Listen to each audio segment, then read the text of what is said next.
Okay, all right. Oh, there she is. Yeah. If you could just. I've been somewhere, we can go there a second time. I like the Okay. I'm finding my way back.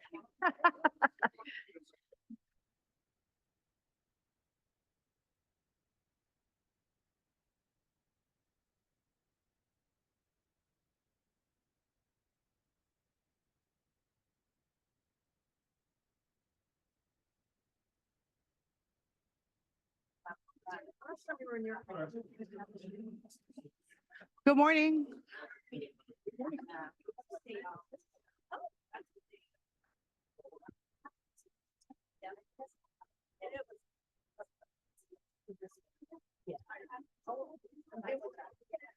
All right, good morning, everyone.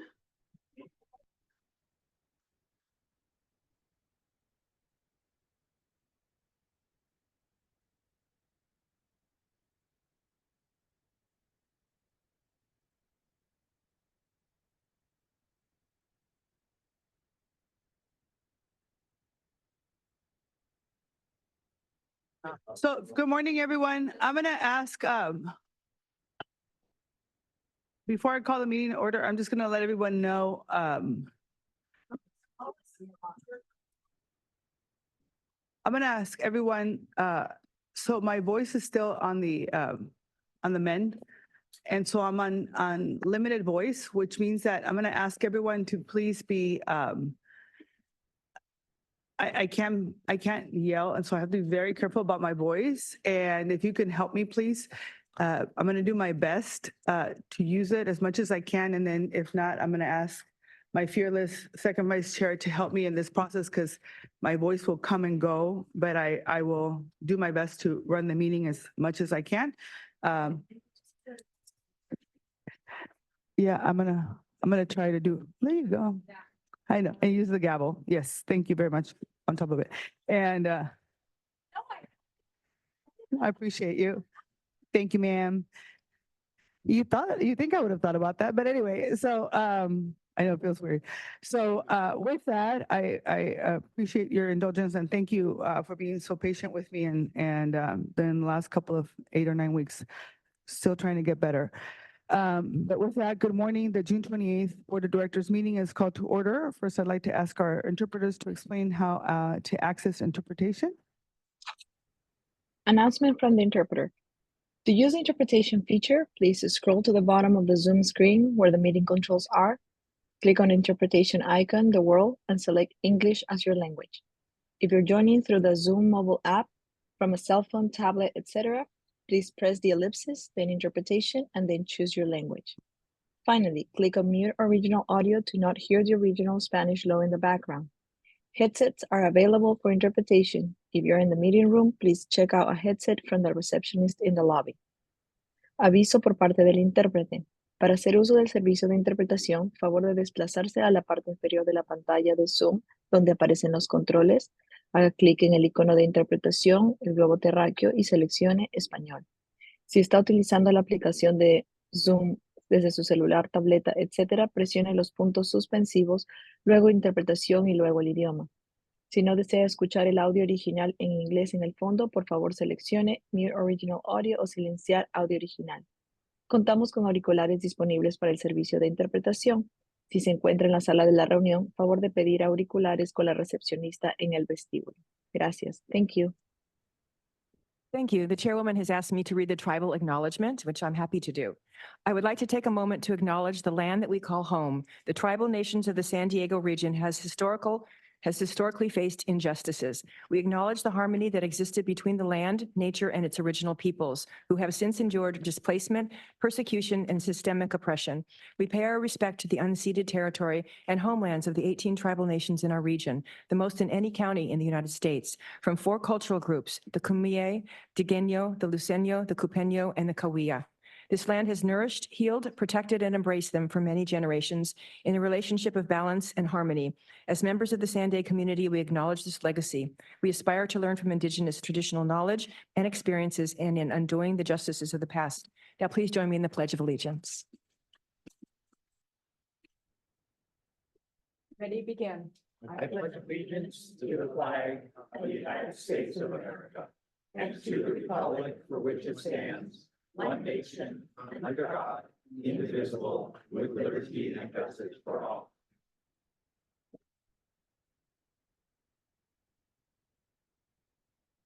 Marissa, can you please confirm quorum? Good morning, Chair and board members. We have a quorum with 16 of 19 jurisdictions present and 6 advisory members. Thank you.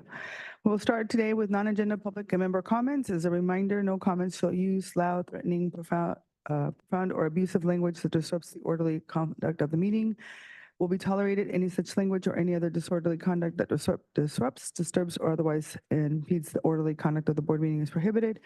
For our board policy, the amount of time allotted for each verbal public comment is determined based on the number of agenda items, the complexity of the items, and the number of persons anticipated to offer a comment. This allows us to hear from as many people as possible and to complete our business while we still have quorum. Based on the factors for today's meeting, each member of the public will be allowed 1 minute for the comments. Tessa, please go ahead with a non-agenda public comment. Thank you. As I will remind the public, we take the first 5 commenters at the beginning of the meeting and the remaining will be taken at the end of the meeting. The first 5 commenters, Michael Brando, Alan C., Truth, Rita Clement, and Mark will be taken now. Paul the Bold, the original draw, Blair Beekman, and Solana Beach Chamber will be taken at the end of the meeting. Michael Brando, please come to the podium. Sean Elo, some of your public comment all-stars descended upon us this morning. Real fun bunch. Nathan Fletcher, who he was writing to. Sorry about that. Wait until we do our joint meeting. We have to vote to ratify a local emergency, and I am dreading. We will get anti-LGBT folks plus the COVID state of emergency stuff. Then Sean Elo replies, yeah, that'll draw out the worst of the worst. I bring this up because Sean Elo often says that he wants to hear from the public and he protects First Amendment rights, but behind the scenes, he does this. And the thing is, no one ever comes back and says, I'm sorry, and genuinely means it. He never even said that at all. But this is why the distrust grows. If you want a photocopy of this, I'll be glad to provide it. It's from 2022. Thank you. Our next commenter, Alan C., please come to the podium.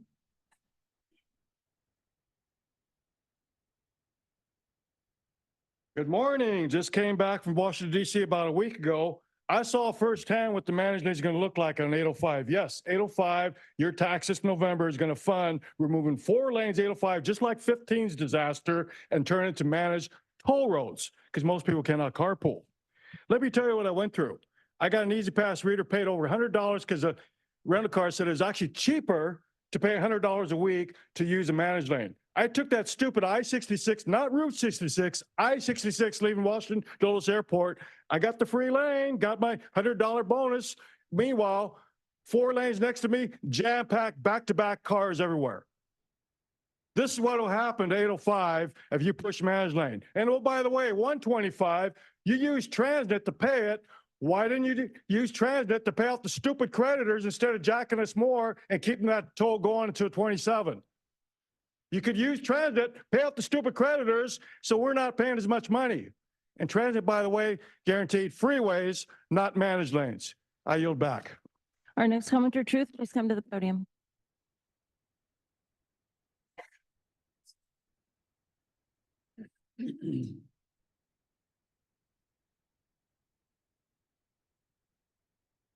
All right, last week I was in this building for 7.5 hours and didn't even realize it. So thank you to those who looked out for me.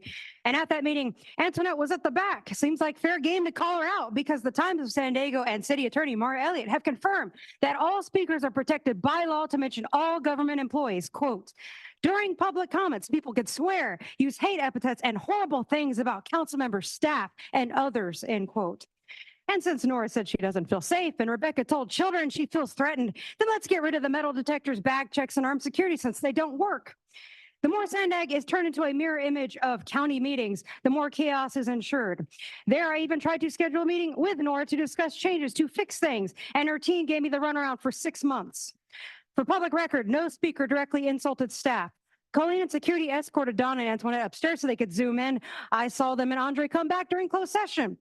If everyone hasn't gone through proper training to be able to handle public comment, they need to, or go remote and mute the criticism if you're a little bit of a baby. And what's SANDAG going to do for what it's causing me? Your time expired. Rita Clement, please come to the podium. You'll be followed by the final commenter at this time, Mark.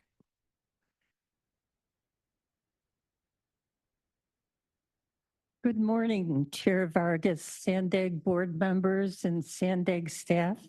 My name is Rita Clement. I live in Chula Vista, and I'm a volunteer with San Diego 350.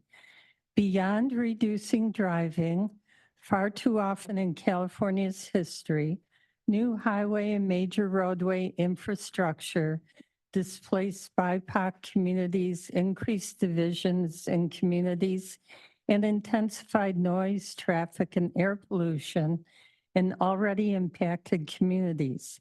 California can advance inclusive and efficient places to live if it breaks away from an entrenched policy and cultural status quo that has perpetuated car dependence and caused a significant share of California's climate-changing greenhouse gas emissions. California is not on track to meet its associated climate goals. Your time under expired. SB 3. Our final commenter at this time, Mark, please come to the podium. Mark, the U.S. is no longer the world's reserve currency because of Saudi Arabia. The U.S. has the largest oil reserves in the world, and the most Republican state of North Dakota is implementing UN Agenda 2030 zero carbon goals. The combined effect of not using our greatest energy asset for the people while we are no longer the petrodollar is catastrophic. Meteorologist of the Year John Coleman shows how climate change, global warming is a scam, as does Judith Curry on YouTube. Former member of the National Research Council's Climate Research Committee, and William Happer, professor of physics emeritus at Princeton University, a longtime member of the Jason Advisory Group, and director of the Department of Energy's Office of Science under President Bush. This scam will make our greatest energy asset useless, and SANDAG is the main tool to destroy your children's future. AI will replace every job, and your enslaved kids will get universal basic income instead of becoming equal shareholders in the businesses our taxes invested in. Will anyone request I get more time to speak? And your time expired. That concludes the non-agenda public comments at this time. Thank you. I don't have any non-agenda member comments on the queue, but I'm just going to ask just in case. None? All right. With that, thank you, everyone. And thank you to, I want to just say it is my honor, my privilege today to welcome Ambassador Alicia Kerber Palma on her appointment as the new Consul General of Mexico. I think one of the unique situations that we have at SANDAG is that we have the opportunity to welcome our consul here to the table, and it's so exciting for us. It is extremely, I think, important that we have this bilateral relationship between U.S. and Mexico, and that we have this, not only the economic and cultural partnership, but we are excited to have the Ambassador Kerber here. Her duties began back in February of 2024, following unanimous endorsement by Mexico Senate upon the proposal of President Andrés Manuel López Obrador. And since joining the Mexican Foreign Service in 1991, she has exemplified dedication and excellence, rising to the rank of ambassador in 2022. Ambassador Kerber's innovative work, such as the Women's Comprehensive Care Window Program, reflects her commitment to feminist foreign policy and the support of migrant women. Beyond her professional accomplishments, Ambassador Kerber Palma is a devoted mother of twins and a passionate lover of dogs, a joy that we both share. Her advocacy for inclusion, diversity, and the rights of women in the LGBTQ+ community further underscores her exemplary service. I'm thrilled to work with her to help build stronger and healthier communities for the 7 million residents that call this binational region home. And as you know, we have critical projects and programs that will greatly impact the future of a region, like the new Otay Mesa 2 port of entry, our Tijuana River Valley, air quality, et cetera, et cetera. And so we share such a rich binational arts and culture and gastronomy scene that puts our region and our on the global scale. So we see our chefs from the Valle de Guadalupe opening now Michelin star restaurants all over the world. San Diego Tijuana is a $230 billion economic engine with nearly 2 million employees. And for me as a fronteriza, it's important that we highlight who we are. And I know that we will do fantastic work together. So please join me in welcoming Consul General Kerber to our community and to SANDAG. So please join me in extending our warmest congratulations to Consul Kerber, to San Diego, and to SANDAG. Would you like to say a couple of words? ¿Quieres decir unas palabras? First of all, thank you for this reception. It's a pleasure for me to be here. This is a unique way of working all around the United States and a good example of how we can work also in Mexico.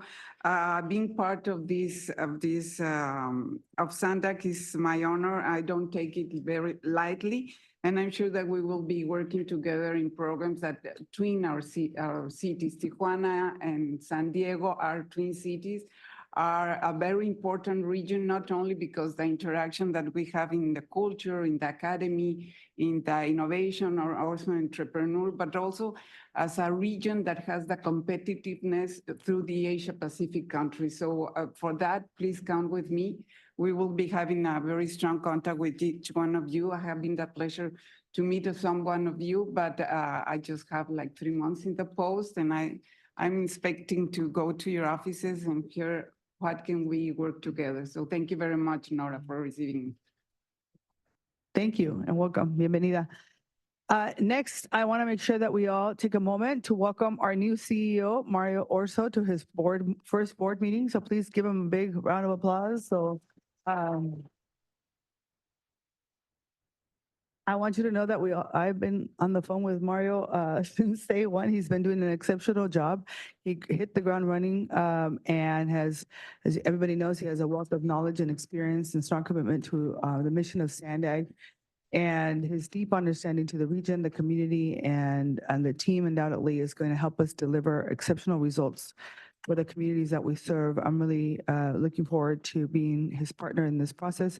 I just want to, before I turn it over to Mario so that he can go ahead and add, I do want to let everybody know that I will be sending out a doodle, whatever the calendar thing is, so the folks that are part of the committee that we had created so that we can put the goals and objectives together so we can meet between now and August and put our evaluation goals and be ready to go. I want to give him at least a month or so that he can get his sea legs, as they say, and then we can meet and give him our recommendations and get that going so we can come back and get that approved by the board in September and we can get going because I think it's really important that we are his partners in this process. And so I just want to make sure that I follow up with the board on that because I know that that's important for all of us. And so with that, I'll turn it over to Mario for his report. Thank you, Mario. Thank you. And nice seeing all of you. I did get to meet and work with some of you during the joint borders transportation committee, and I'm not remembering the other land use or something like that, regional planning committee. So I really was very happy to participate at that. As the first week, we've been digging into lessons learned. We really are working hard on trying to schedule meetings with each of you and have one-to-one discussions. We're really focusing on delivery. Sometimes going slower than faster is good. So we are making that a point that people do take interest in the in taking attention to the details. We really are bringing up the agency's priorities and also with a great deal of focus of accountability and organizational excellence. I do want to remind everybody that we're going to be dark in August. And look forward to bringing full assessment to the board around September of what I have found together with the team and some proposals to move forward with. On some hot items that cannot be pressing, that are always ongoing, we have State Route 125. There are two parallel routes that we're dealing with it. One is the back office system that's being developed. In that aspect, we have taken steps to strengthen the project management team during the transition of the system in order to be able to facilitate internal discussions as well as to move forward in an objective manner. We also want to bring to your attention that we will be bringing in probably a budget amendment, and this is related to the relinquishment of State Route 125, doing a project initiation document with Caltrans on evaluating the improvements that will be needed for the roadway so we can evaluate and assess those costs, again, in an objective manner and bring it to the board. So we will first bring in the budget amendment to be able to partner with the DOT, with Caltrans, and pursue that document. I do want to make also aware there's been a nationwide text message scam where people have been receiving text messages from the Bay Area Toll Authority where they saying they should be paying or settle some unsettled tolls statewide. I did receive one also. So we just want to alert everybody. This is going around the nation, but our team here has taken its due diligence and let know the authorities of that scam that it's happening. Lausanne, I think we have an item to discuss that, so I'll reserve my comments for, I think it's item 15. On the regional plan, it's the regional plan and the modeling is like a roller coaster of emotions. Sometimes we're up, sometimes we're down, but the team is doing their due diligence.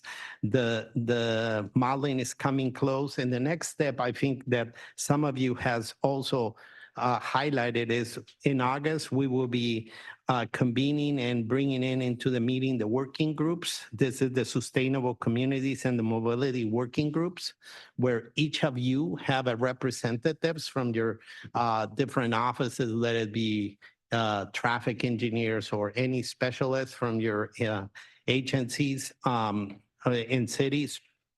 We will be having a working group on that with them about the RTP, where we are with assumptions, modeling, and all that. I think Councilmember Burkholder has been mentioning that we should use those working groups more, and we will. So we will be engaging, and hopefully after that and after the August recess, we will be coming to the board of directors with our results from the modeling process for the regional transportation plan. Regarding Otay Mesa East, there's been a lot of things happening with OME.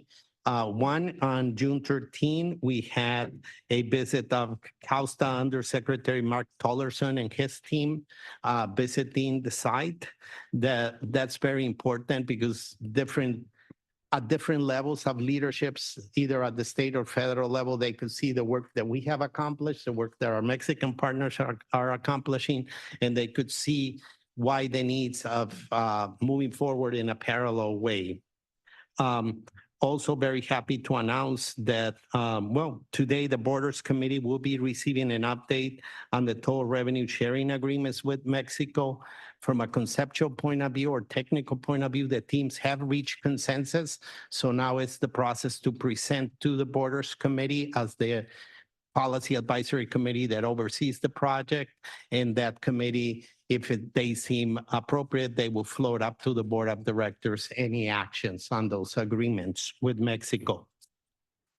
We also today on the agenda, on the consent agenda, You may recall that around May, the team came in and presented the construction or design methodology, construction and design methodology for the project, which was CMGC. They provided the benefits of why selecting that methodology. The board gave them a green light to pursue that. What was holding the team to move forward with a solicitation was to reach agreement with U.S. Customs and General Service Administration of them allowing us to move forward with the design. That agreement has been reached. Has been signed on allowing us to move forward with design. No construction on the federal facility is permitted until there's a federal binding agreement that we reach with that agency, but they are now willing to work with us on the design, and that's what's on the consent item today. Also, let me see here. I think the OME, those are some of the major highlights. On the bike program, there was a very important celebration yesterday. We celebrate the start of the construction of the Imperial Avenue Bikeway. In a few weeks, we will celebrate the opening of the Pershing Bikeway and the groundbreaking of the Eastern Hillcrest Bikeway should be coming in the next couple of months. We have also advanced the Barrio Logan Bikeway project for the last couple of years. We are on pause so the Navy can work on some work that they're doing on 32nd, on the 32nd Street, and as well as the city working on their sewer project. So we're coordinating with that, so there's no throwaway, pretty much. We are pausing so the city and the Navy can move forward with that. In the upcoming Transportation Committee, we'll be receiving a report in the coming weeks on a potential budget amendment for the bike program. I think this will also address, and I'll go under board request, but I think Mayor Jones, you have requested some information on the bike programs. We're getting to that, but also the Transportation Committee will be getting information on this. But before we will be preparing an email with your request that had come up. Going into board requests, like I said, there is a request on the Inland Rail Trail. We're working on that, and we will also bring up more robust information during the Transportation Committee. I want to make it clear, we are addressing the request, and you will get the information that was requested, and that's not contingent the Transportation Committee report or anything. But that item will also be addressed in the Transportation Committee. Also, another request has been for additional information on the downtown stopover. I think Mayor Jones, you also requested that. I'm getting a briefing on that project.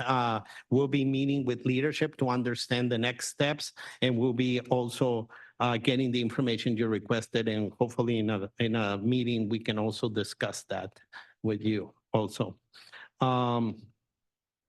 We really are trying to bring in the policy advisory committees at a higher level, as well as other technical teams, so the PACs can really have those robust technical discussions and float up different items to the board of directors. Hopefully, that would lighten a little bit of the load for the board of directors if you get, or the PAC resolves some issues at that level. But again, it's all putting it up in front of the different policy advisory committees and then letting them determine, you know, what they float up to the board of directors or what needs to float up for for any appropriate decisions or approvals. We are. I have a question for you on the. Thank you, Chair. Keep pushing my button. So on the stopover, if we could get the full background, because we had, I think I had asked for that at some point in time. It's been quite a while. And what the goals are for that property. I know originally it was to have the buses so they would have a place to go, but we had also talked about having the SANDAG offices there too. So just kind of what our goal is going to be, how much we've spent to date, and then what we think the total cost is going to be and where those monies are going to come from. And when you get that information, could you send out to the entire board? And then also you talked a little bit about the bike information that I had asked about. If you could send that also out to the entire board, because I think a lot of us, some of us haven't been on the board quite as long. I think it's good for us to all have that background and then also kind of know what's, what the history is and then what our goals are and how much everything's costing and where Absolutely. that money's coming from. Yeah. Thank you. I think I'll walk with you on that learning curve on the different projects on some of them, like the stopover, right? So we'll be getting the information and pass it on Perfect. to the Thank you. entire team. Yeah. Thanks. Also, we got a request from Ms. Maxon on a tour on SR 67. I'm pretty sure the team is already working on it to implement it. And in addition, we will be asking Caltrans to bring in an update on the environmental document on State Route 67. I think there has been some comments that there's not a lot being done on State Route 67. There is a full environmental document that was fully funded, and Caltrans is the lead agency working on that document. Once we have that document, whenever, right, it's a long lead, but that would allow us to move forward with a project and pursue funding. So I just want to put that, so the DOT will coordinate with Caltrans on also putting in the agenda, both on Transportation Committee and on the board, an SR 67 update. That's good to hear. The other areas of the unincorporated area have expressed interest in having another or their own wildfire tours. So just to put that out there, that this is one of the corridors, but there are others that are at risk. So thank you for organizing this. Yeah, and I think even if we're going to touch item 15, Loza, but it's very similar. If we need to be engaging with the community, that's part of the organizational excellence and procedures. And hearing from the community, taking those tours will allow the lead agency, Caltrans, to implement or consider in their alternatives or other, studies, all the appropriate emergency exits, anything that needs to happen to meet the project goals. Yeah. Yeah, and just to clarify, we are working on a CEQA document and that there is a process. We are diligently working. So it's hard to give updates as we do the necessary environmental studies and be able to provide results from some of the information. So we are diligently working, but it's a lot of technical work that's being done right now. All right, so I'm going to ask, I'm not trying to cut you off. What I'm going to do is I'm going to ask Mario to focus on the report. Just let's try to keep it brief. We have a really long agenda, and then any comments or questions that anybody has on any specific, we'll try to nip it in the bud, because we really have a really long agenda. And I know Mario, because it's his first meeting, there's a lot of updates because he's taking really deep dives on everything. And there's a lot of feedback that I'm sure people have, but let's try to keep on the report out. And then if people have specific questions or updates, let's try to go back and do parking lots, and then we'll get there, because otherwise this meeting will not end until 5 o'clock today. And I want to be very mindful to, I know there's a lot of people who want to speak to some of these items, especially the public, and I want to be very mindful of that, if that's okay. So Yes. I'm going to keep a tight agenda today. Let's Okay. go. 3 last items just on audits. We have been working very closely with our auditor. Our team is working and giving them information. Courtney should be coming with some results. I really appreciate all her input, and she has also been giving a lot of advice on organizational excellence. So we are trying to work hand in glove with her team and try to implement and get all the information she has requested. And last 2 items, I'm happy to announce that starting Monday, Don Batiste, who used to be one of the financial directors here and is one of the premier experts in finance in the state and most respected, will be our new CFO. Don will be starting on Monday. Very happy. She's I can't say enough about her experience and how respected she is around the state. And as soon as the budget gets approved, the team will prepare a summary of what that is, the state budget, and get it to all the board members. That concludes my report. Thank you. Thank you, Mario. I do want to also welcome Board Commissioner Dan Malcolm and Oceanside alternate Councilmember Rick Robertson. This is their first meeting for both of them, so welcome today. All right, any other additional comments or questions for our new CEO? All right, seeing none, we're going to go ahead and move forward to our consent agenda. Yes, ma'am. Thank you, Chair. I actually have two questions, one on 7 and then 8, and then I have a comment on 12, and then I would move to approve the balance. Okay. Go ahead. Okay, sorry, I didn't know if we wanted to take public speakers first. I'm sorry, go ahead. We're going to go ahead and take public speakers.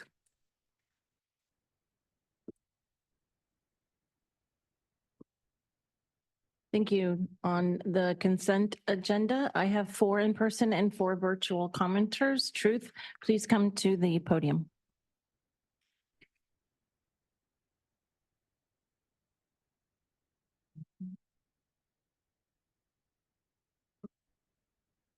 All right, item 2, the minutes for the Tribal Summit should include a special shame shout out to the breakfast blocker and the few lunch limiters of the taxpayer-funded food. Another inequitable disgrace by SANDAG. And the word primary is misspelled on page 13.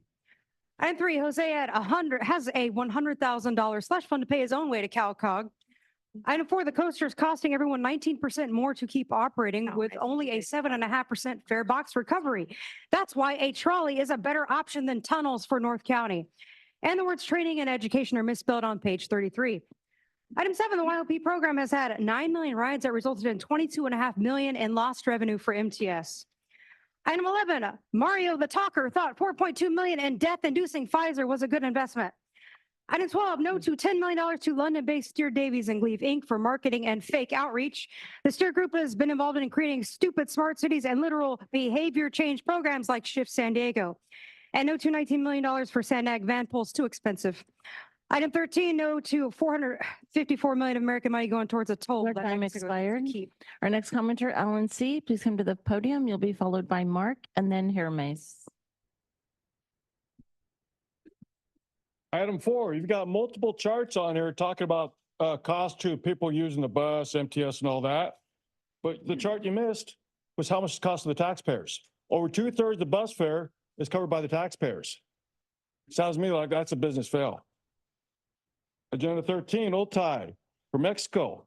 What are they going to do about the managed lane 125? Because them truck drivers need to use that road. Yet SANDAG is spending $450 million on that. Yet they won't relieve the toll. They're going to turn in managed lane. Should the truck drivers be exempt? That wouldn't be right.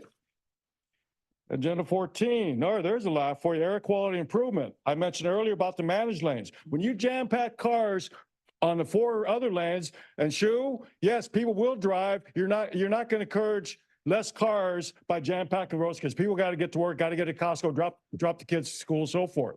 So there's air quality report. When you put managed lanes and force people to take side streets, you're endangering the public because people are going to be driving right by schools as they did in Sunnyside out by 125, skirting over to 54. Stop it now. Your time expired. Mark, please come to the podium. We'll be followed by Hermes, who will be followed by the first virtual commenter, Paula Bold.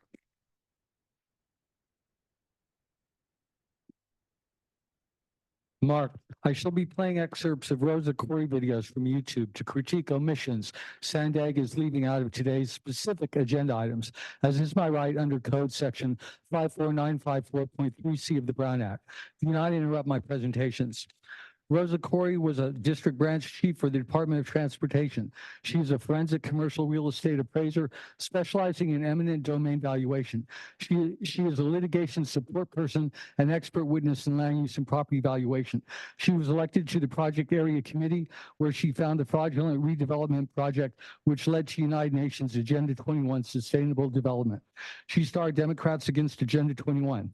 I'm playing the videos at faster speed to save time. Search YouTube for Rosa Corey, Koire, Part 1. The real title is longer, saying Behind the Green Mask in Legislature. These omissions directly relate to every agenda item today. Do not interrupt. Thank you. Promes, please come to the podium. You'll be followed by the original, Paul the Bold, and then the original draw.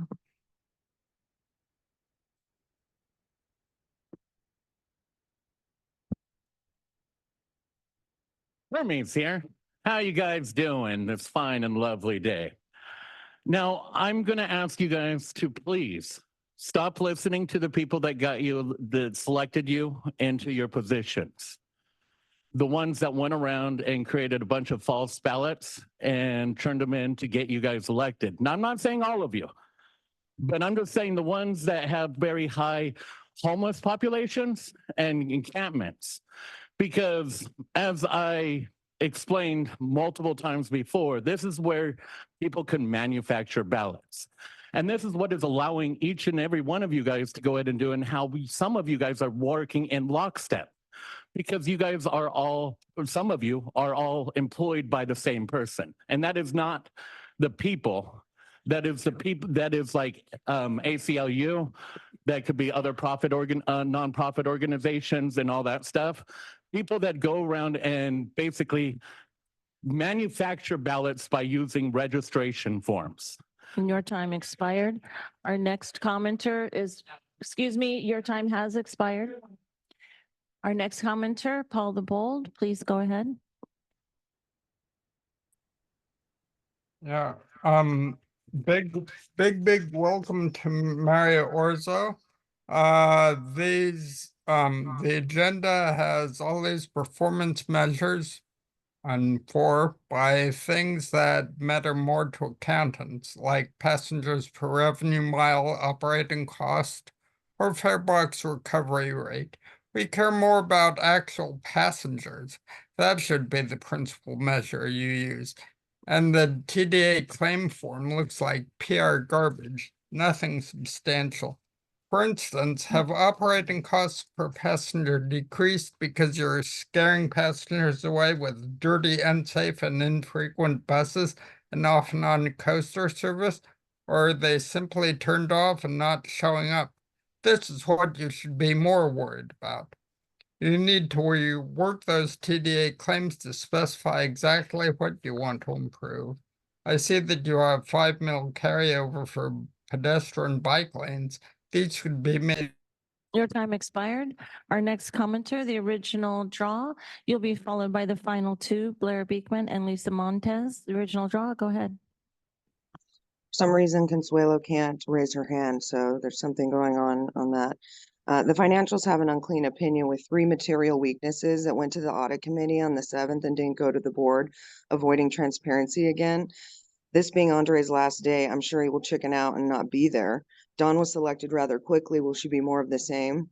The auditors found the financials have material errors in not only the tolling system, but the auditors found 537 million of federal money was excluded from the report and several material adjustments related to overall accounting. Therefore, these financials cannot be relied upon. The fact Andre got a 69% raise over the last 5 years when he was negligent and dishonest in his job duties and is in itself negligence, and ignoring that is looking like a protective action to continue to perpetuate the fraud, waste, and abuse. So will, again, this be the same when Dawn comes in? And when you're dealing with the port of entry, you shouldn't be forcing Border Patrol, who are already overworked, to be doing this port, or have everybody go. Your time expired. And I would also like to confirm for those virtual with your hand raised that we are on the consent agenda, which is items 2 through 14 only. If your hand is raised to speak on items 15, 16, or the closed session items, please lower it now and raise it again when those items are called. Blair Beekman, please go ahead. Hi, thank you. Blair Beekman. I wanted to speak to items 4, 5, 6, 10, and 13. To me, these items have a lot to do with federal and state funding dollars that you'll be working towards and working with in the coming year. And I just wanted to comment that it's my feeling that the federal and state funding dollars have been very much geared towards a future of surveillance and data collection technology for local communities in California. And I feel that's been somewhat questionable. There are issues and needs, but I feel that that has to be kind of balanced, and that we already have a lot of technology in place in our local cities. We have to learn to acknowledge that, be open in the conversations about that, and how that relates to item 13 about the Otay Mesa things. It's about Otay Mesa things. It's my sincere hope that we can learn to talk about all the future biometric tech that's going to be part of Otay Mesa. And thank you to the new Counsel General who's And your time expired, and that concludes the public comments on the consent agenda.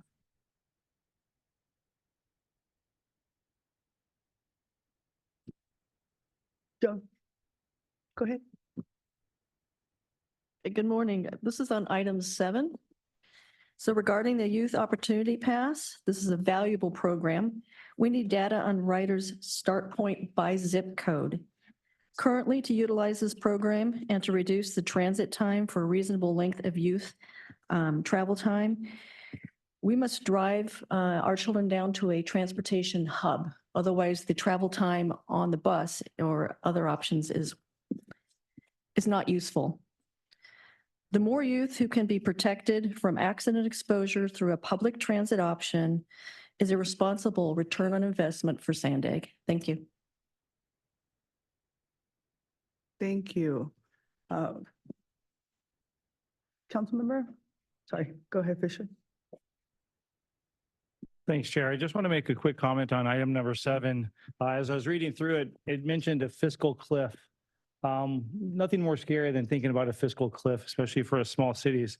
And I think it's really important that as we go forward, is easy, or I don't know if it's easy, is sensible as it makes to continue to find funding for all the transit projects. I think it's important that our partners from MTS and NCTD start looking at some fiscal responsibility. I know in my city, we have a rapid bus that started a few months back, and I hear a lot of chatter from our residents talking about and I don't consider this is from the residents, it's a waste of taxpayers' money because the buses are empty. 99% of the time I've seen it multiple times. And I just think it's important that we look at these programs and make sure that we have a criteria to find out if they're effective and if they're efficient and they're the proper use of taxpayer money, because it's not fair for us to just continue to search for more money that's out there, the funding. We sit there and federal funding is the same as taxpayer money. And I think that sometimes they sound different, but they're really the same. So that's my comment. Thank you. Deputy Mayor Edson? Chair, I have a brief member comment. Is this the appropriate time, or would you want that later? You have a member comment, not on consent? Yeah, I'm sorry, Chair. Same with me. I have a very brief non-agenda member comment. And I don't think that was called for, I think, which is why we're on the consent only. So we're a little confused. You had a member comment on before the consent? I didn't hear it was called for. We did public comment, then we went right to I consent. did call it out.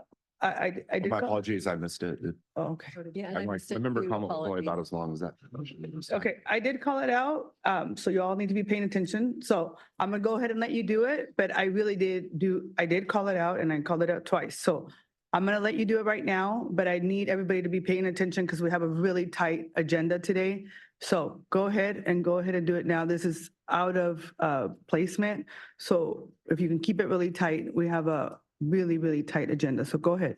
Sure. Thank you very much, Chair. I'm pleased to report that NCTD has been awarded a $10.2 million grant from the U.S. Department of Transportation's Rebuilding America Infrastructure with Sustainability and Equity, aka RAISE program, to complete preliminary engineering and environmental clearance for the eastern segment of the Sprinter Corridor Service Improvement Project.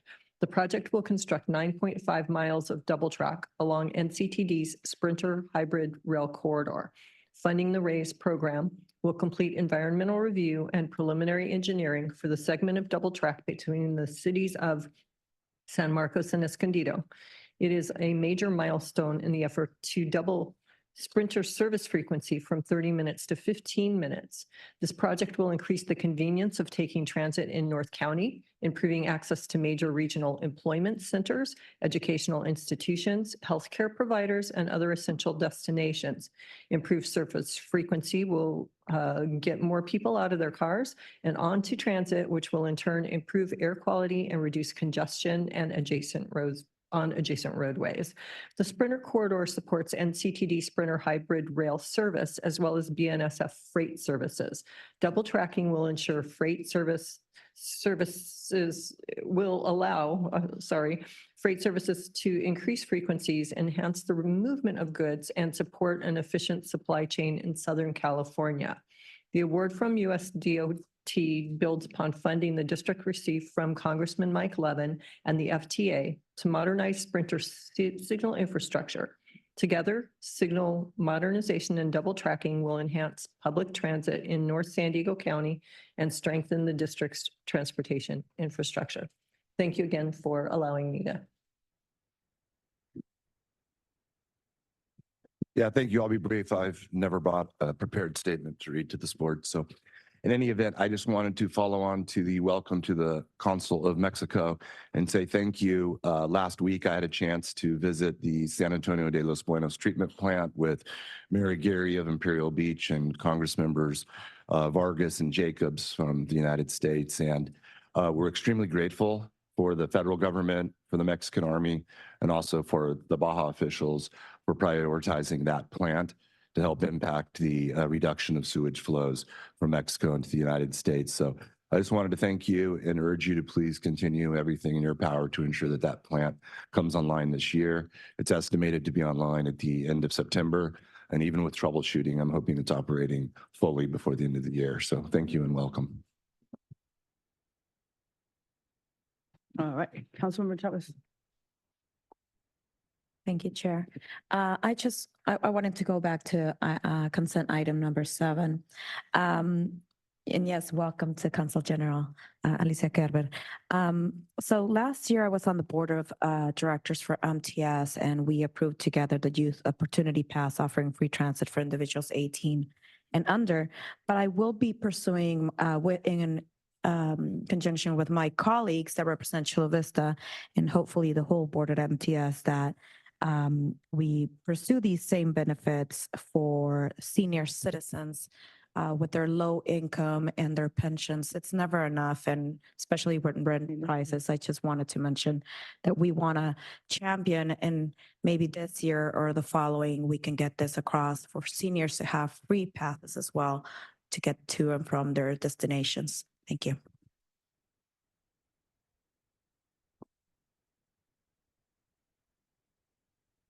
All right, seeing no other comments, we have a motion. Is there a second? You made a motion, correct?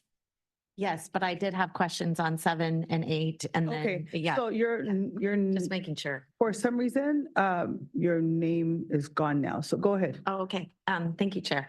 So on item number 7, my question, well, I guess my first comment is on page 57. It talks about the transit project evaluation criteria. And then it talks about the 21 regional plan, among other factors. I'm just making sure that we're talking about the other factors are Transnet, which are the projects that we actually promised the voters of San Diego County. Just want to make sure that's part of the evaluation criteria. And then on page 54, when we talk about the youth opportunity passes, definitely think that is a very, I think it's a well-utilized program. I think it's very valuable, but I'm wondering if we can get a cost per rider, because I don't know our cost per ride. I'm not sure that we have that information. I wasn't able to locate it. So I'm not sure if we know how much we're spending per rider, how much that is. So I don't know. Yeah, and I think we have to figure it out because, you know, the county was a partner in this process since we made the initial allocation of funds. And so I think it's going to be a little bit of a, but we can get that for you. Yeah, and I don't need it right now today. I just, I think the whole board should be given that information. Yep. At some point. sorry, I'm not putting you on the spot. Like you have to answer me right this moment and go run and do that. And then the other thing on item number 8 is we talked about in page 59, it says the SANDAG is proposing to complement outreach efforts with a random sample survey. So I'm not sure where the survey, who decided that we were going to do this survey, and then also who's going to participate in the survey. Because I think it would be very important that we have all over the county sort of feedback so that we all can have our unique needs, part of this plan. Because I don't know, I feel like our more rural areas where they honestly have some of the greater need. I'm pointing over to you, Robin, but I mean, really, you've got a lot of places where they can't even get out, in a safe manner to actually evacuate during a fire or something like that. So I just want to make sure that we are going to be getting feedback from all parts of the county, not just, including our seniors, as council member had mentioned. Yes, absolutely. We intend to reach everyone in the county that needs specialized transportation services. We haven't done a survey in the past when we've developed the coordinated plan, and we want to do a little bit more outreach this time to inform the development of that plan. So that's why we're asking for a bit more time to be able to do that. Yeah, and I think that's great. Just want to make sure it's going to be all throughout the county. And then I think I had one other thing. Hold on, let me just go through my notes real quick. Item number 12. Oh, this was a comment actually. So I saw in here under on page 76 that the Rapid 483 is being planned as part of the I-1578 Managed Lane Connector project and will connect Temecula and Riverside to the cities of San Marcos and Carlsbad, because I've been actually bringing this up to, I feel bad on Antoinette, I brought this up so many times, but we have Kaiser now in San Marcos, and then we have CSU San Marcos, a lot of the faculty, and then the employees for those two areas have really had a lot of issues. And then also Palomar too. And I think there's going to be a connector from San Marcos to Escondido so that Palomar folks can also get to their jobs over at the hospital. So I want to say thank you. I appreciate it. I love that. Kudos. So thank you. So is that a motion officially? All right. Councilmember Shu. Thank you, Judge. Try to be brief. Since the item 7 dealing with transportation report came up for discussion, I wanted to add a few points of interest since the Transportation Committee had addressed some of these issues, and I've been involved with transit for many years. I think it's important to remember that sometimes transit lines do look empty, particularly towards the end of their run, because that's where they start and they're not going to have a lot of passengers. And later on a bus route, it gets more full. Same with the trolley line. I've noticed that when I take the trolley in from La Mesa, it gets much more fuller as I come in, but obviously it looks empty. I think when we think about transit, we should look at and its use and who it's serving. We should be looking at the overall transportation systems in general and make some comparisons. And people I know complain about empty space on trolleys, on buses. I complain about that at times as well. But look at the empty seats in cars going by on freeways. How many empty seats are there, and who's paying for those empty seats? And when you think about that, and then that's the primary cost. Let's think about the secondary cost. Last Friday at Transportation Committee, we heard about the health impacts of our transportation system. So those empty seats that we're paying for in our cars are also causing more health impacts to our communities. If you consider that cost, which is in the billions of dollars, I think we have to measure that into the cost of what we're subsidizing in terms of transit costs. So please keep that in mind. And lastly, we've heard some great testimony from NTCD and their microtransit system, on-demand systems, and which, if we can work with those concepts and ideas and the pilot programs that SANDAG is working with, we can advance our thinking of how transit can be, serve rural areas, serve Robin's concerns in terms of getting kids connected to transit centers so they don't have to rely on cars in the future. I think that's what our future is, and I hope we can think of those ideas and put that into our vision going into the future and not look back. Thank you so much. And with that, I don't know, Mayor Jones, if we answer all your points, we could maybe move on the complete consent calendar. She made a motion. I'll second. Thank you. Mhm. I don't know. I think there's something's going on because people aren't paying attention this morning. She made a motion. Yeah, she made a motion twice. And so is that a second, sir? All right. So there's a motion and a second. Please vote. But I'm paying attention. That's all that matters. So. No. What you all eat this morning? That's good though. The motion passes unanimously with one member agency absent.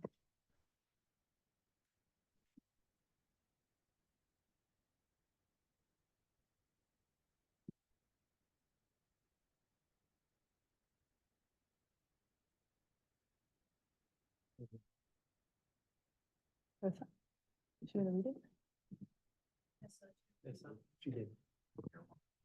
I'm sorry? Okay. All right, so that motion passes, and the next item on the agenda is item number 15, an update on the Wilson rail alignment. I'm gonna go ahead and turn it over to Mario. Okay. I had a lot of comments and I'll try to be brief on those comments here.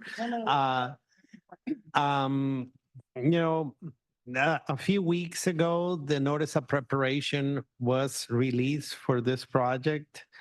You know, I think there's clear consent there. The project of itself is needed. We have received lots of input from the public. And I really want to stress what I said in some public meetings. This is the beginning of the conversations. The process of releasing a mega project, notice of preparation, it's the beginning of the conversation. And if by the end of the technical studies and comment periods, nothing changes on the proposals, I would be very nervous because with a project of this size, tweaks, additions, additional alternatives, corrections and naming has to occur. So it's such a complex project.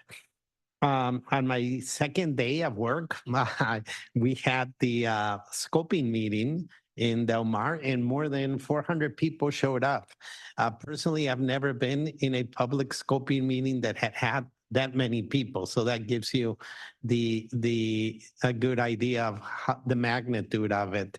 When I was in District 12, and I was mentioning this to Mayor Huebner, you know, one of my tasks was try to deliver one of the biggest infrastructure projects, which was the 405, which we did.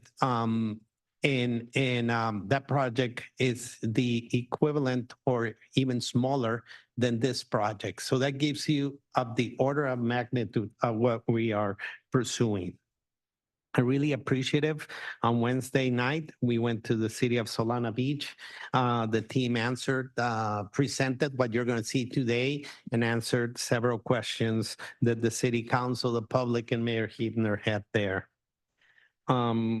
We have heard many concerns on this item. I think what I want to say is I do want to acknowledge that there were three alternatives that went out. They weren't at the same level playing field from a technical perspective analysis. From a CEQA perspective, that's okay because the goal is to get to 100% at the end or when you have the draft circulation.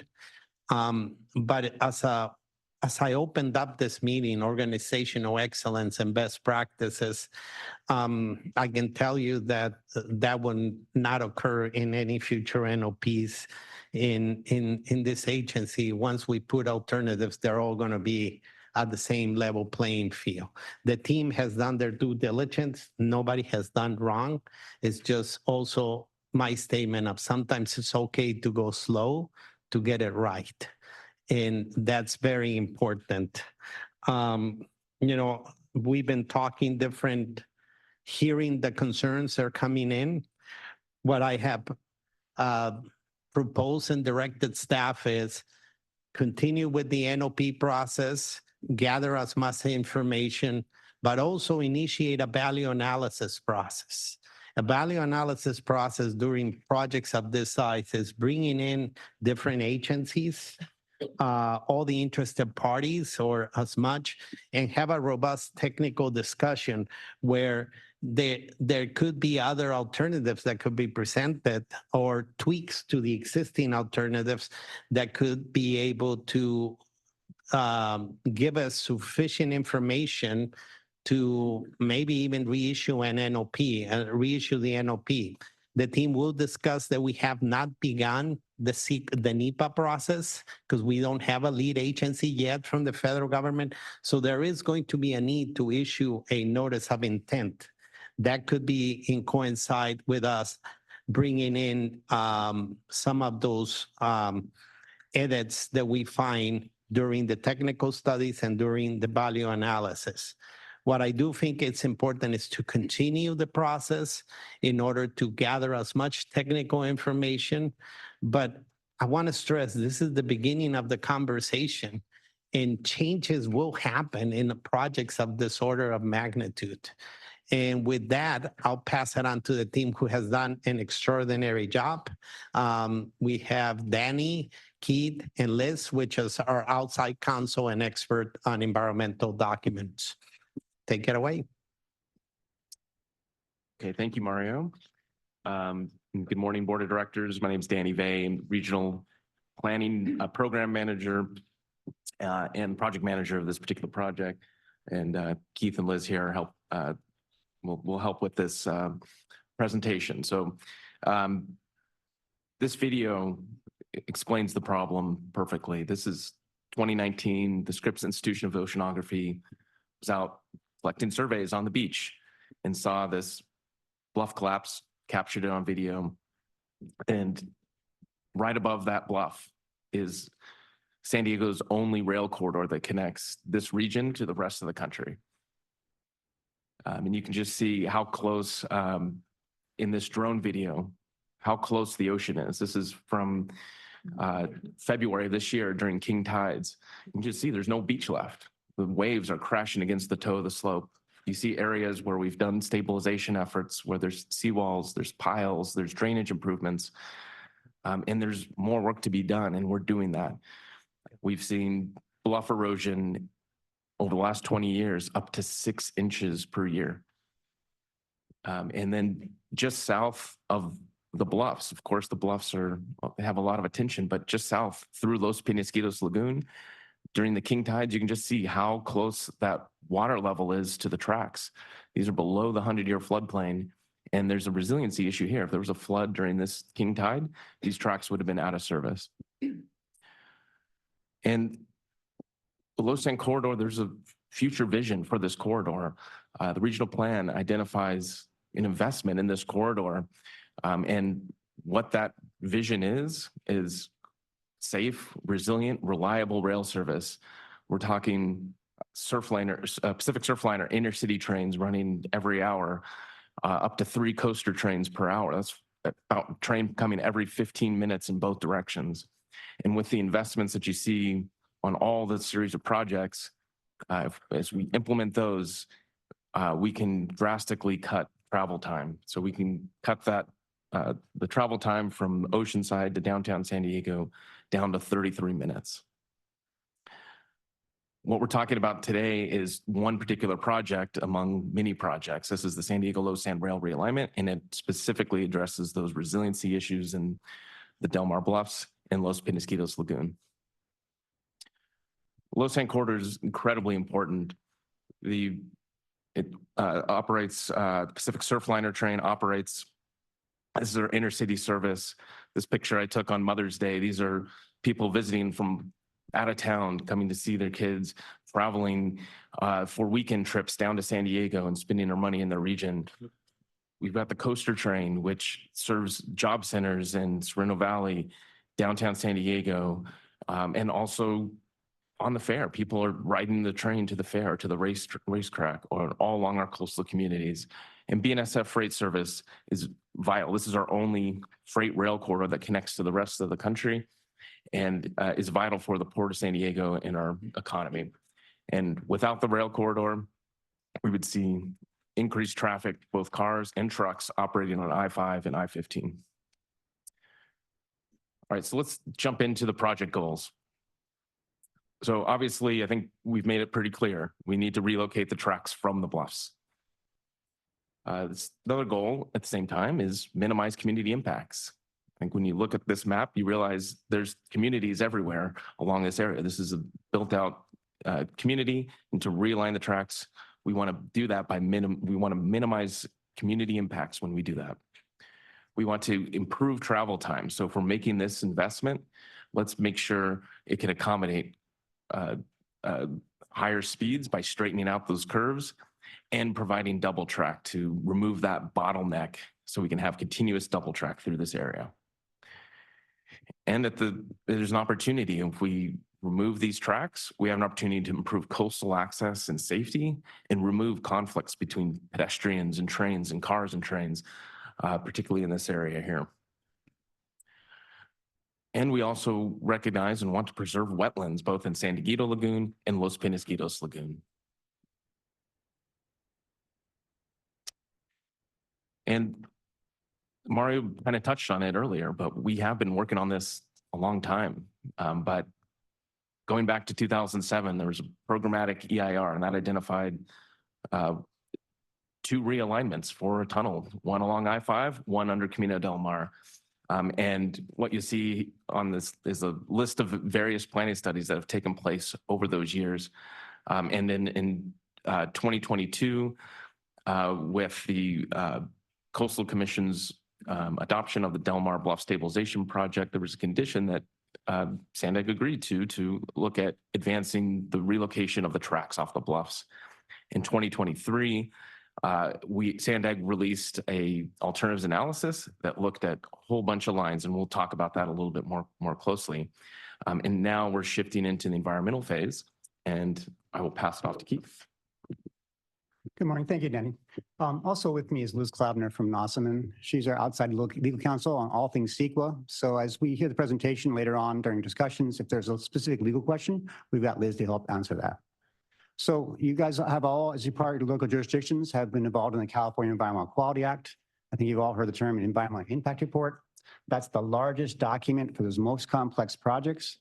In that document, you have to look at all the construction-related issues, the impacts from the project, impacts during construction, impacts that are temporary, impacts that are permanent, and cumulative impacts. It's a big, lengthy document.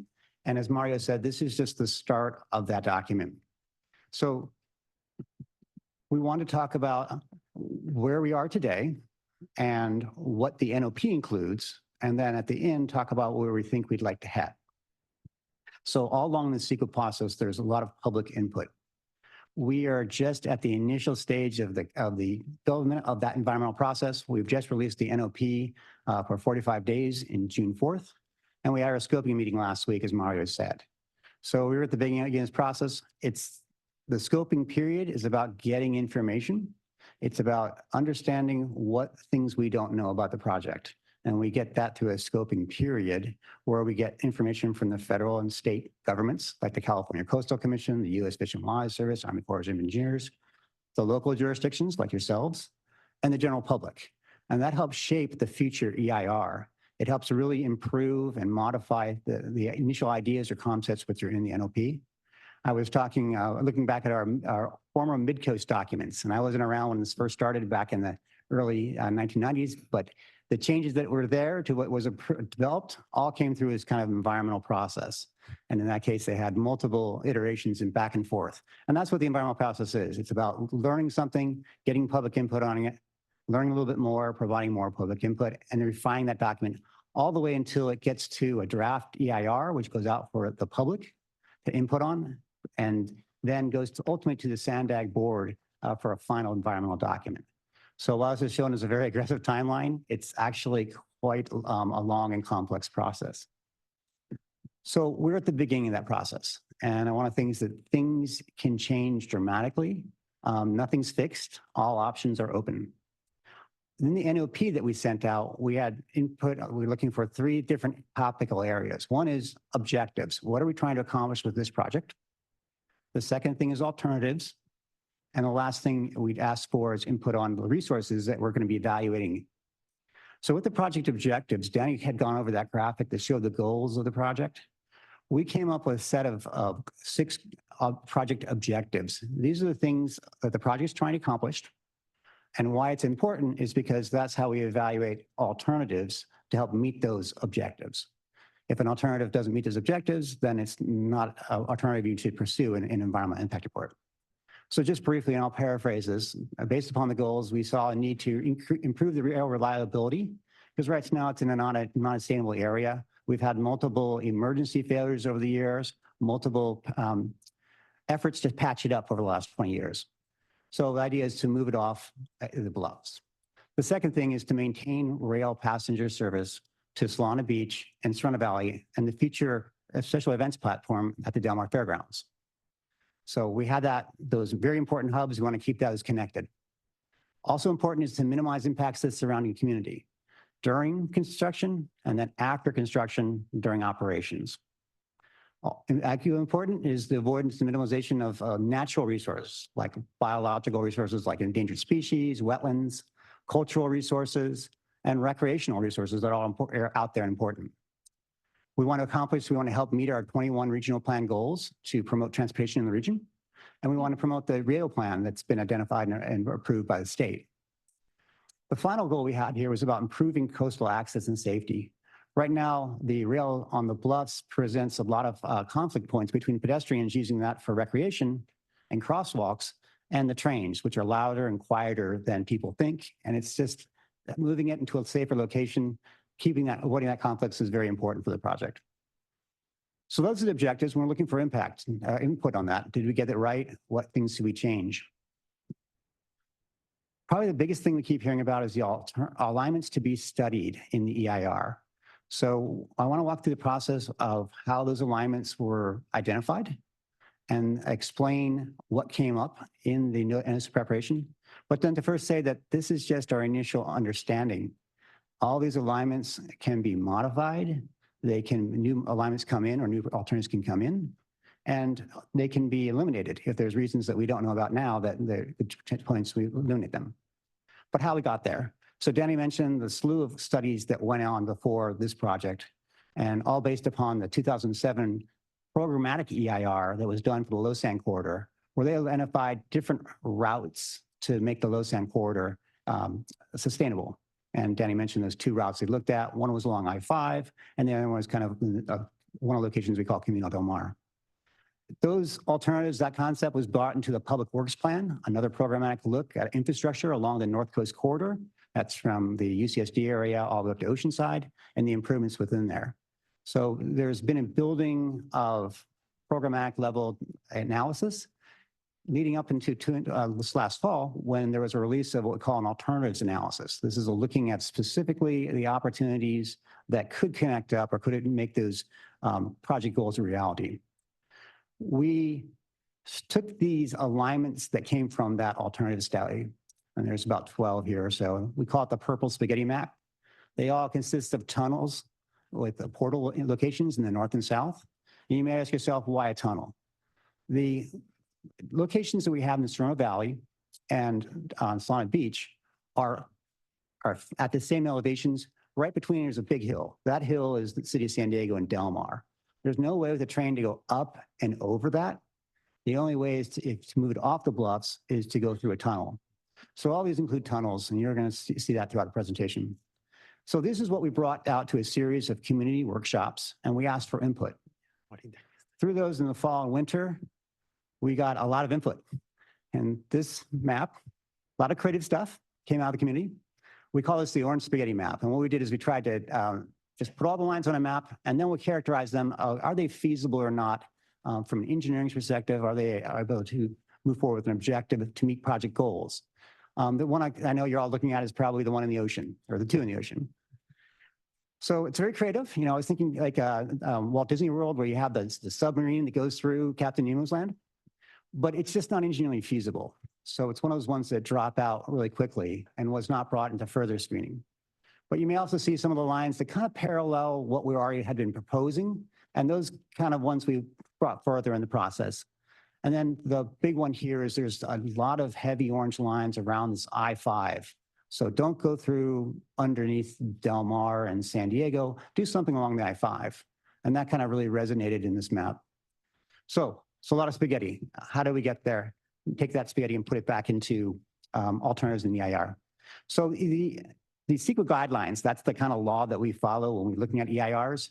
They have a section that talks about alternatives. So the first thing you have to do is you have to do a no project alternative, meaning if the SANDAG board did nothing, what would it include? So we will have that no project alternative in the future EIR. For the other alternatives, we call action alternatives, you look at the ones that meet the most of the project objectives, that was what I showed you on that previous slide, are feasible to construct, so you can actually build it. It's not an alignment that can't be built. And then lessons environmental impacts. And you're going to see what lessons from what? Well, lessons from the other alternatives. And that represents your range of alternatives to study in the EIR. And there's no rule of reason for the number. I mean, there's no number minimum, no number of maximum for alternatives. It's basically a rule of reason. Have you gotten a range that seems to collect all the information that you need to let the decision makers and the public know what the potential impacts are? So this is a illustrative example of that process. The purple and orange spaghetti went through this process of project objectives. Which ones met most of the project objectives? Are they engineering feasible? Ones that weren't were dropped out. 26 were brought into the next stage, which was an evaluation of the environmental and other considerations. And we looked at environmental aspects such as biological resources being impacted, land use, community effects, and construction, how complex it is. What are the components in there, the utility conflicts? And for example, some of the things dropped out at that point. And the one example I'll give you is that we are debating whether there should be a single bore tunnel, which is like a big one tunnel where the two trains are in it, or two smaller tunnels, twin bore. And so through this process, we said there's less environmental impacts using a twin bore tunnel. So that was the single bore tunnel was dropped out for that consideration. And what happened was moving forward into scoping was 3 alignments. Again, these are all preliminary. They're all subject to change, modification, additional alignments can happen here. And from the top of that red pinkish line, we call alternative A, the green line we call alternative B, and the C line we call alternative C. And it's just A, B, and C has no priority in terms of importance. It's just top of the page to the bottom of the page. The common elements to all of them, well, they all include a portal to the south, a tunnel section, and a portal to the north. And so what you'll see that there is different pros and cons to each one of these. They're trade-offs. There's not one that rises up immediately as being the best or the most supportable, most environmentally preferable. So Danny's going to take a little deeper dive into each one of these. But again, I just want to mention that these are all the preliminary things in the NOP, and we call them proposed alternatives. It's not what's going to go in the environmental document yet. It's what we're thinking about it, and we're looking for feedback. Okay, so each of the alternatives include these different features or sections of track. So graded, that just means tracks that are on the ground. There's features called flood walls. So as you can imagine, when we're right above sea level, we want to protect the tunnel infrastructure from the potential from flooding or sea level rise. And so we have to protect the infrastructure with things like flood walls. Berms, that just means raised sections of track like you see out in the lagoon. A U structure, that's like what you see out now, right there in Solana Beach now. It's a trench with 2 tracks on a trench. And then we go to the cut and cover tunnel. So what a cut and cover means is that there's a U structure, a trench, that you can deck over and fill and cover on top of it, essentially cutting the tunnel and covering it. And there is that is excavated from the surface. And then there's sections of bored tunnels. So these are deeper than cut and cover tunnels, and these are mined through a tunnel boring machine. So it basically mines through the earth without construction from the surface. And portals, basically the point where the tracks daylight into the air, and there are elements of bridges on all the alternatives. All right, so let's look at alternative A. As Keith mentioned, this one was a result of a lot of outreach that SANDAG has done over the summer and the fall. But it isn't a new alignment. It's something that that's been around since 2007. What I think is different is that rather than having, what's different is that I think a lot of people wanted us to go under the fairgrounds. That was the comment we heard. In order to make this work, in order to go under the fairgrounds, we have to start the project, then the portal facility, all the way north in Solana Beach. We have freight trains operating on here. We have 2% slope. And Solana Beach, even though it's in a trench, is much higher than where the fairgrounds is. And so to go underneath the lagoon, we have a long stretch. That green section there of cut and cover is long. And that's what it takes in order to get below the fairgrounds. We need to start the project back there. And then we go into a board tunnel. We're below the lagoon and we go out under I-5 and pop out of the ground on the south end at the knoll near I-5. This is just south of the 56 near the pump station. There's a City of San Diego pump station there. And then we go into a U structure and connect into Sorrento Valley through there.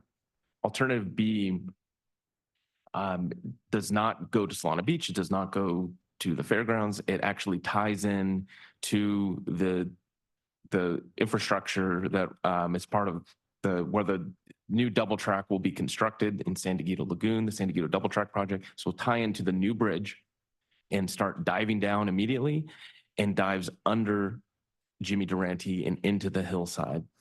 So you can see the cut and cover section is shorter. There's flood walls surrounding this infrastructure to protect it. And then a board tunnel as soon as you have enough cover to go into the hillside there. And then the southern portal is essentially the exact same of alternative A, pops out of the I-5 knoll and connects into Sorrento Valley. And alternative C has the same exact north portal, or very similar north portal under Jimmy Durante. So we tie into that, to the bridge across the San Diego Lagoon. We dive down under Jimmy Durante and into a board tunnel within the city of Del Mar. And the southern portal here would be close to the Torrey Pines Bridge, where it would pop out onto a rail bridge and follow the existing rail corridor. Just point out that this particular alignment is in the lagoon longer, even though it's in the rail corridor. We'd have to raise the tracks, as you saw in that video, where we have to raise it and also widen that berm to allow for double track. So we have a series of bridges and berms in the lagoon. And I think that covers A, B, and C. Anything else you want to add on that, Keith?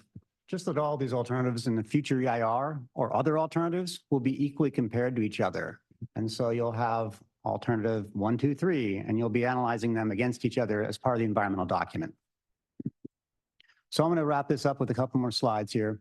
The other things in the NOP is what resource areas will we be evaluating. So we talked about the objectives, we had the alternatives that are being considered, and then you look at how those alternatives, whichever are selected, are impacting certain resource areas like biology and wetlands, or like noise and vibration. The CEQA guidelines, Appendix G, is very clear on this, what to look at. They list a whole series of type of resource areas. And the only one we're not looking at right now because it doesn't exist out there is agricultural resources. But I just want to mention that we're doing everything else. So it's going to be a big document. It's going to be looking at things equally. And we're just following Appendix G.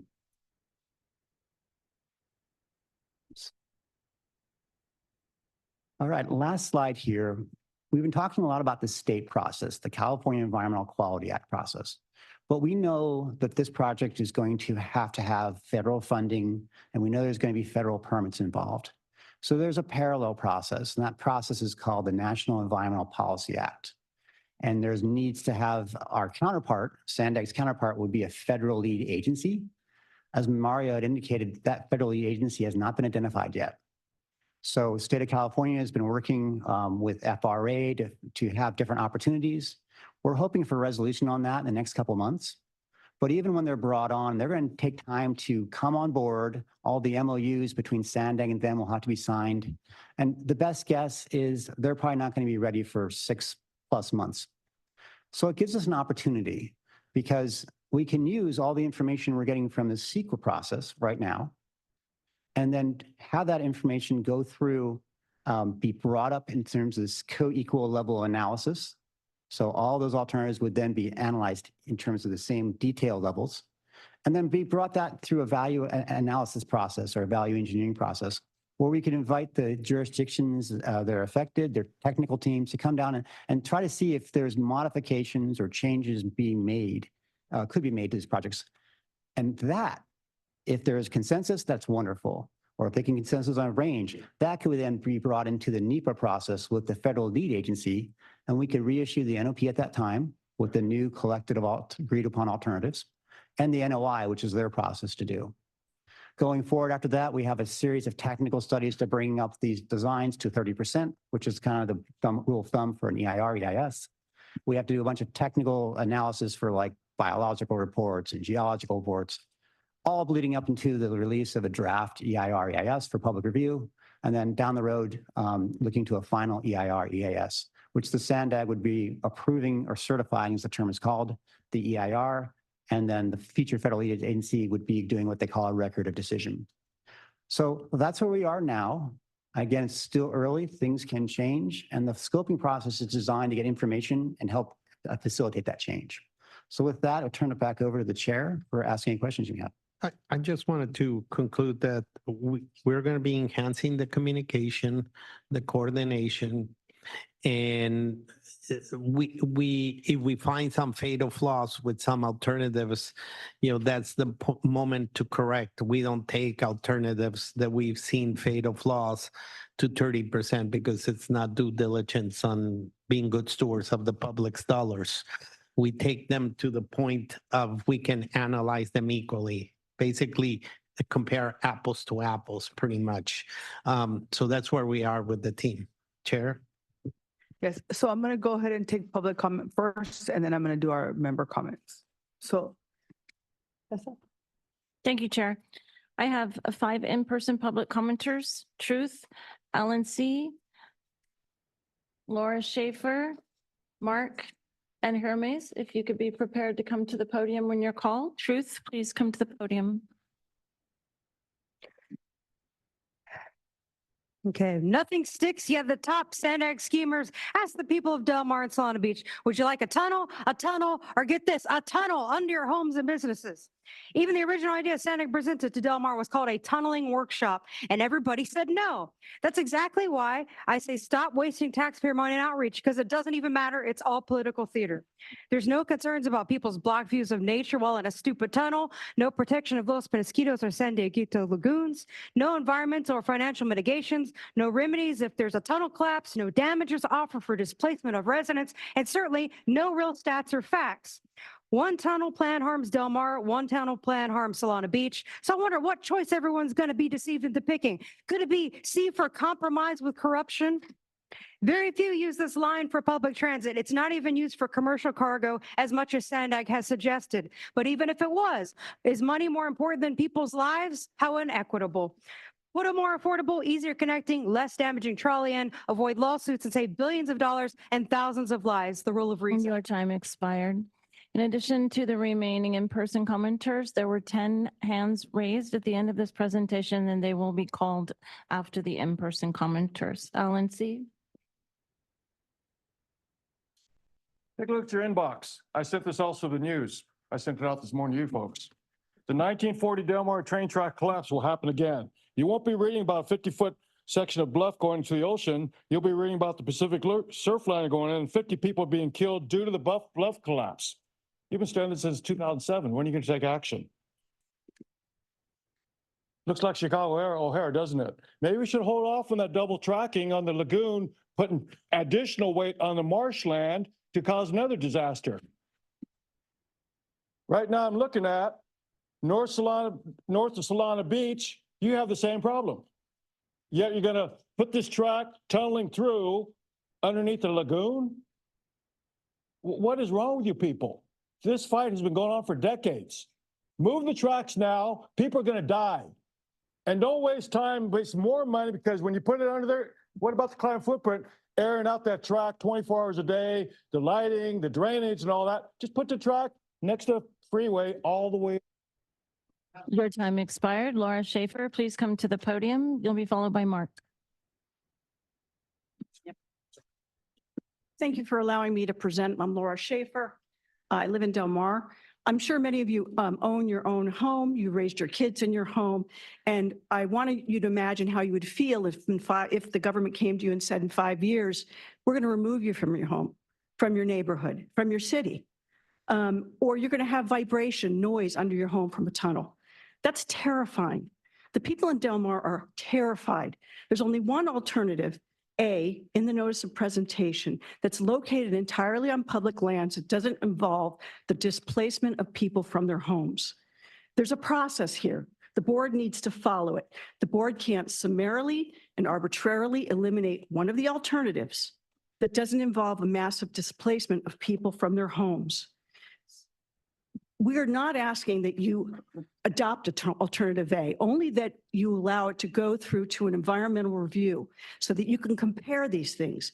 As Chair has said, this is the beginning of the conversation, particularly given the magnitude of the project and Your the time impact of the expired. family.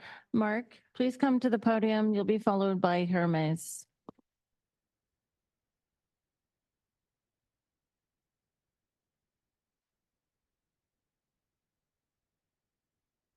Mark. It's a transition from representative government. Now, this is serious. It's a transition from representative government to government by unelected boards and commissions. It is truly an erection of a shadow government, of another layer of government, of a parallel government. This is what it is. It is an erasure of jurisdictional boundaries. It is a loss of private property rights, a loss of sovereignty, both personal, physical sovereignty, and physical sovereignty in terms of our nation. And it's a loss of our freedom. So of course, we're going to be concerned about this, all of us, not just as Americans, but as free human beings. Agenda 21 Sustainable Development was signed onto by 179 nations, including the United States, in 1992 in Rio de Janeiro, Brazil, at the Earth Summit, the United Nations Earth Summit. George H.W. Bush committed the United States to implementing sustainable development, and it has been supported by every president ever since. It's a global plan, but it's implemented locally. Now, you know that just the day before yesterday was the end of the 20th anniversary of the Rio de Janeiro Earth Summit. They had it again in Rio. And of course, you're seeing that if you read the papers, they'll say it was a total failure, that they didn't get what they wanted. This is really not true. This has been a very successful program. It is global, but it's implemented locally, and you will see it locally. It is not called Agenda 21. And that's how when you go, when you're questioning your staff or your planners or your regional. And your time expired. Hermes, please come to the podium. You'll be followed by the first virtual commenter, Paul Bold.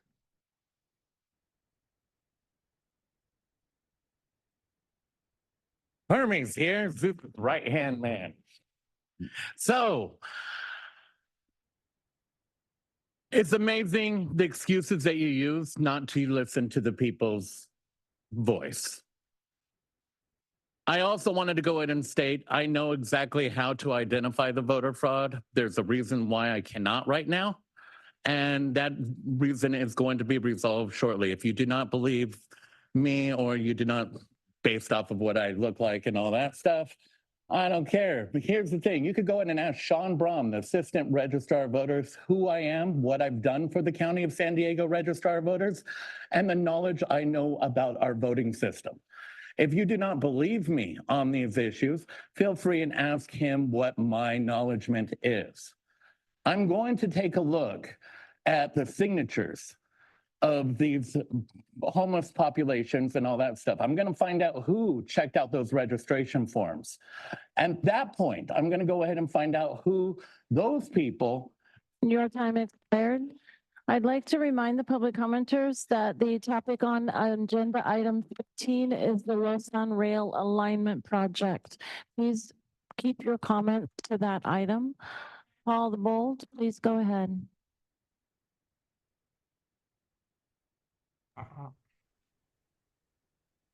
Yes, a full unbiased EIR should make it clear that your efforts to keep the Lausanne corridor where it is are untenable in the long term. And I want to know why you can't route it up the I-15 or something. For the eroding Del Mar bluffs and Lausanne realignment, Mother Nature will set the schedule. How much money, time, resources, and maybe lives do you want to waste on keeping tracks in Del Mar instead of creative solutions like rebuilding up the I-15 corridor? Or maybe it's easier to go through the Pala or the Deleuze area when you get above Escondido. Definitely a safer and much better option. It would also be easier to connect to other high-speed rail projects to Vegas. Your time expired. Our next commenter, Shirley Rice, will be followed by Camila Rang. Shirley, please go ahead. You are self-muted. Thank you very much. My name is Shirley Weiss. I am a longtime resident of Del Mar. The alignments greatly and disproportionately affect Del Mar. And we have to have faith in the integrity of the process. I have faith in Mr. Orso, having heard him spoke, and in the SANDAG team. They need to function with integrity and a certain amount of distance and evaluation of all of the proposals. A more accurate depiction of the proposals on slide 14 would have been if a whole plethora of houses, a whole litany of houses were depicted on routes routes B and C, because then you would have seen the impact on Del Mar of those routes. The objectives that are adopted by SANDAG are not equally weighted. Your time expired. Our next commenter, Camila Rang, you'll be followed by Lisa Montez. Camila, go ahead.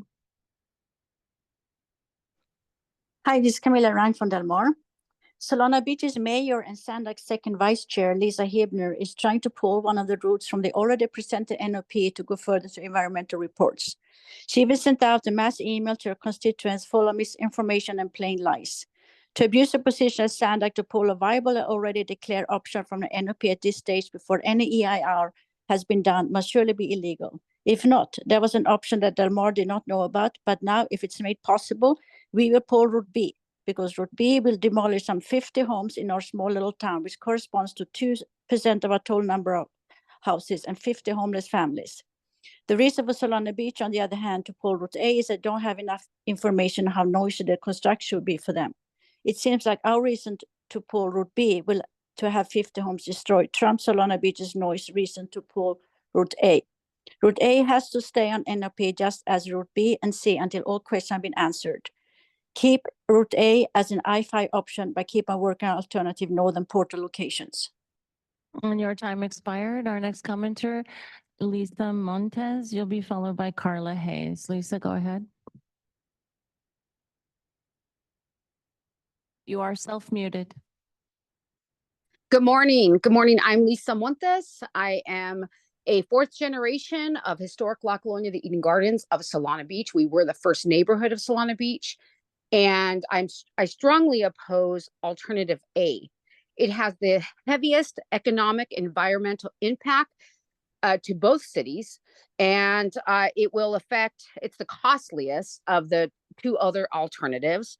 It will also greatly affect businesses, not only in Solana Beach and Del Mar, the region and the state of California.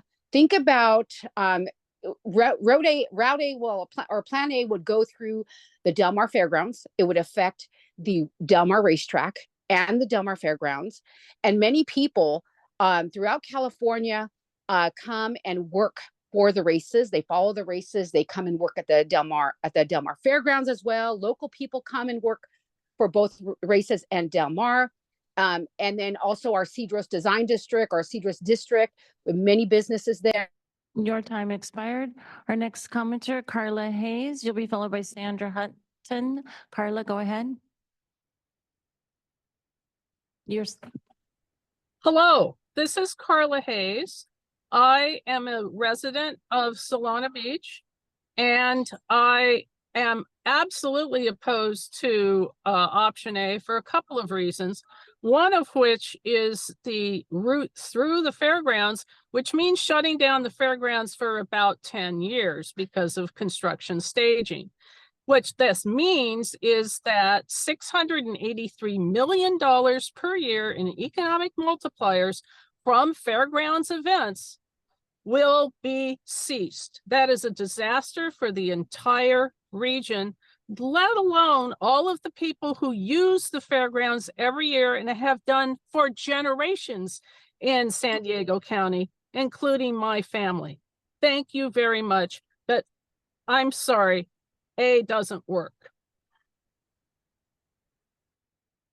Our next commenter, Sandra Hutton, and you'll be followed by a Samsung phone. Sandra, go ahead.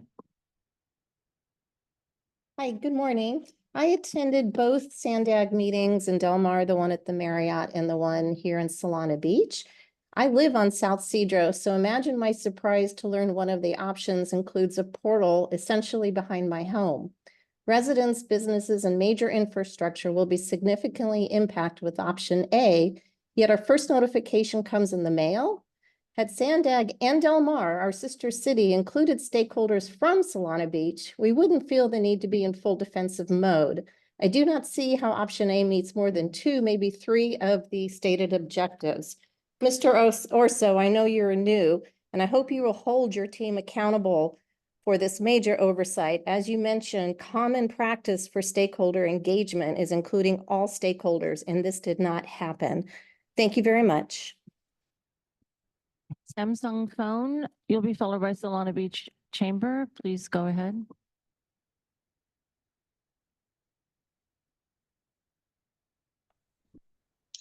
Consuelo, yeah, no. There's no need for more tax dollars to be wasted even on an environmental review. This plan is an epic, colossal failure. It's a lose-lose, a lose for the people and the environment. Ditto to everything that Truth, Alan, Paul, and everybody else that just mentioned. It's just, they don't care. They really don't care about the people. And more people need to start showing up to these meetings to hold these people accountable and for to have them listen to the people and our concerns and what we will have to be going through. Constantly throwing taxpayer money at the problem to fix the bluffs and bridges one by one as each issue arises won't do either. 11 years, an estimated 20 billion, 4 million per average daily round trip rider for the miles from San Clemente to San Diego. Is it, I mean, honestly, is it wise to spend that? No, nothing this corporate whatever does. Your time expired. Solana Beach Chamber will be followed by the final 2 commenters, Blair Beekman and the original draw. Solana Beach Chamber, go ahead.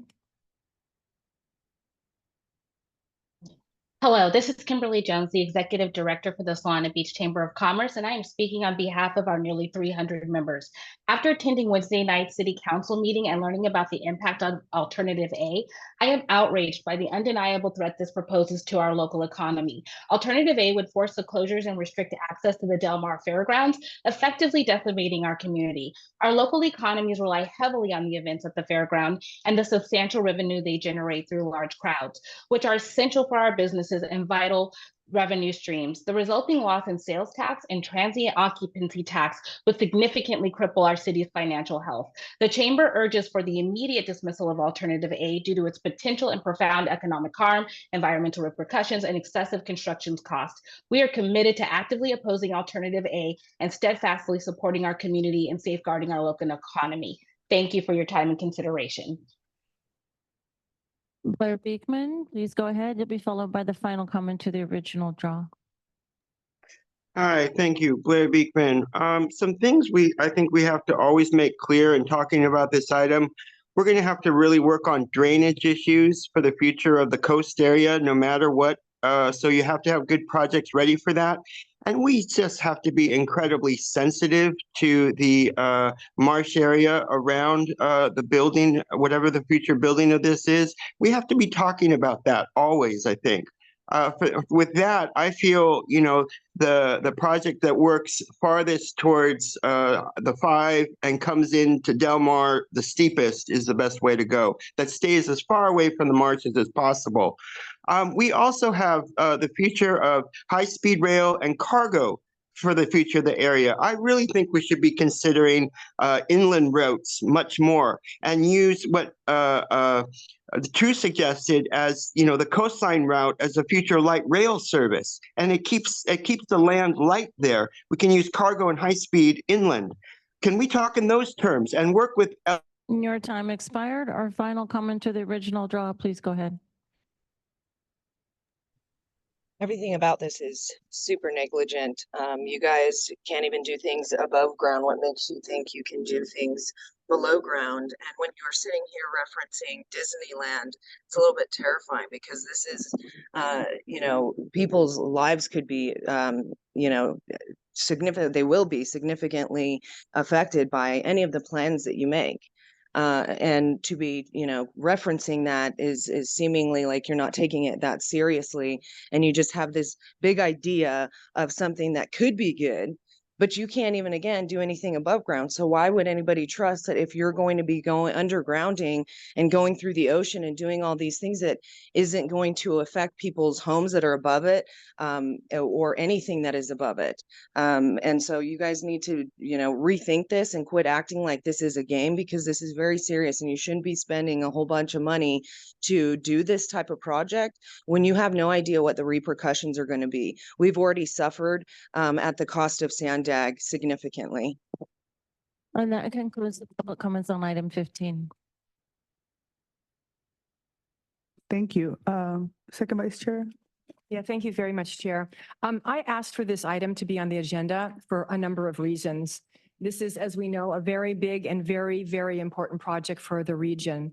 SANDAG just issued the NOP, as you heard, which is the initiation of the environmental process. If not on the agenda today, it would not have come back to the board for over a year. Yet some very critical decisions were made that we, the board, had no input on, which put this project on a pathway that you may not know about or may not agree with. It's been the topic of some press, and we, the board, as the ultimate decision maker, should be made aware of all the facts before forming an opinion based solely on media coverage. Since 2007, this project has been studied all the way through 2023, when 5 alternatives became 2 alternatives, now B and C, and have been analyzed up to 10% engineering. Sometime this year, alternative A, analyzed at less than 1%, was put in this NOP because of community outreach. That outreach was from and to Del Mar, just Del Mar. How did it come about? Some Del Mar residents who could be directly impacted by alternatives B and C, which proposed boring a tunnel hundreds of feet under their homes, came up with a solution for them. And let me say, I have great empathy for their concerns. But their solution is to put a cut and cover tunnel just 40 feet deep, dozens of feet away from businesses and homes along South Cedros in Solana Beach. It's a 3,000 plus length of foot cut and cover tunnel that would be built through Solana Beach, under our Stevens Creek, under the fairgrounds, under the SANDAG Lagoon to the I-5 for the purpose of bypassing Del Mar. Solana Beach was not notified this alternative would be in the NOP. Our residents weren't informed. Our businesses weren't informed. None of us Solana Beach primary or alternate board members were informed until during a happenstance side conversation about a month ago that alternative A somehow made the cut to be included in the NOP. Others not informed include the fairgrounds, NCTD, the operator of the rail for the coaster, Amtrak, and BNSF Freight, or the Santa Gita River Valley JPA. SANDAG held 4 workshops as well as office hours in Del Mar. A few weeks ago, after being told about alternative A being in the NOP, Deputy Mayor and NCTD Chair Edson and I did ask for a meeting with SANDAG staff. And Wednesday night, SANDAG did come to Solana Beach for the first time to present what we saw this morning. Let me share with you a few things we learned about Alternative A that you didn't hear in this presentation. Everything I'm about to tell you came straight from SANDAG staff and was confirmed again Wednesday night at our council meeting. While Solana Beach is deeply affected, I will focus mostly on the impacts of Alternative A to the region as a whole. First, Alternative A costs twice as much as either of the other two alternatives at $4.14 billion. This amount does not include that it requires demolishing infrastructure the region already paid for, including the $30 million we all paid for to lower the tracks in Solana Beach back in 1999, so those are $1999. The $4+ billion does not include the shovel-ready and fully funded, soon-to-be constructed replacement of the San Dieguito Bridge, the at-grade seasonal platform at the fairgrounds, and the double tracking in Solana Beach, costing $254 million. That is to commence very soon. All that would be demolished. It would also demolish the Via de la Valle vehicle bridge, which would have to be replaced at I don't know how many millions of dollars. Alternative A would rip out all of this infrastructure that our taxpayers paid for because in order to bypass Del Mar, the tracks have to be diverted to go under the San Dieguito Lagoon. And in order to do that at a 2% grade, it has to start that far north in the heart of Solana Beach. The cut and cover tunnel that starts in Solana Beach would meet a bored tunnel at the fairgrounds, right where the Ferris wheel and all the other rides are, at what's called the Midway. Let me add right now that alternatives B and C, which don't touch the fairgrounds, are estimated to take 7 years to construct, and alternative A up to twice that long, which means that the county fair would not be able to operate while this construction is taking place on their property for, what, 5 years, 10 years? The fairgrounds issued a statement in February of this year that in no uncertain terms declared their opposition to alternative A and why. Common sense and their statement tell you that the fair will not be able to operate under construction of alternative A. Additionally, the seasonal platform, the platform that people would disembark from to go to events at the fairgrounds at an alternative A would not be at grade. It would be about 7 stories underground. We are on the 7th floor here at SANDAG. Imagine the train loads waiting to get on that elevator. It's unclear if the races would be able to operate as the construction, noise, vibration, and dust that could unsettle the horses. But if the races stop, the bonds on the grandstands would go into default, but that's another matter. The fair generates $237 million a year in local spending that would not be spent. The year-end activities at the fair generate $680 million, most of which would not be spent. Multiplied by how many years of construction? In the NOP, it says that alternatives B and C meet all 6 objectives, and A meets 4. That's to be clarified. Frankly, after Wednesday night, I can't see how it can meet that 4th one, the one of keeping the trains running during construction. And keeping the trains running during construction is very important to our entire region. The railroad tracks in Solana Beach are in a trench. How can you construct this cut and cover tunnel and continue rail operations? The NOP says a shoe fly would be constructed. I'm not convinced. I get it if our tracks were at grade, but not in a constrained trench. Or would they widen the trench to the west and completely destroy our rail trail? Our coastal rail trail was the first to be completed in the county-wide rail trail project funded by the region. If demolished, and from Wednesday night, it's pretty clear it would be demolished in alternative A because it is rail right-of-way, it would hopefully be replaced even though we'd lose 20 to 75-year-old trees, and at what additional cost to the region? Or would they widen the trench to the east and take private property? Which reminds me, alternative A should not say private property would not be taken, because clearly what we learned Wednesday night is that this is a real probability. There are 60+ naturally affordable multifamily housing units along this stretch that we would lose. Just an example of one of the environmental impacts of this alternative is that it would double the number of truck trips of B or C.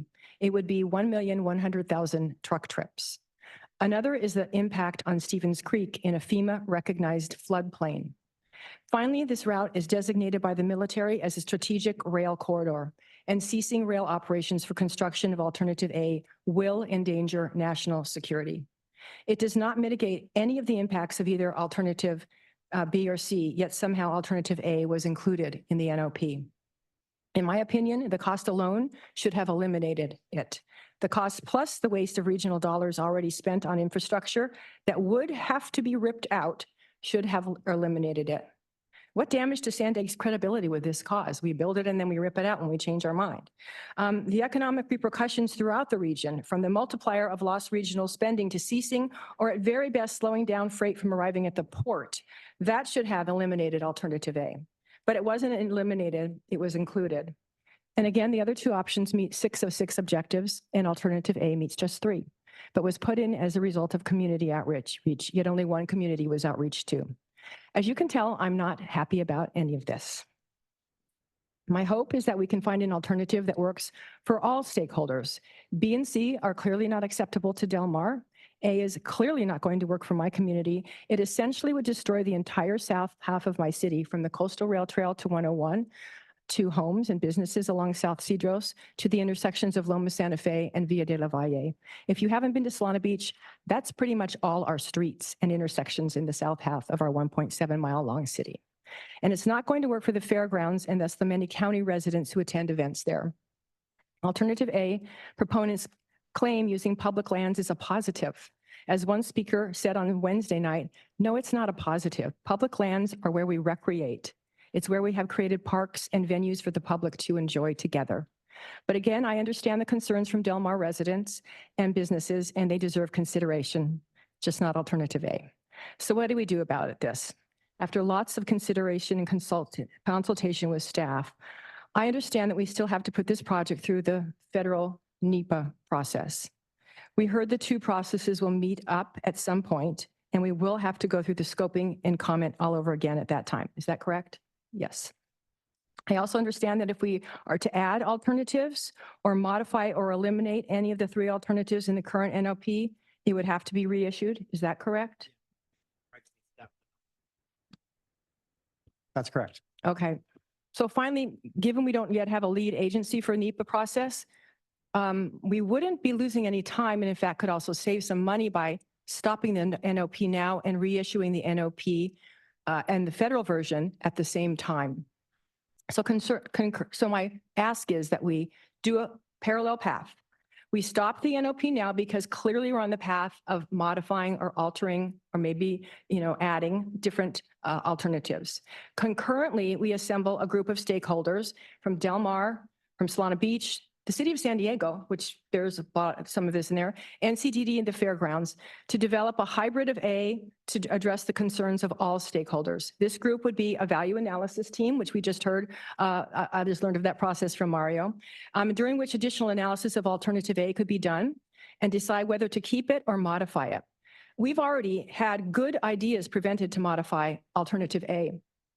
For instance, we had a community member on Wednesday present an idea that utilizes the south end of alternative A, which is the one up on I-5, retains the regional investments in all of the infrastructure I mentioned that would have to be ripped out in alternative A, and rather than tunneling, it's on an elevated track, obviously much cheaper.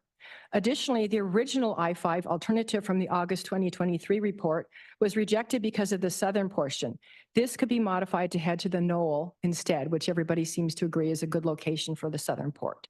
And some alternatives that met 4 of the 6 objectives, but were not put in the NOP, they could be re-examined. These are 3 ideas already, and I'm sure board members might have some other ideas to ask the value analysis team to examine. But let's get this back on the right track. I mean, it seems like we started off a little bit shaky. So I'm ready to make a motion if to that effect, or if you would like others to speak on whatever you would like to do, Chair. You can go ahead and make the motion and then we Okay. can have discussion. Mayor Krantz. Well, I would make a motion to stop the NOP and concurrently hold a stakeholder value analysis group.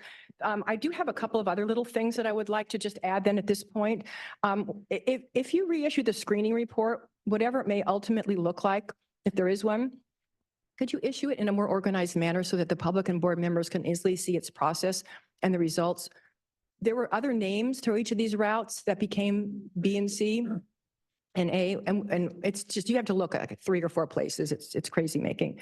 Can you please refer to the north portal in alternative A, not as the fairgrounds north? I noticed that you put in parentheses Solana Beach, but it is not in the fairgrounds. It is in Solana Beach. That's, accuracy is important and transparency. Please clarify that alternative A would involve taking a private property and that it does not meet 4 but 3 objectives. And can you clarify the objective about rail operations means both during construction and after the project is completely built?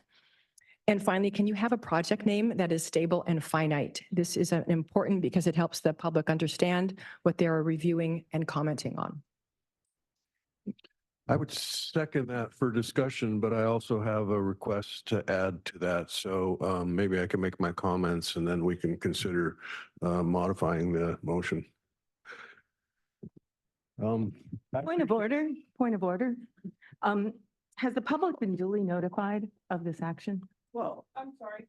I'm running the meeting and you're not on the list. And so go ahead, sir. If you want to speak, go ahead and put your name on the. I thought when somebody makes a point of order and they insist on it, it has to be ruled on. Is that true? Our A point council? of order. Yes, we're all silenced. Okay, there's no need for any of this. There is no need for this. We can have a conversation here. We're all board members. I don't know why why do we have to go on this path? Deputy Mayor, do you want to have a conversation, a civil conversation about, we know where everybody stands on this issue. I want us to get to a position where we're going to be able to have a conversation.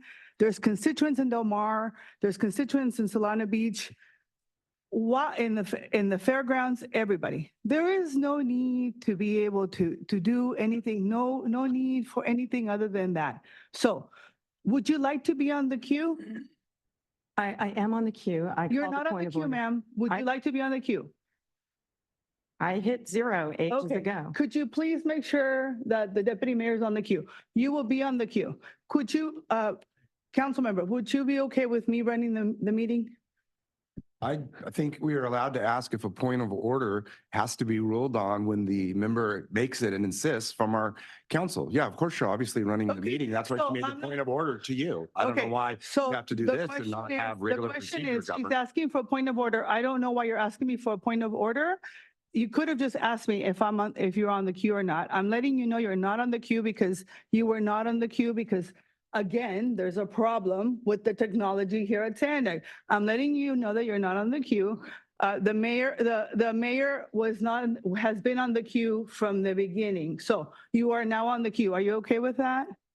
I'm happy to be on the queue. I did Fantastic. call So- a point of order, though, with a question. Has the public been duly notified of the action in the motion? Yes, on the agenda, there was an opportunity to be, according to legal, right? There was an opportunity to be able to make a motion. Was there not?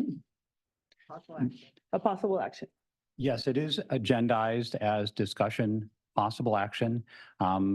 The council member is correct that a point of order should be addressed immediately, which you're doing, I believe. Yeah. That ultimately, the Brown Act calls for a short, approximately 20-word description sufficient to allow the public to know if this is a time that they should come to discuss the substance of what's being discussed. Given the language that's there, given that it says discussion, possible action, and given the impact of the public here and speaking in substance about this, as well as board members, I believe that it does adequately describe the subject of this sufficient to support the motion that's on the floor. Okay. And my understanding that the conversation that we're having is to have a motion to have additional discussion. So go ahead. Okay, thank you. I appreciate all the effort that's gone into this. I have a long history with the Del Mar Bluffs as a board member of the North County Transit District for a decade and the opportunity to serve as the chair for 3 years. One of the first things that happened when I was a chairman when I was the chair was we had a bluff collapse. And there have for a long time been efforts to stabilize the bluffs. Del Mar Bluff stabilization projects have been underway for quite a few years. We were working on Del Mar Bluff stabilization projects 5 and 6, and they hadn't been funded. They were not shovel ready when that collapse happened, and we redoubled our efforts for funding and design and engineering, and we're successful in completing that. It is under construction now. And if you could answer this question, Danny, the video was great. Local resident, Encinitas resident made that video. It's beautiful. Except for the fact that it shows pretty clearly that the Pacific Ocean is getting ready to take away the corridor, right? So now things happen in slow time when it comes to sea level rise. But if you could tell me when Del Mar Bluffs 5 and 6 is complete, how much time is there? Is it expected that the tracks could stay on the bluffs where they currently are? Yeah, I believe the design life of Del Mar Bluffs 5, the infrastructure that's being installed is 25 years. 25 years, okay. So when we're making these decisions, we should know that while it's important to allow plenty of time for whatever the solution is going to be, we should be very deliberate in this process. The other thing that I learned in my service on the North County Transit Board is that the small city of Del Mar is very effective at rallying support for the things that they want. They proved their success of wanting to get rid of the train long time ago when they got rid of the train station, and that's why Solana Beach has a train station. They shut down the Del Mar station. They have fought just about anything that has to do with the train tracks, and they've been fairly successful. Del Martians are very good at advocating for their end desires. So here we are today after thinking about a tunnel for quite some time. I know it's been in the regional plan for a very long time. And as long as the Del Mar Bluffs weren't as tenuous as they are, it was mostly ignored because of the cost of moving the tracks off the bluffs. So we are now to the point where things are much more serious. I thought I was reminded of the effectiveness of Del Mar residents and advocates when Danny mentioned that he heard a lot of feedback that it should go under the fairgrounds. I don't doubt for a second that a whole lot of Del Mar residents want it to go under the fairgrounds because they don't want to look at it, they don't want to see it, they don't want to smell it, they don't want to feel it. And so the idea that we came up with alternative A because of the feedback that you got from the folks in Del Mar to go under the fairgrounds is a little bit shocking to me because of the cost and because of the conversation prior to just recently didn't ever include something like that. We've seen the paths for years now, but it was mostly assumed that that was going to be above ground. So when alternative A was released, it was quite a shock. And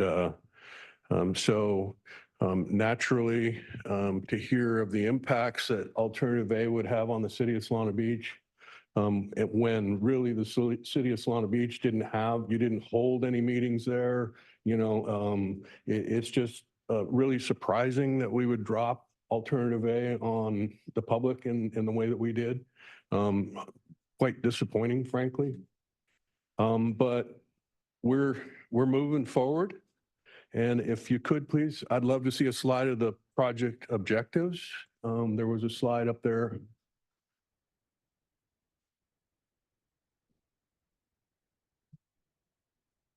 It's in the PowerPoint. Slide 9.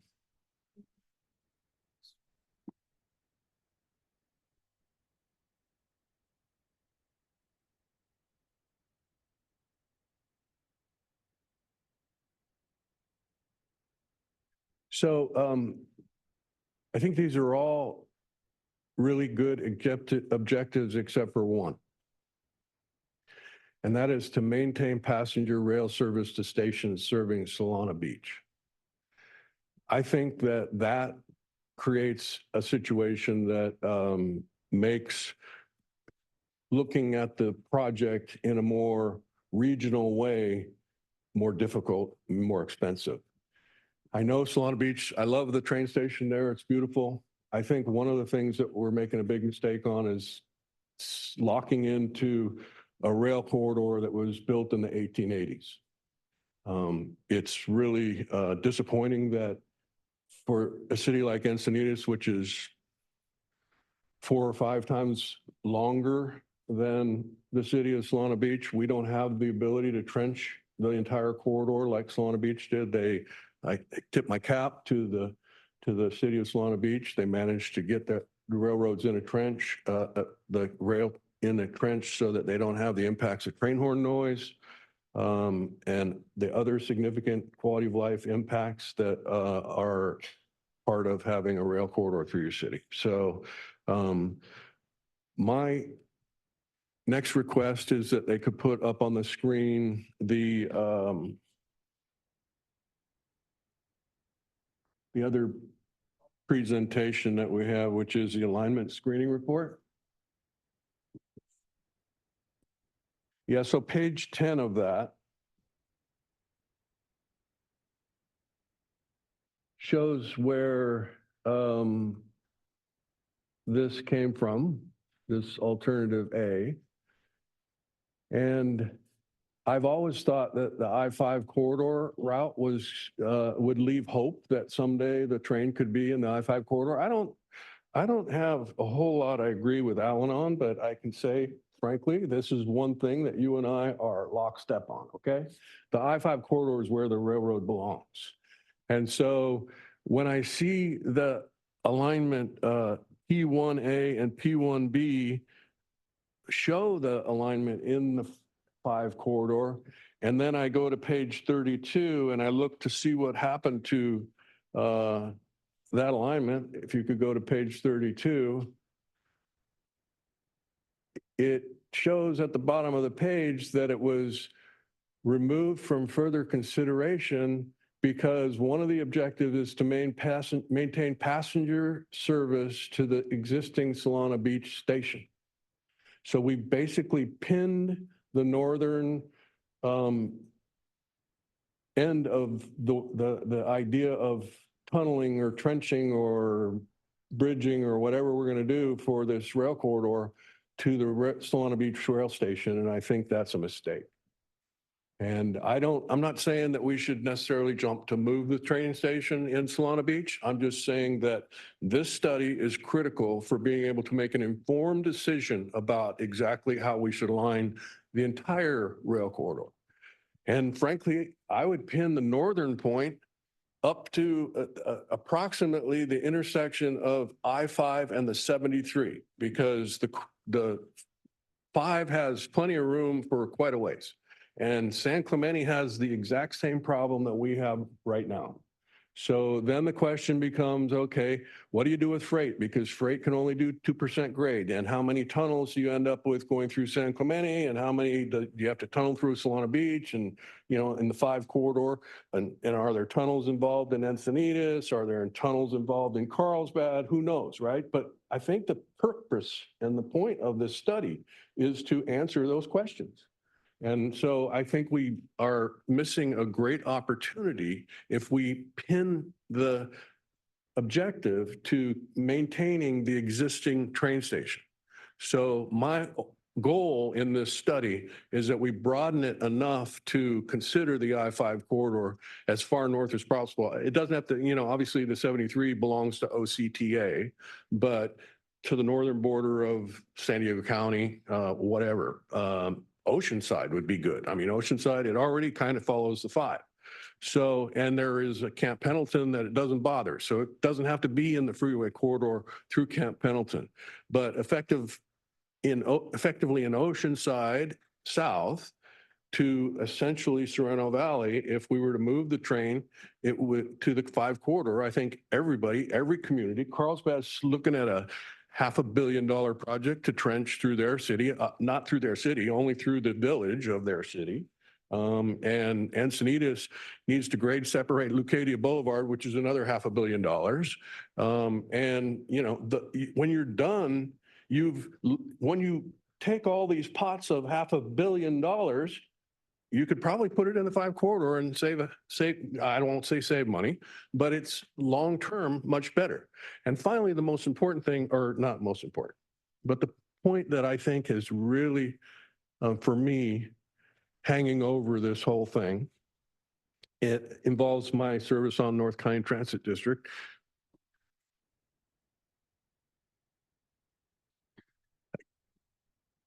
One of the hardest things in that job was getting emails about trespasser strikes.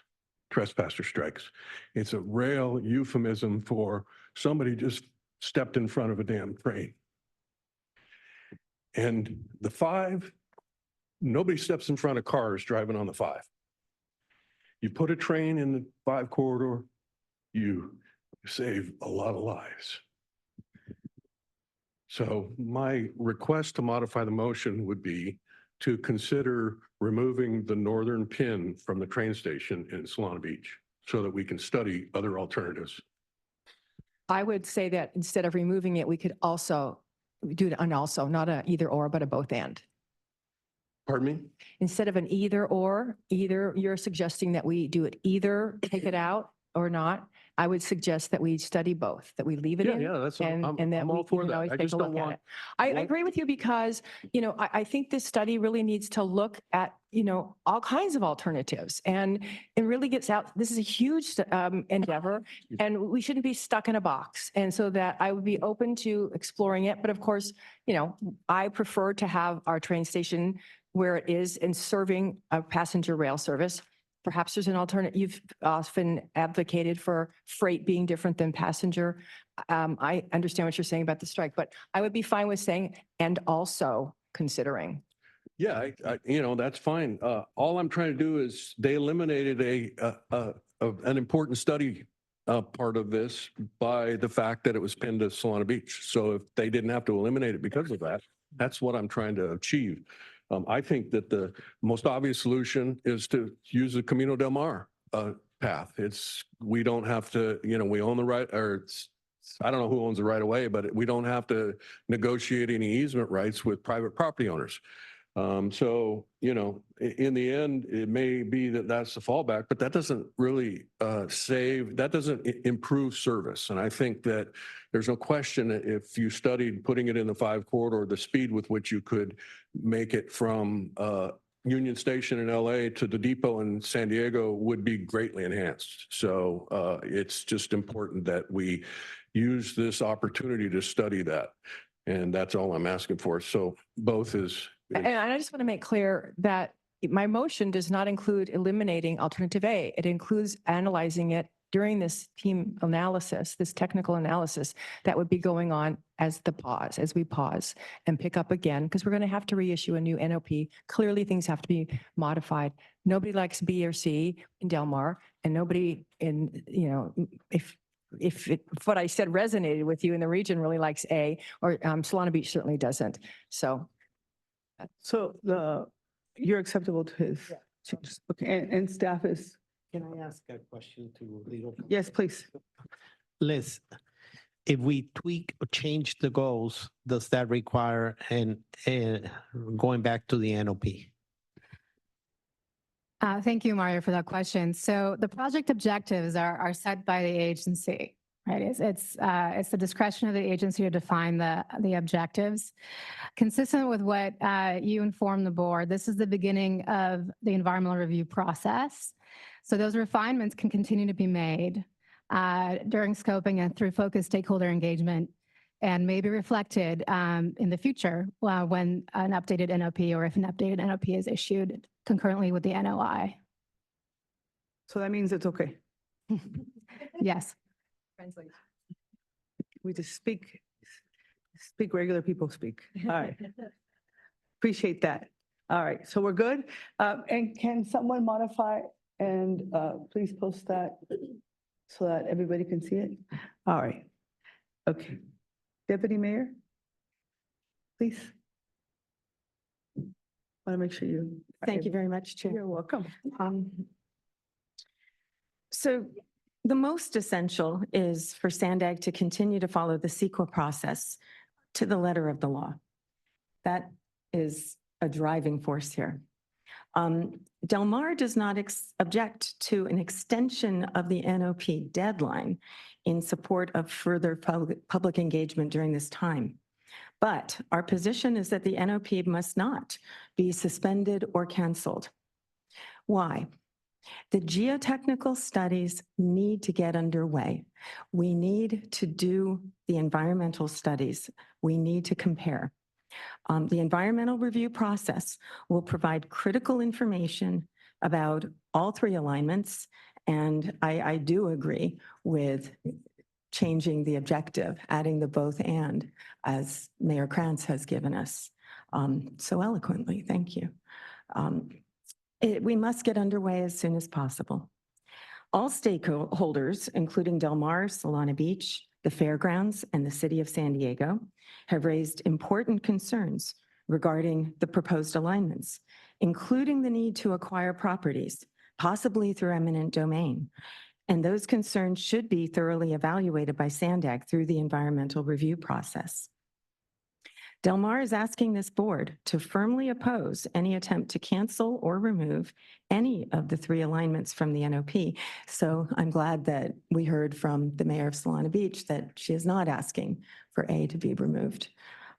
The process put in place by SANDAG gives all constituents an opportunity for questions, thorough analysis, and commentary.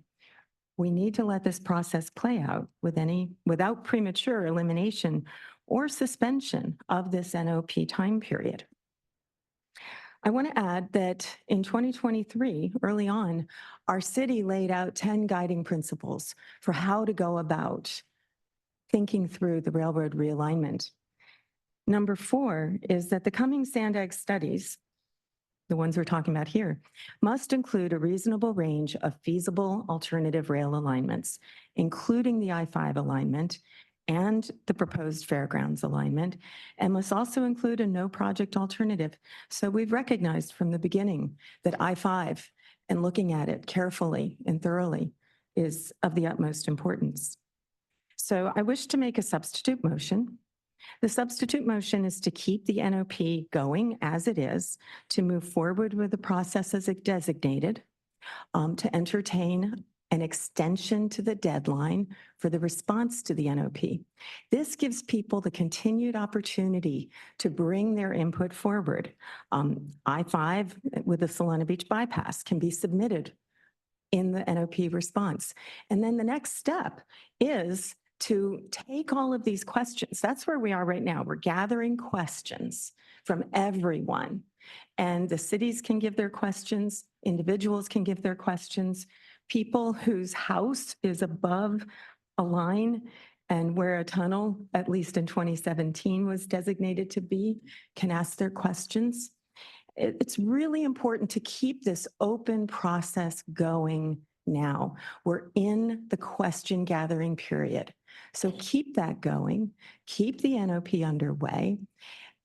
When we issue the when we go into the EIR process, which is the next step after SANDAG staff respond to every one of the questions as part of the NOP and decide whether to extend the scope of the NOP or change it, as our director has told us, many things can change in between the June 4th NOP and what this NOP may look like in December. We're in a process of discussion right now. I fully welcome the mayor of Solana Beach's observations and input. And I think it's really important to know and to have the understanding of the concerns and the worries about A, and the worries about B, and the worries about C. So my motion, to repeat it, is to keep the NOP as is and go forward with the NOP process as designated, possibly with the extended deadline. I leave that up to SANDAG staff. And I do agree with changing the objective to consider bypassing Solana Beach in a future NOP, but that's not part of the motion because it doesn't need to be.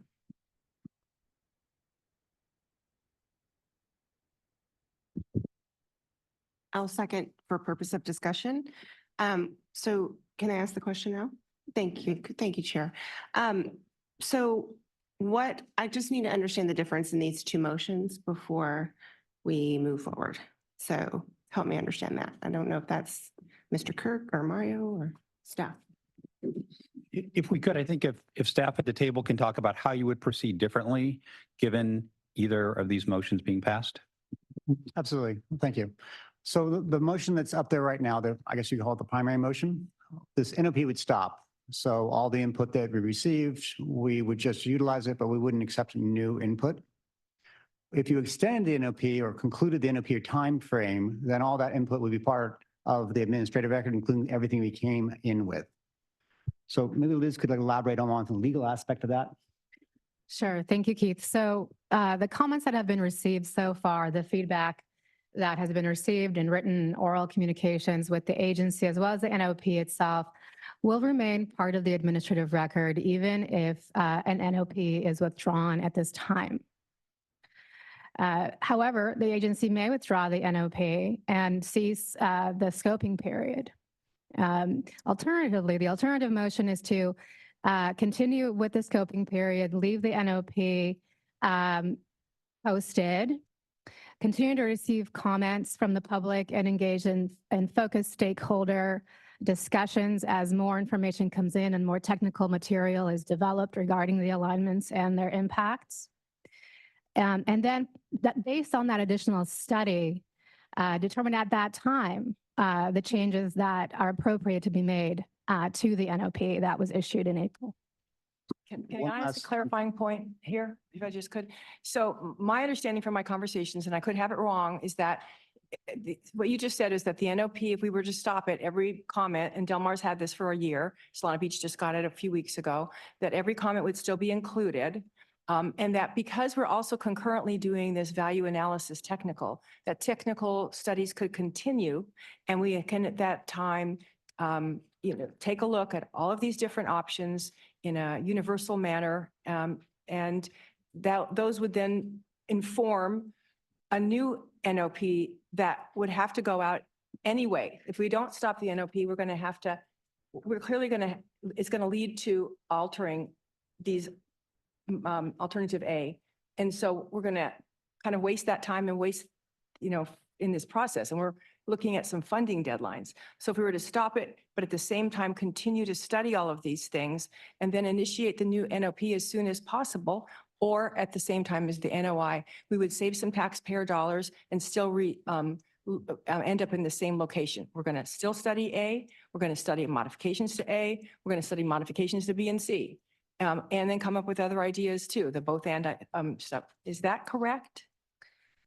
Yes and no, and I'll try to make this a simple answer. I'm sure I'll be corrected if it gets too complicated. But the purpose of the NOP is to initiate the formal environmental review process, which is a process that is formalized by the CEQA statute, and it allows for the transparent exchange of information between the public and stakeholders and the CEQA lead agency, in this case, SANDAG. If the NOP is withdrawn, that effectively terminates the scoping process, the formal exchange of information contemplated and directed by the statute. And so while you can continue, of course, to study a project at a planning level, it would effectively put the analysis back to where it was before the public was engaged. So we're kind of taking a step backwards into the planning stage and out of the environmental review process. Wait, we're looking at, I don't see how we're taking a step backward if we're continuing to look forward with this technical analysis group, what value analysis group. So I think I'm going to try to put it the way I understand it and my team. You want to say something, Keith? Yeah. Let me just try it, make it more simply. I think it's just the period between where we are now and where the normal end of the NOP period, which is July 19th, occurs. Mm-hmm. If we stop it today, all that period between now and July 19th, we just don't consider that. It's done. So that's really it. It's a subtle issue, but that's, I think, what the ultimately is, that now and the normal end of the NOP period, we wouldn't consider those comments as part of the formal record. Can I add something? So, and to answer a little bit, try to answer the question, council member. We can let the NOP process go. It will end July 19 or whenever the date is, and that's it. And we will continue the processes of either doing the analysis, value analysis, rethinking about the goals. All can happen in parallel. Both alternatives that are being put out aren't that different. The alternative of letting the process just continue to up to July 19 and then rethinking everything. It actually gives us a little bit more cover from a legal perspective of a defensible process that we didn't go start, stop, start, stop. We did the due process. We got to July 19. We said, yeah, there's a lot of comments. We have to have a rethinking here, and we begin that process. I think what's being proposed on both sides is almost the same.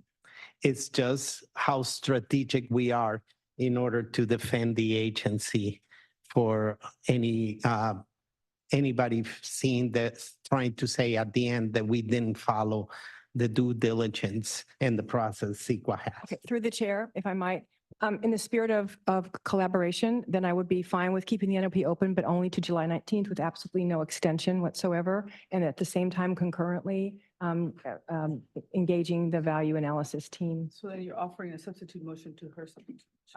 Maybe she would withdraw her substitute motion were I to say it. I'll take it as a friendly amendment. And I will say Del Mar has not. Dave. Dave. Del Mar has not yet submitted our comments, so we welcome the July 19th, and I look forward to seeing all the comments. I have a question for legal counsel. The path that we're discussing, does it really require any action? It's just our normal process. You're getting our commitment here that we have noticed that there's substantial comments and concerns, and therefore we're going to initiate the advance, what it's called the BA study, which is a normal process in the environmental document procedures. Continuing the status quo does not require board action. Certainly all the board's comments can be considered by staff as they move forward without an action. Do you want to read? You want to? So withdraw my motion. You withdraw your motion, right? And I'll withdraw my substitute motion if you withdraw Is your. there any opposition to any of that? And consider it unanimous consent to withdraw. I just want to be sure that, so what you're saying is that that what's being asked in terms of looking at perhaps some other alternatives, unpinning the northern point at the train station in Solana Beach are part of the normal process. And with the comment letters and other things that you receive, there will be a revisiting of the issue and maybe some more alternatives. I'd like to be clearer about the development of any additional alternatives and any changes in the scope or whatever that thing is called. Yeah, and let me also, Mayor, ask, I'm going to put this on the record. I think there's also a process issue here too, right? I think we haven't talked about this step in this conversation, and I've had this conversation with our new CEO. The fact that so many of us heard about this now, right? This is something that continues to happen at SANDAG. We've had this conversation a couple of times. I think many of you have had it, where with all due respect, staff will get ahead of the board. And so people are following their due process or not. And so I've made it very clear to our CEO that in project management, it is extremely important that we take a pause, that information is brought back to the board, and people may be doing their process because people are checking off boxes, but we need to bring it back so that the board can actually have this discussion, because this is a very healthy discussion. We need to make sure that even though the outreach is being had at certain levels with the community, it may not be being had at the level that it needs to be had in this board chamber, so that it is being had in a regional perspective, because ultimately the impact is being had to this community from a regional lens as well, because it's not just Del Mar, not just Solana Beach, not just the Del Mar Fairgrounds, it's all of us that are impacted by the way the transit and the impact that it has. And so all of us, I have many of our colleagues that are wanting to provide feedback here because of the way we are all impacted. And all of you have had wonderful recommendations and opinions as to what this impact is. And of course, the communities of Solana Beach and Del Mar and the Del Mar Fairgrounds have absolutely are much more impacted than anyone else, and North Transit. But I think I remind all of the team members at SANDAG, I don't believe that there's any ill intent, but I do believe that we have to do better in bringing that information back to this board, because ultimately we have the fiduciary responsibility and the responsibility to the constituents to be able to say, hey, have you thought about it from this perspective or this lens? And so I ask, and I have asked our CEO to ensure that that due diligence is what we need to be able to do. And he has committed to make sure that that is the process that takes place. And that is what happens. And so I really appreciate that we're going to not have to take a motion today, that we do this in such a way where we are having this conversation.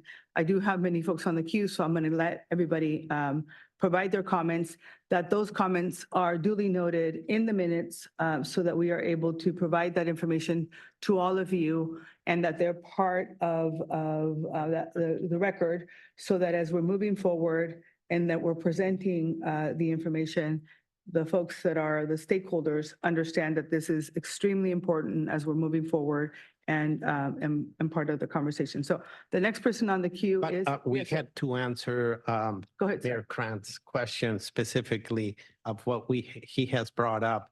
Is it this part of this process, is it doable? Yeah. Giving him that assurance. Yes, it's part of the scoping process is to understand more information. What you're saying is we want you to study more. And that's part of the process. It's on the record now. And Mayor Hebner's concerns as well as others. Yeah, so my assumption is that every one of the requests that are being made today are going to be included as part of, right? Yes, all of the comments received today, all of the board direction received today is part of the record and will be considered by staff and as we move forward with project development. Consider them followed. I All want to make that clear. Thank you, appreciate that. Councilmember Shu.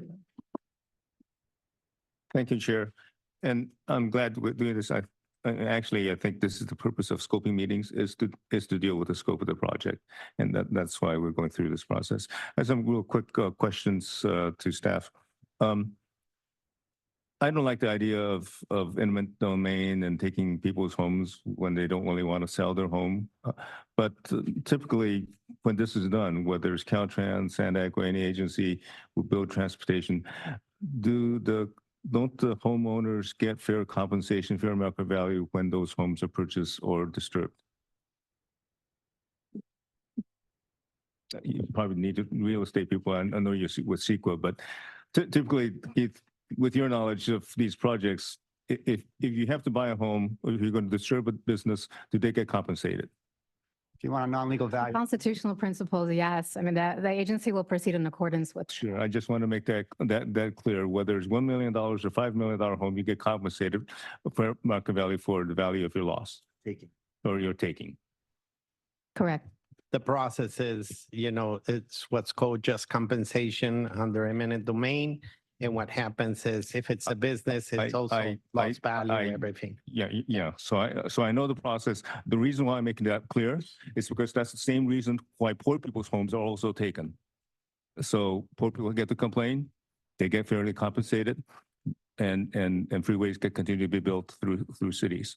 So I just want to make that clear and understood that is what we're dealing with. And lastly, I'm glad we're moving forward with this process. I'll just give you one little adage in grant writing. You can never get a great, perfect grant application. There are only deadlines, and we have to meet these deadlines. Thank you. Mayor Jones? Thank you, Chair. Well, I'm glad we're going the direction that we're going today. I'm going to talk a little bit about the elephant in the room. I'm not really sure how this got on the agenda being that I'm on the executive committee and we never actually approved it there.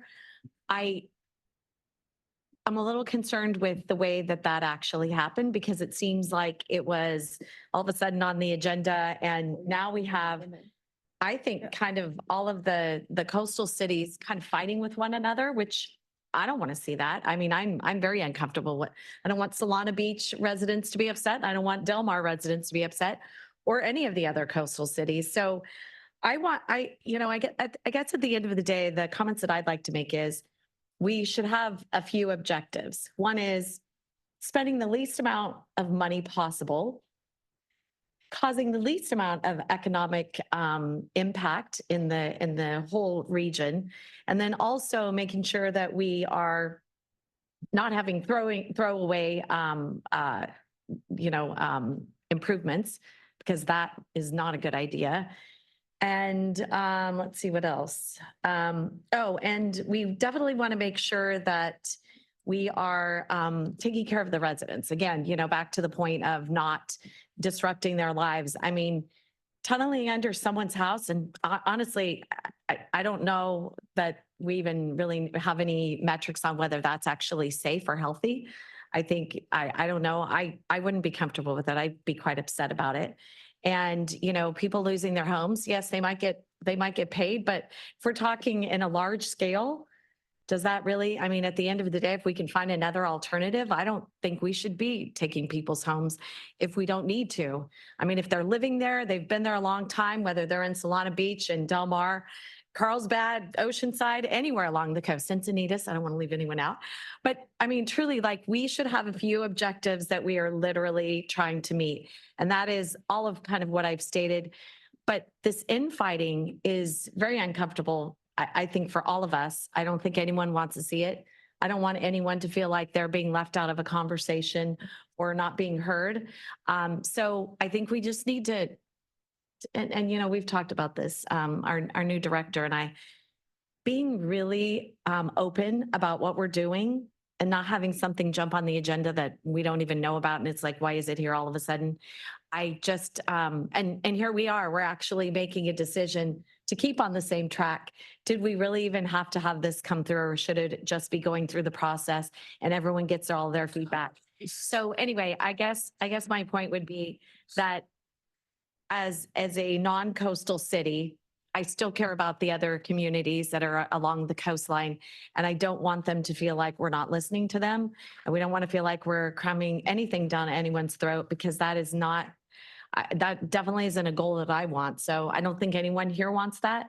So just getting the feedback, listening to everyone, and making sure that we are trying to address everyone's needs the best that we possibly can. Fantastic. So I'm going to turn it over to legal counsel. So two things. My job as chair is to make sure, number one, there is no infighting here. This is the place, SANDAG, where our 18 cities are supposed to have come together and have dialogue. And I think the deputy mayor actually reached out to me and said, why are we having this on the agenda? And I said, it was brought to me because it was our second vice chair asked if we could actually put it on the agenda, and we didn't. And I'll turn it over for the legalities of that, but we are going to go dark in August, and there was a issue of July 19th and all of that. So, and I am able to put items on the agenda according to our bylaws. And I felt that was important because there's been a lot of discussion on the item. And I think as leaders in our community, what better way to do this than in open communication and for all of us to have this. And so here we are, and look, it ended up really well. So that's exactly what I think we should be doing as a board, having discussion over these items. So, but can you I can just share? Speak briefly to the process. Board Policy 17 does delegate to the CEO with concurrence of the board chair to add items to modify the board of directors agenda after it was approved by the executive committee for items or issues that have arisen since that approval. As the chair has expressed here, given impending dates and the NOP being issued, issues being raised about the NOP, the impending July 19 and legislative recess coming in, I believe that that discretion was properly applied here. And to be clear, there was a question, I think the council members and the mayor from Del Mar also called. And I said, to my knowledge, there is no motion. So I was very clear and my intentions were have a discussion. That's it, because I wanted to make sure that we were fair to everyone. So that's how it happened. So Councilmember Molina. Thank you, Chair. My comments have been addressed primarily by Mayor Krantz. I appreciate this very rich conversation. It is about time we have had it. I hear about the Losan corridor on the news all the time. Now we have finally discussed it here at SANDAG, and I'm very happy that that has occurred. And I think, Chair, your leadership for this discussion has been perfect. Thank you. You're welcome. Councilmember Burkholder. Thank you, Chair. My question was answered in the process of the discussion, so thank you. All right, fantastic. Deputy Mayor? I wanted to end on a happy note. It's been a real pleasure working with Danny Bay and his team. SANDAG's engineers are amazingly capable and knowledgeable, and I have no doubt that our engineers are going to lead us through this with options that work. And I'm going to give one example. The grassy knoll that's over near Pump Station 65. The question was asked a couple of years ago by neighbors in both the city of San Diego and Del Mar. Can there possibly be an exit rather than at Portofino Road and Carmel Valley Road, which is now no longer part of the alignments? Can it be pushed further? And so that the tracks could potentially come out completely from the Los Penasquitos Lagoon? And the answer is, we're going to try. And the vision that Sharon Humphrey, who's now retired and not with us anymore, but Danny is with us on this. The vision that we talked about was, wow, the Los Penasquitos Lagoon, if we can do the grassy knoll exit to the tunnel, or if we can do I-5 on the surface and just bypass entirely, the Los Penasquitos Lagoon can be restored to its 1800s pristine beauty by taking the tracks out and having the berm come out. Many water flow problems can be fixed. We can do good things here at SANDAG. Thank you. Thank you. Just one thing I wanted to point out, it is great that we had this conversation today, and there are some changes. We are going to put together that value analysis team on a parallel path so that the stakeholders, not just SANDAG staff, could be involved in taking a look at all of these alternatives. So we're not surprised. And again, a reminder, had this not been on the agenda, we would not have seen this for a year or a year and a half. So I appreciate all of this. And also we're getting the edits to the document and the proper names to the portals and the alignments. So I appreciate all of that. Thank you. All right, with that, thank you so much. We are going to move on to item number 16. Excuse me, the Chair, first- I was on the list. Oh, you're not. I'm so sorry. Go ahead, ma'am. Thank you. One of these days, we're going to figure out technology at SANDAG. I know. We'll ma'am. get there. Thank you. And thank you, everyone, for the discussion and for the patience and for listening and for all of the input from staff. I really appreciate the fact that staff came to Solana Beach on Wednesday. There's been a lot of misinformation out there and a lot of stories in the news and that sort of stuff. So people in the region are hearing this misinformation. And I appreciate that it's on the agenda today because we need to be able to, in a clear and transparent way, hear the facts and fight that misinformation so that we know what we are considering, correct? So anyway, I sent an email to staff, based on conversation we had on Wednesday about how the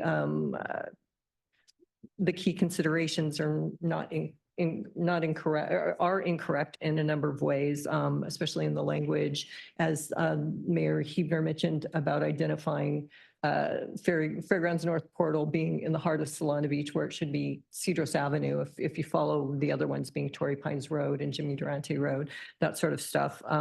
So I think, also noting that with the other portals where there are homes and businesses at risk, that's really has to happen when we know that there's 60+ homes right there on South Cedros that are impacted, and the Coastal Rail Trail as well.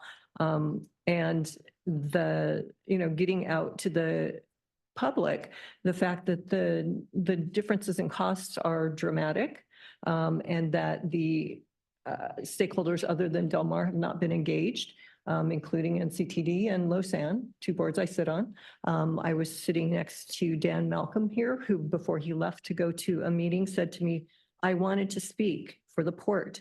The port needs to ensure continuous operations, whatever alternative is chosen. So please take that, or maybe he can email that to you. But I just wanted to mention that. So thank you very much. Again, I appreciate everyone listening. And I do hope that staff will make an effort to combat the misinformation that's being put out there.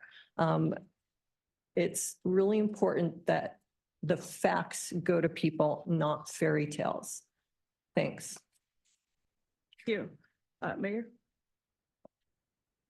Chair, for indulging me in one more thing. So I was thinking, as I was sitting here listening to everything, maybe if we put something on the agenda specific like this, maybe if as soon as we know that it's going to be on the agenda, being that we didn't have an executive committee meeting last month, that we get a draft agenda a little bit in advance. So in my city, we do, and we were kind of talking about best practices in our cities.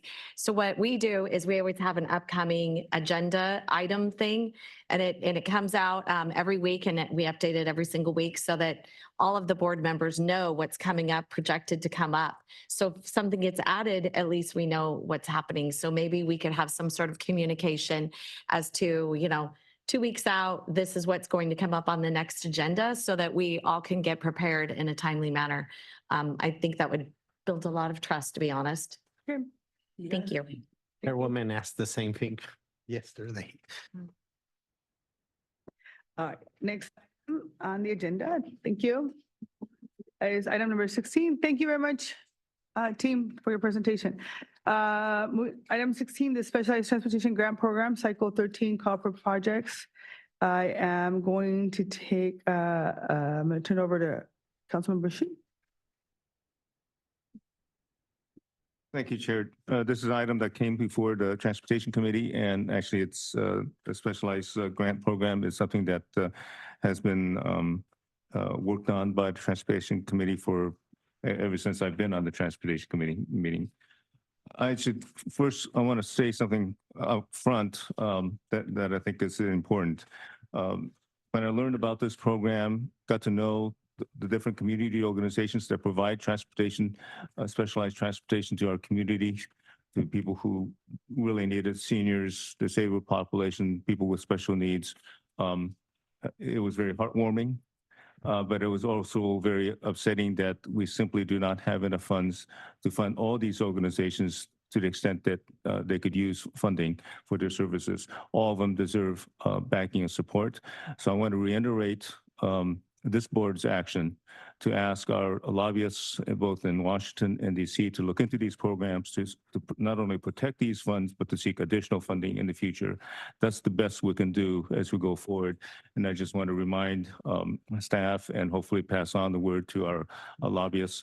This is something we need to address. If we come up with other strategies to increase funding for these programs, that's important. The need is going to increase in the future, and that's what we need to really concentrate on. With that, staff recommended 5 different items on the agenda, or divided the item into 5 different parts, and that's listed in your program. And to make it easy, I think we want to address the ones that are easier to address first and get move on them, and then deal with ones that are more controversial that we've received a lot of public comments on. And the We're ones going to that go ahead and take them as a package. We're going to take them as a package. are, 3 as a package and then 2 separately as a different motion, or you want them, how do you want We're to? going to take them all as a package and then we can pull any if necessary. All 5 oil funds? Great, we can do that. So with that in mind, there's the items 1, 2, and 5, I think is going to be pretty easy to deal with. I can comment on 4 and 3, or 3 and 4. My attachments. Yeah, and I just lost my attachment somehow as well. How did that happen? Can you go And- ahead and put but the let items me- up on the, Yeah, so I think staff's going to have a presentation, so maybe they'll be showing all 5 items through their presentation. I just wanted to give, further on the an introduction to staff. They've worked very hard getting input and considering all the input from the Transportation Committee, from the community and community organizations. So I want to commend them to dealing with that, revitalizing the criteria for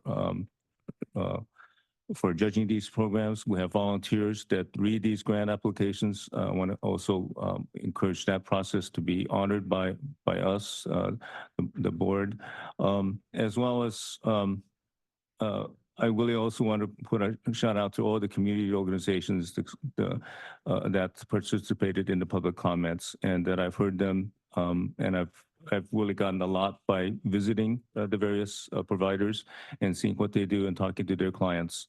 It's actually one of the more heartwarming parts of my work here at SANDAG. So with that, I'll go ahead and have staff making their report, and then I'll make some comments in regards to how we can go forward. Thank you. So good afternoon. I'm Jenny Russo. I'm the Grants Program Manager here at SANDAG. I'm joined by my colleague, Zach Rivera. He is the Program Manager for the Specialized Transportation Grant Program, or the STGP. This grant program actually has 2 components underneath it. One is funded by the Federal Transit Administration Section 5310 program, and the other one is funded by the Transnet Ordinance. The eligible applicants are shown here on the slide. So we have nonprofits, local government agencies, transit operators, and tribes. There are some distinctions between the 2 grant programs. On the Section 5310, the target population is older adults and individuals with disabilities. The age of older adults is defined as the age 65 and over, and those funds need to be used in the urbanized area of the county. There's a separate component of it that's handled by Caltrans that does the rural piece, so our focus is only on the urbanized component. On the senior mini grant side, it's pretty similar. The target audience is older adults, and the age on the senior mini grant side is 60 and over. The other thing to note, the Section 5310 program does not require a competitive process. We just need to demonstrate that our distribution of the funding is fair and equitable. On the senior mini grant side, we are required to distribute those funds competitively per the Transnet Ordinance. So there's been quite a bit of discussion on this item. If you'll humor me, I'll go through a few of these just to kind of get you up to speed. So beginning in last February, we presented the board with the cycle 12 funding recommendations, so the prior. At the meeting, you approved those funding recommendations and directed the Transportation Committee to review our process for how we award grant funding and to assess if there is additional funding available for Fried Fact, which is a program that's offered by FACT, or Facilitating Access to Coordinated Transportation. They had requested $400,000 in funding from the Senior Mini Grant Program and an additional $400,000 in the Section 5310 program, and they were not successful in receiving that funding. Last July, we went to the Transportation Committee with improvements on the grant process that we've folded into the program moving forward on this one, and as well as all of our other grant programs. In January, we began the Cycle 13 development with input from the Independent Taxpayer Oversight Committee, or ITOC, and TC, and seeking input on our evaluation criteria. Then in February, the TC discussed 2 items relevant to this. First was a panel discussion where we provided some education about specialized transportation in the region, and our transit operators were here to also discuss the services that they provide. And additionally, we discussed the options of funding that SANDAG has to fund the RIDE-FACT program, and asked at that meeting, the TC forwarded the recommendation to all of you for the board to approve a 26% direct allocation of our Section 5310 funding to RIDE-FACT, which is estimated to be about 1.69 million. This amount was based on an analysis that RIDE-FACT, which estimated that it would fund RIDE-FACT fully for 2 years and to provide approximately 56,000 one-way passenger trips at a cost of about $30 per ride. And then last month, we provided the funding recommendation, the call for projects to ITOC and the TC, which led us to here today. About every 2 years, we conduct this competitive process, and there's quite a bit of stakeholder feedback, as you'll see, that's included in developing the call for projects. So the main point on this slide is the 4 boxes at the bottom. This is all of the input that we've received and how we get input on our call for projects, which results in the information that you have in front of you today. In terms of engagement of stakeholders, we do a lot of engagement as summarized on this slide. So it began last October and concluded in May. Throughout these efforts, we received over 100 comments from 100 different participants. And the largest comments that we were hearing was that service quality, reliability, and affordability for passengers were the most dominant themes. This slide shows the proposed changes to the evaluation category from what we had last cycle. The proposed changes are included in attachment 1, and they're also detailed in attachment 2. And in response to stakeholder feedback, we also are proposing to allow indirect costs for the senior mini grant program starting with this upcoming cycle. This was based on feedback provided by our stakeholders, and it was discussed with ITOC and an ITOC subcommittee. So the 2 recommendations that are provided for in the call for projects are shown here on this slide. And this will allow for SANDAG to have streamlined administration of the funding and also allow our grantees to recoup a portion of their indirect costs that they've not been able to do previously. And I'll now turn things over to Zach to discuss the remaining items. Wonderful. Thank you, Jenny. Since 2010, the SDGP has set minimum and maximum grant award thresholds to ensure that SANDAG administrative costs for the program were reasonable and that limited funds were distributed to a variety of services. Currently, the maximum amount of senior mini grant funding an applicant can receive each cycle is 1.2 million. However, based on the results of the cycle 12 call and stakeholder feedback to encourage a broad distribution of funding, we propose to reduce the amount of senior mini grant funding an applicant can receive to 1 million. We do not propose any changes to the Section 5310 program in this respect. The current and proposed maximum Section 5310 funding an applicant can receive is 1.2 million.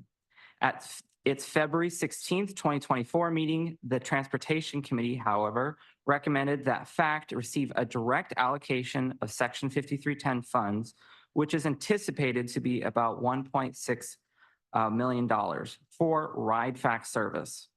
Based on this direction, staff presented 2 options to the TC at its May 7th meeting. One option was to exempt the allocation from the maximum grant award calculation. Another option was to raise the Section 5310 maximum grant award to 1.8 million or higher. At its May meeting, and highlighted in the pink text on this slide, the TC recommended that if the board approves a direct allocation of Section 5310 funds to FACT, then the board also exempt the direct allocation from FACT's maximum grant award and prohibit FACT from competing for and or receiving the remaining Section 5310 funding through the Cycle 13 call. A third option would be for the board to not approve any direct allocation, in which case FACT, like all other eligible applicants, could compete for up to 1.2 million in Section 5310 funds. We also proposed several improvements to the call for projects process, and these are discussed in attachment 1 and shown in attachment 2. And because we're short on time, I'll skip over the other components of this. During several TC meetings, we also received a request for information on legal options available to the TC and board to deviate from the funding recommendations at the end of the call for projects process. In consultation with our Office of General Counsel, staff outlined 3 options as shown on this slide and detailed in attachment 2. Staff proposed option 1 so that the TC would serve as an additional check to ensure that the criteria were accurately applied and the evaluation process was properly carried out.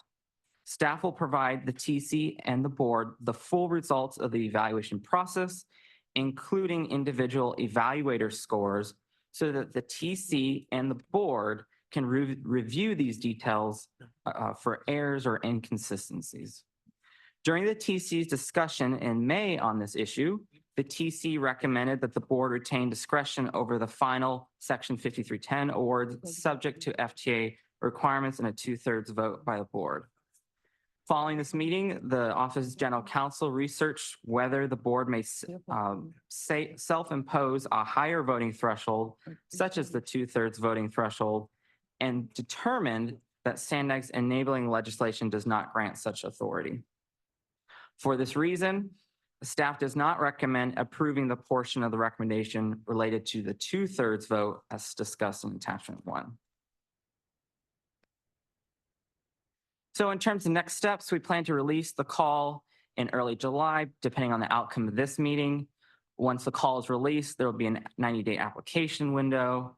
Then, as is the case with many grant programs, there's an eligibility review and funding recommendations developed.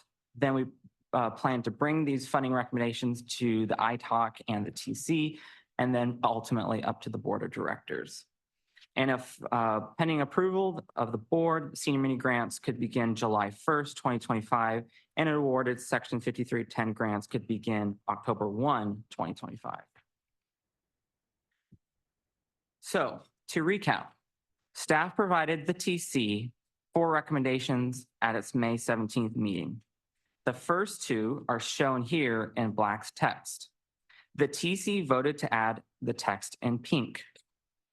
Subsequently, after further legal research, staff advises against the portion of recommendation 1 related to the 2/3 vote by the board, which is bolded here.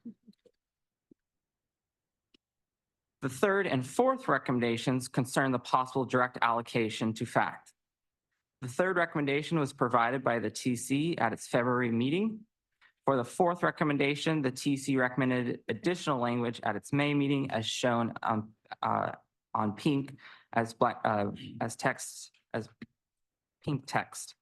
If the board decides not to approve a direct allocation to FACT, FACT, along with all other prospective applicants, could receive up to the proposed 1.2 million in Section 5310 funding. And lastly, the fifth and final recommendation pertains to the indirect costs, which Jenny has already mentioned. So in closing, I want to thank the ITALC, TC, and other stakeholders, some of whom are here today, for their engagement and feedback during the process. And if any of your agencies are interested in applying, please reach out. All jurisdictions are eligible. So I'll pass it back to the chair and thank you. Thank you. Before we turn over to Councilmember Shu, I just want to ask any of my colleagues, make sure that you click on this, because I don't have anybody on the queue right now. We've been having issues all morning. So if you don't have it, I'm going to ask Councilmember Shu to speak, and then I'm going to have the public members to speak. If I don't have anybody, it's working now. I'm starting to see names on here, but if not, I'm going to ask you to raise your hand, okay? So Councilmember Shu. Should we take public comment and then I could go straight into a motion after that? Okay, so why don't we go ahead and do public comment? Thank you. Our first public commenter on this item will be Truth, who will be followed by Alan C.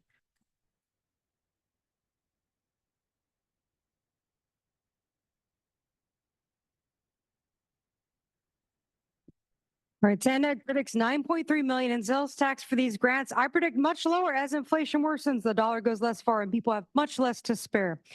Yes, to reducing the amount a single applicant can receive to 1 million, that's actually still too high. Yes to capping how much money one entity fact can receive. No company deserves to have monopoly, even in providing a good yet expensive service. I disagree with Kirk's opinion that local rule would not supersede state law. If that were true, then we don't need the county, city councils, or even SANDAG. We could just put a state minion there in the chair, go home, and quit thinking we have an opinion. Their survey results show that people care about contracts with experienced, capable companies that can perform with a plan the service that they need with their money spent wisely. They did not care about the climate cult. Imagine that. Past performance review needs to measure at least a 5-year period. For the funding recommendations, nothing wrong with option 1. Option 2 is potentially dangerous, and option 3 is a corruption death wish. Title 6 is already being violated at MTS with the copper line, and no to EVs, which are environmental hazards with their toxic fires, and also no to fairy tales, which SANDAG always gives us. Thank you. Our next speaker will be Alan C., who will be followed by Mark Fletcher. This grant program is helping the most vulnerable.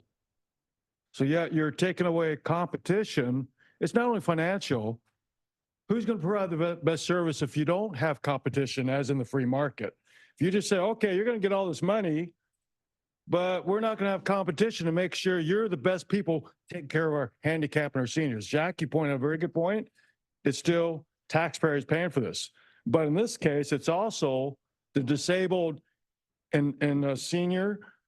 What about them? You've got to have competition, not only financial, to make sure they're doing the best job with this program. Thank you. Really consider that. I yield back. Thank you. Our next speaker will be Mark Fletcher, who will be followed by Dan Toda.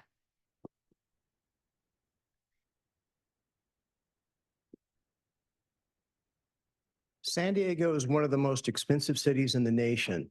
And for many of us who are growing older and retiring, we're moving inland where the housing costs are lower. Unfortunately, services for the elderly and disabled fall off sharply in this area. In San Diego, there is one entity that services the entire county for paratransit, and that is RideFact. The last meeting I attended, representatives for both Jewish Family Services and Travelers Aid stood up and proclaimed that they serve the entire county. I say this is not true. I called Jewish Family Services, told them I lived in Fallbrook, and they said, sorry, we don't service that area. And the nice lady on the phone said she lived in Ramona, and they don't serve Ramona either. I called Travelers Aid. They told me they had no drivers that serviced our area. Please don't deny this growing population the only mode of transportation they have available to them. Please fund RideFact. Thank you. Thank you. Our next commenter, Dan Toda, please come to the podium. You'll be followed by Arun Friend, who will be followed by Deborah Martin. Good afternoon. I go to the Aztec meetings, I go to Transportation Commission meetings, and I'm here at the Board of Directors. I hear from Travelers Aid and Jewish Family Services, they cover the whole county and they support the disabled. I called Jewish Family Services on Wednesday. They told me there's a freeze in enrollment, that they're not accepting any more clients. I said, well, I'm in a wheelchair. Do you service a wheelchair in Encinitas and Mayor Kranz's district? They said, no, call RideFact.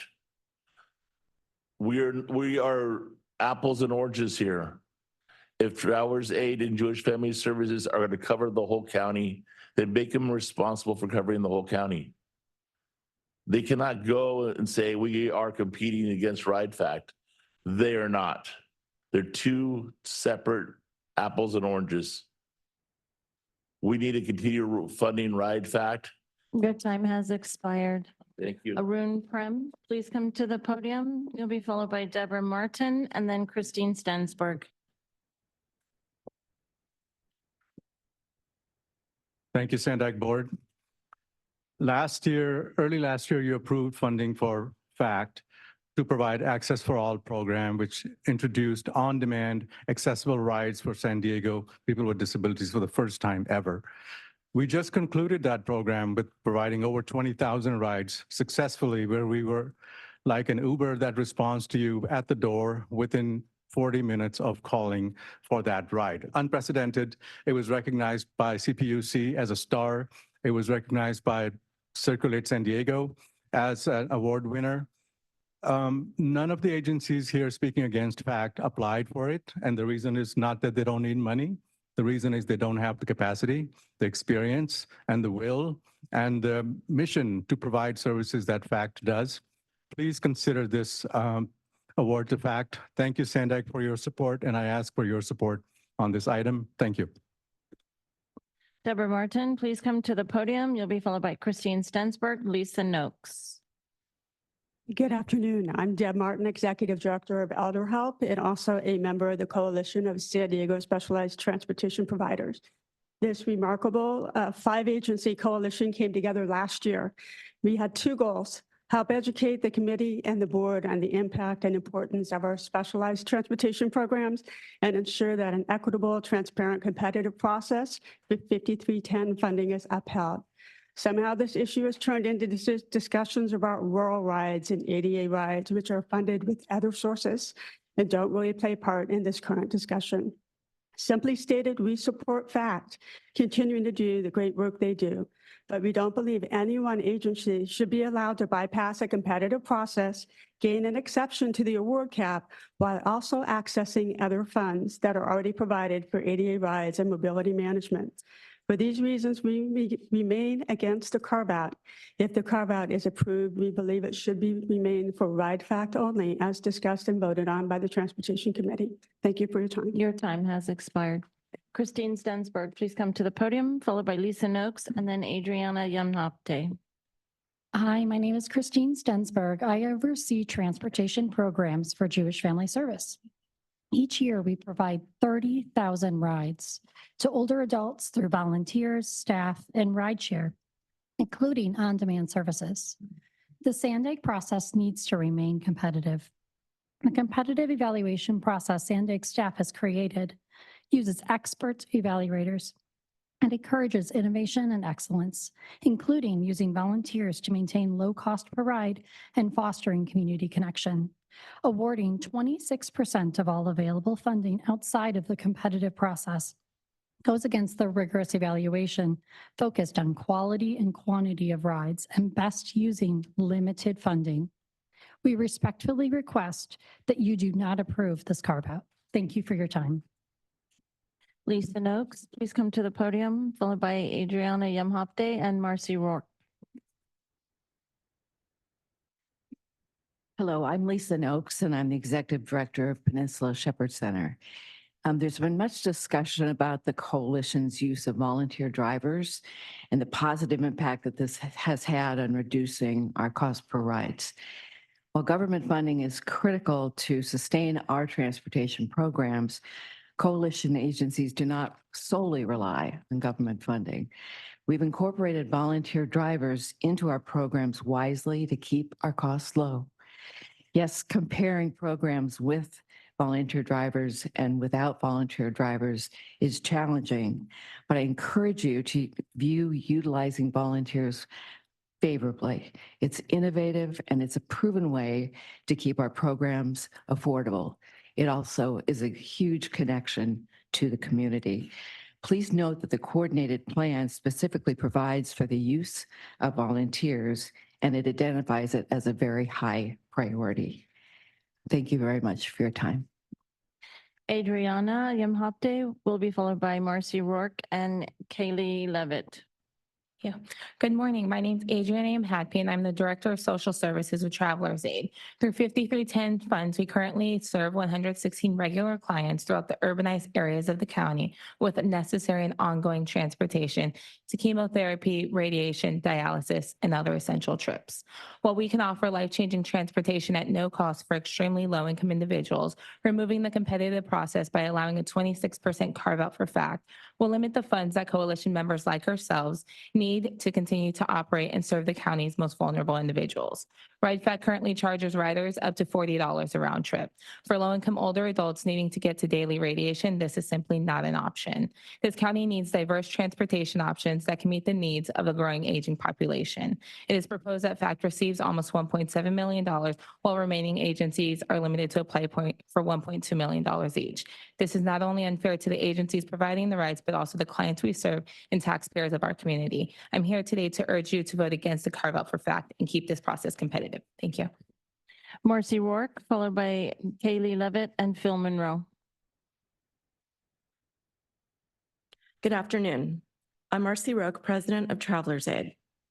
I'd like to make sure the board is fully aware of how the proposed Section 5310 funding is to be used. In the Transportation Committee, there's been a lot of discussion about how important it is to fund RideFact because they serve the entire county, including rural areas. Of course, those rides are important, but the 5310 funds that SANDAG is chartered with distributing are to be used in the urbanized areas of San Diego County only. The confusion and conflation of these funding sources and unmet transportation needs has contributed to recommendations that will be harmful for vulnerable older adults and individuals with disabilities by reducing the number of rides available to them. Rides are rides, and coalition member agencies are more cost-effective and efficient with their funding than FACT is, no matter how you calculate it. Awarding precious, limited funding to FACT outside the competitive process you're asked to approve today will result in other organizations not receiving funding and will put needed programs Your at time risk of expired. ending. Thank you. Kaylee Levitt, followed by Phil Monroe, and then Mark. Good afternoon. I'm with Jewish Family Service. Our ask is simple. Do not approve the carve-out. It is disheartening that the recommendation is for over a quarter of all this funding to go to one agency. This goes against the principles of fairness and equity I know so many of you care deeply about, especially when it comes to our older adults in our community and persons with disabilities. The competitive process maintains the public's trust in SANDAG's funding process. It also ensures the quantity and the quality of rides available. It encourages a diverse range of the types of rides, all that are equally important. And also allows for the innovation to maximize the use of limited resources.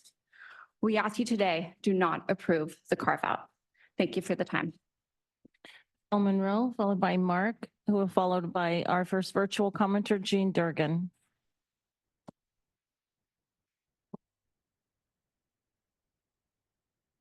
FACT was designated the Coordinated Transportation Service Agency by SANDAG. They are provided $195,000 a year to perform those functions. FACT is not required to provide rides because they're the CTSA. They have decided that they wanted to do that after they were formed. Until now, FACT has competed for funds to provide rides like the Transportation Coalition. That seemed fair to all the organizations involved. If FACT receives the carve-out, that would mean 30,000 fewer rides available for persons in need in San Diego. That's the result of FACT's projected cost of $30 a ride, a number they haven't met in the last 2 years. I will add that FACT has not met that ride for 2 years. The average cost per ride for coalition members is $15. For the sake of the disadvantaged Your time has expired. First virtual commenter, I'm sorry, Mark, please come to the podium. You'll be followed by Jean Durgan, who will be followed by Blair Beekman. Mark. And they say, I don't know what you're talking about. I've never heard of Agenda 21. Or lately what we're hearing is, oh, that Agenda 21. Oh, there's nothing wrong with that. That's that dusty old 20-year-old plan that has no teeth, it's non-binding, and it's nothing to worry about. That is a lie.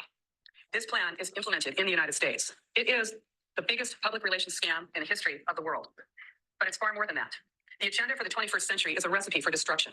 It enables and justifies monitoring and metering and restricting our energy and water usage through smart meters, instituting a carbon tax on industry, pulverizing our roads and destroying our dams, sinking our economy, exhausting our military with endless war, diagnosing a huge portion of our population with mental illness and drugging us, bleeding our transportation budget with high-cost trains to nowhere, revamping our school system by inserting sustainable development principles from pre-kindergarten all the way to postgraduate school, declaring our public lands off limits to humans, changing every land use document in the nation to require high-density housing in city centers in order to more easily control, monitor, and surveil us, allowing warrantless searches. Your And time also it's for expired. profit also, that you're allowing Commenter for is our profit first- Sir, eligibility. your time has expired. First virtual commenter, Jean Durgan, please go ahead.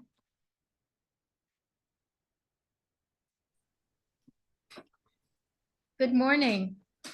Actually, it's afternoon. Hello, I'm Jean Durgan, a board member at the Peninsula Shepherd Center. Over a number of years, several local nonprofits have developed robust transportation programs for older adults and disabled adults in San Diego County. Working together and with the financial support from SANDAG since 2004, these programs and services have thrived. The Coalition of San Diego Specialized Transportation Providers is asking the SANDAG Board of Directors to eliminate all carve-outs in the STGP Cycle 13 call for projects in order to provide a fair and equitable distribution of funds. Thank you so much. Next commenter, Blair Beekman, will be followed by the final three commenters on this item, the Samsung phone, Felix Lafuente and Paul the Bold. Blair, go ahead. Hi, thank you. Hi, Blair Beekman. Thanks for this item. As part of my words from consent calendar, a lot of funding, federal funding dollars for this program goes to a lot of different things. Transit funding I see as a part of it. Good luck on really being open and accountable with the future of our technology practices. We really have to develop new systems to be clear about the technology placed in our local communities. We can't fear that conversation and what exactly technology will be doing. Why is that so difficult for yourselves to be clear about the technology being used? We have to learn to have that dialogue openly and work towards peace and open democracy and not war, basically. And good luck in working towards with the ride-sharing measures on the funding on this ballot. We've made a real commitment to reorganize ride-sharing. Let's do it well. Let's take care of rural areas first, make sure that's covered, and make that clear to the public. Then we can talk about the remaining funding. Thank you. Samsung will be followed by Felix Lafuente and then Paul the Bold. Go ahead, please.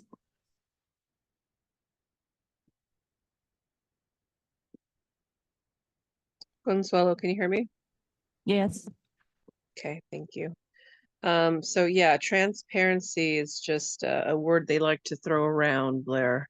They're not really transparent. And the majority of the county do not even know that this corporation exists. But what I wanted to say also with regards to the technology is not only the only thing that's not working at SANDAG. It's just the whole thing is not working.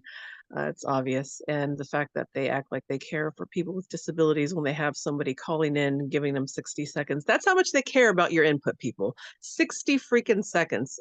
Yeah, that's just, going to show you that they don't care. Let's see. What else do I have for my puny 60 seconds to say? Yeah. Nora mentioned her job is to control. Your time expired.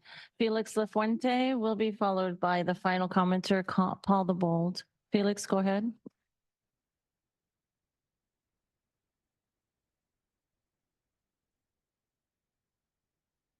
Please go ahead, sir. There you go. No, you keep self-muting. Good afternoon. Can you hear me? Yes. Hello? Go ahead, sir. Can you hear us? Okay, I'm going to go ahead and go on to Paul the Bold, and we'll try Mr. Lafuente one more time afterwards. Paul, please go ahead. Hi, Paul Bold. I just wanted to mention about you're issuing a non-competitive contract, and that's a sole source contract. Sole source contracts have the disadvantage that whoever gets the sole source contract is less likely to provide good service, less likely to, cover all the people they should, just because they can go back again and again, and probably people know them, they grease the right hands. Who knows what went on behind the scenes. Sole source is a really, really lousy idea, and I pity all the poor seniors that get involved. Your time expired. We'll try Mr. LaFuente one more time. Please go ahead, sir. Good afternoon. Can you hear me? Yes. My apologies. My name is Felix LaFuente. I'm with Home of Guiding Hands. We provide services to individuals with disabilities. Just want to start off by thanking Jenny and the STGP team. They work very hard to put together a competitive and fair process. Section 5310 funding results in many individuals with disabilities receiving safe and adequate transportation. I get to see this firsthand. So on behalf of the riders and their families, thank you very much for your hard work. Thank you. That concludes the public comments on this item. Thank you. I'm going to turn it over to Council. Thank you, Chairwoman. For the purposes of the Government Code's conflict of interest requirements, I wanted to put a statement on the record addressing the allowance of members participating in today's conversation. This item involves potential action on grant and funding award criteria. Prior to the board's consideration of this item, I'd like to note for the record that potential applicants for award include MTS and NCTD, who are represented as advisory members on the SANDAG board. SANDAG board members, including Chairwoman Vargas and board members Moreno, Chavez, Duncan, Campillo, and Minto, serve as primary or alternate members for MTS. And SANDAG board members Edson, Drucker, Kranz, Musgrove, White, and Melendez serve as primary or alternate board members for NCTD. Additionally, FACT is a nonprofit corporation and is an additional potential recipient under the grant program before you today. Council Member Duncan and Deputy Mayor Edson are both non-salaried members of the FACT Board of Directors and a voting or advisory member, respectively, of the SANDAG Board. Based on these facts and with this disclosure having been made a part of the record for today's meeting, per Government Code Section 1091.5A7 and A9, these members are eligible to consider and vote on any action related to this item. Thank you.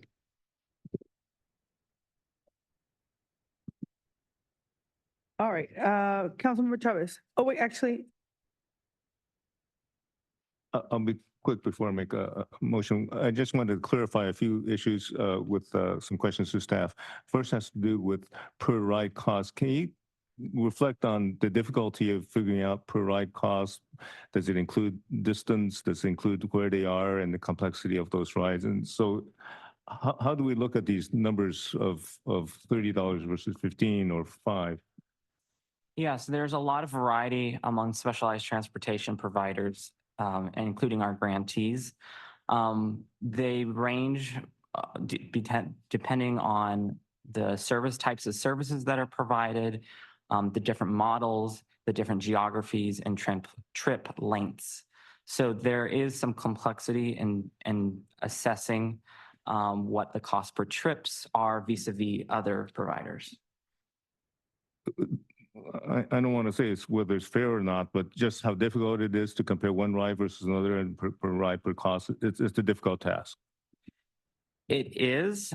We provided data to the transportation committee that we collect at its February meeting. So if any of you are interested, I would refer you to that meeting, and you can also follow up with staff.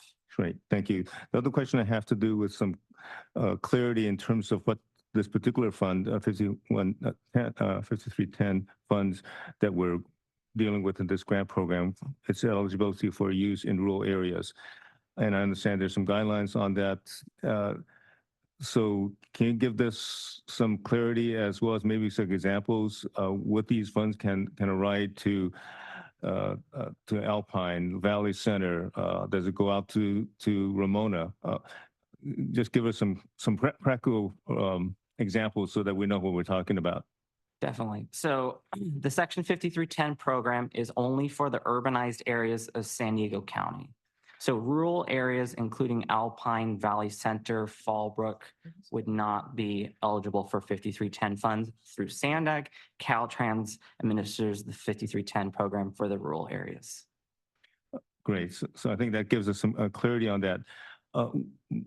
But in terms of the program of taking calls and rides, that's something that FACT does in their management program. How does that work with these funds as well as the service that RideFact provides? So it's important to distinguish between RideFact, which is operations, and actually trip provision. That is, like I said, in the urbanized area for the 5310 program. Regarding mobility management, that's inherently region-wide because there are trip referrals. So for example, if a rider needs a service in Ramona, that would be eligible under 5310, maybe to transfer that rider to a provider in a rural area, or there could be a lot of referrals made under the 5310 program. Great. Just so that we move along today, let me go ahead and take a motion so we can move faster. So the Transportation Committee did look at these factors, and I used to be a grant reader, administer grant programs in my former life. I believe in competitive grant processes, but for a variety of reasons, the Transportation Committee members felt that a carve-out was necessary for RideFact, given the program they're providing, given what we really needed in our region. And through the process of the committee itself, we ended up with, I don't want to say a compromise, but a solution with regards to how to go forward, providing a carve-out for FACT, but not making them eligible for additional competition in the 5310 program. So that's what we ended up with. It was a process. I want to convey to the whole SANDAG board, it was not an easy process. And I wish we had the ability to have more funding to solve these problems and provide services for this vital population and to meet the needs of all the great nonprofit organizations that are in this field. With that, I want to move to go forward on the recommendations from this on all 5 points recommended by the Transportation Committee with one change or two, actually one change and one clarification. What the change would be that we eliminate the 2/3 vote override item that the Transportation Committee had recommended originally, and we now know that legal counsel said that's not recommended. The other item is actually a clarification, someone would say amendment, but that RideFact be eligible to use their carve-out funding for mobility management programs. So they have some flexibility in terms of use of those funds as they have requested. RideFact is, so that's my motion. I'll just add that RideFact is our consolidated transportation services agency. So they have various other responsibilities throughout our region.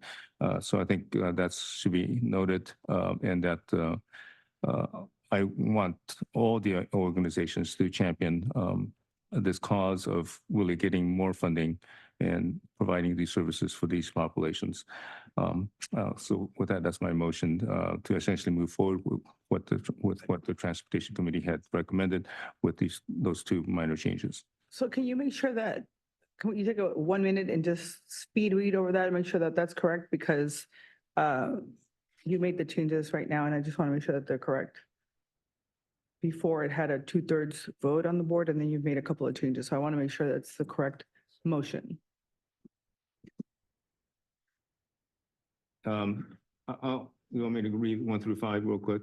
Well, okay. You've made some recommendations. You made some amendments to the motion that was recommended by the transportation.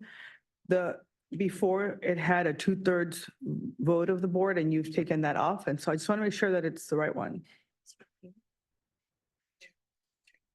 It is correct. Yeah, I just want So, to double, triple Is check. that what's on board? I can't read quick enough. Yeah, that's what's okay. All right. So the problem is, what I have on agenda is different than what they just put All up, right. so I have to make it, well. I'm into this thing I about can pick doing up things the right. glasses and read it. I'll go ahead and read it now.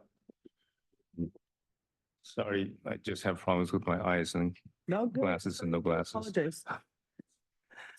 Approved the proposed GP Cycle 13 call for projects, including the evaluation criteria and processes for awarding funding, except that the board shall retain discretion over the final 5310 awards, subject to FTA requirements. Number two, lower the maximum amount of Motion to SMG funding and applicant an applicant can receive $1 million to $1 million and keep the existing maximum amount to Section 5310 funding, and applicant can receive at 1.2 million.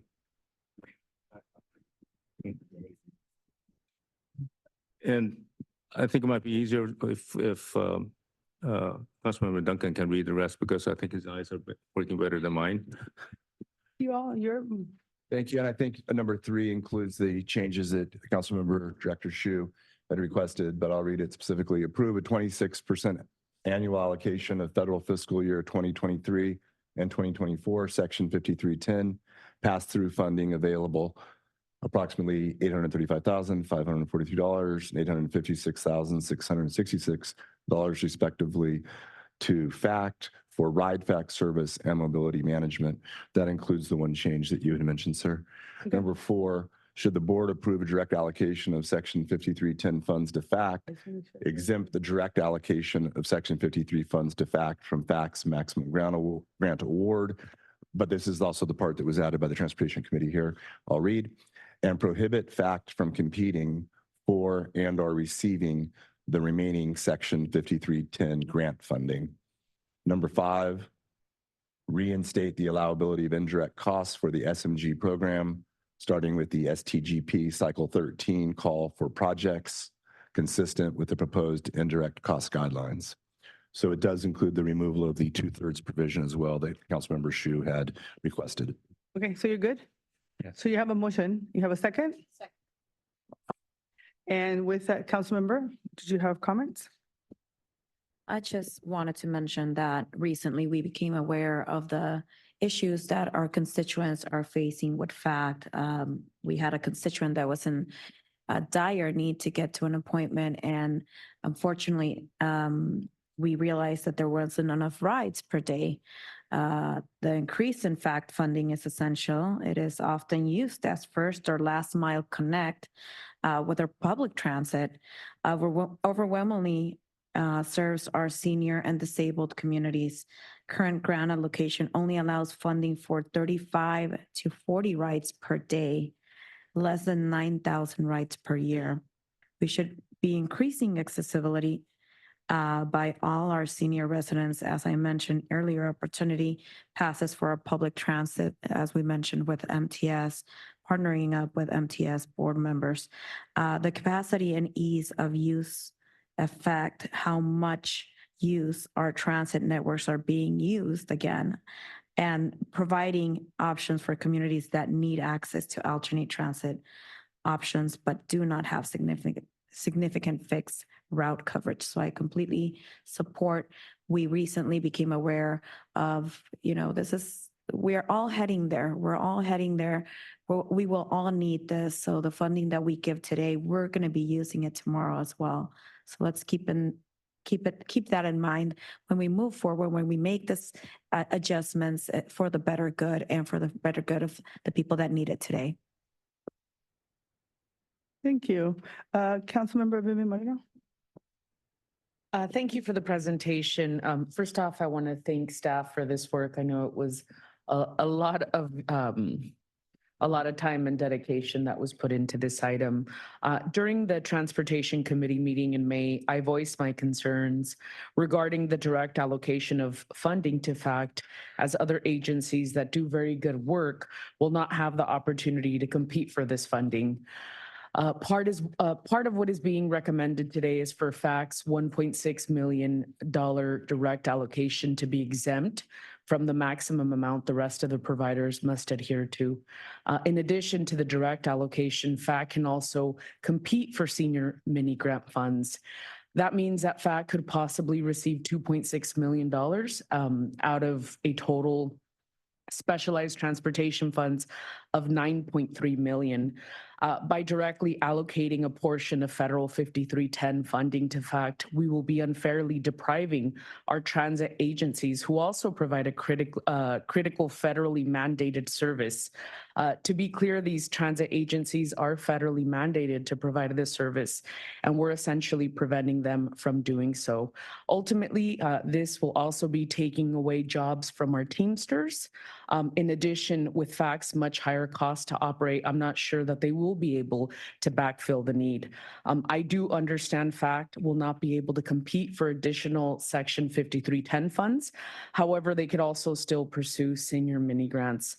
Therefore, I do not agree with exempting the direct allocation of Section 5310 funds to FACT from the maximum grant award threshold, while also allowing FACT to compete for even more funds. So I will not be supporting the motion on the floor. And that concludes my comments. Thank you, Chair. I do have a question a follow-up to the Transportation Committee, because this item has come up a couple of times in terms of the equity piece. And then last time around, in the last year, what we did is we sent it back and there was some discussion, but the equity piece keeps coming back. And I understand FACT is extremely important, especially for communities like Coronado and some of the ones that are not as connected. But and maybe it's taking it back, giving it back to our team to really come back with some ideas.